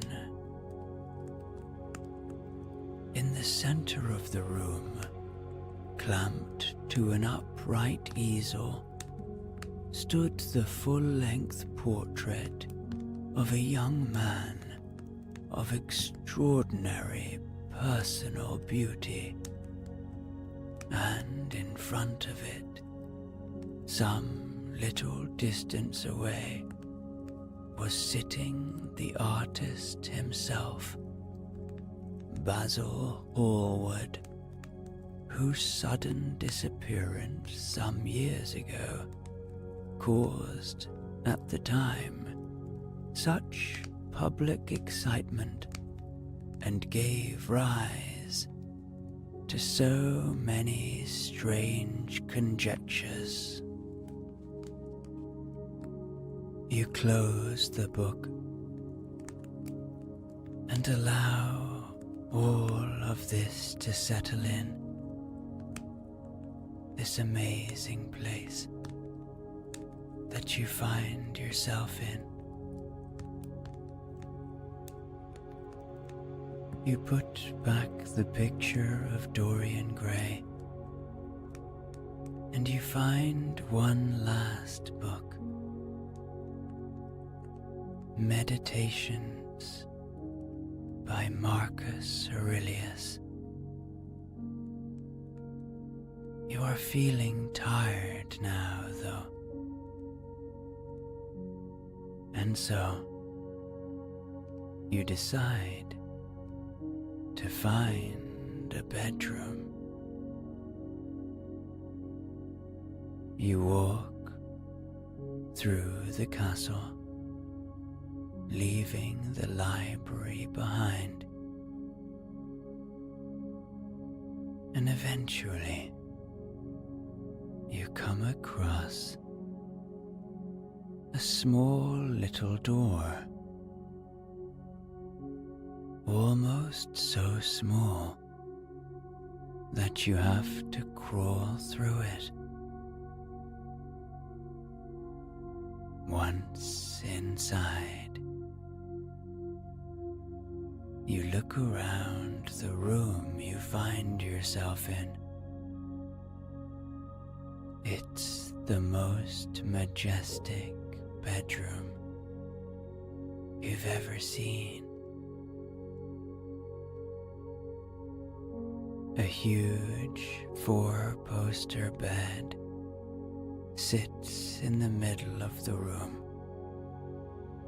and a great fire burns and keeps the room warm and cozy. The light is low, and once again,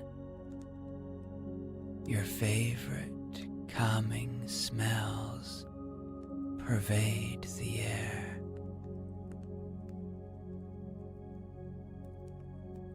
You climb the little stairs that lead to the bed, and you lie down under the covers in this unbelievably comfortable bed.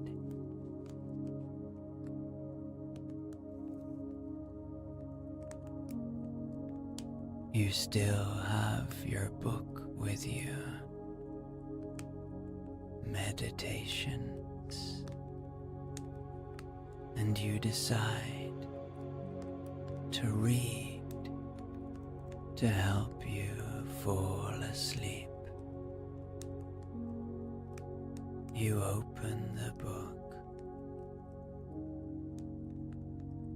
A man must not only consider how daily his life wasteth and decreaseth, but this also, that if he live long, he cannot be certain whether his understanding shall continue so able and sufficient for either discreet consideration in matter of businesses, or for contemplation, it being the thing whereon true knowledge of things, both divine and human, both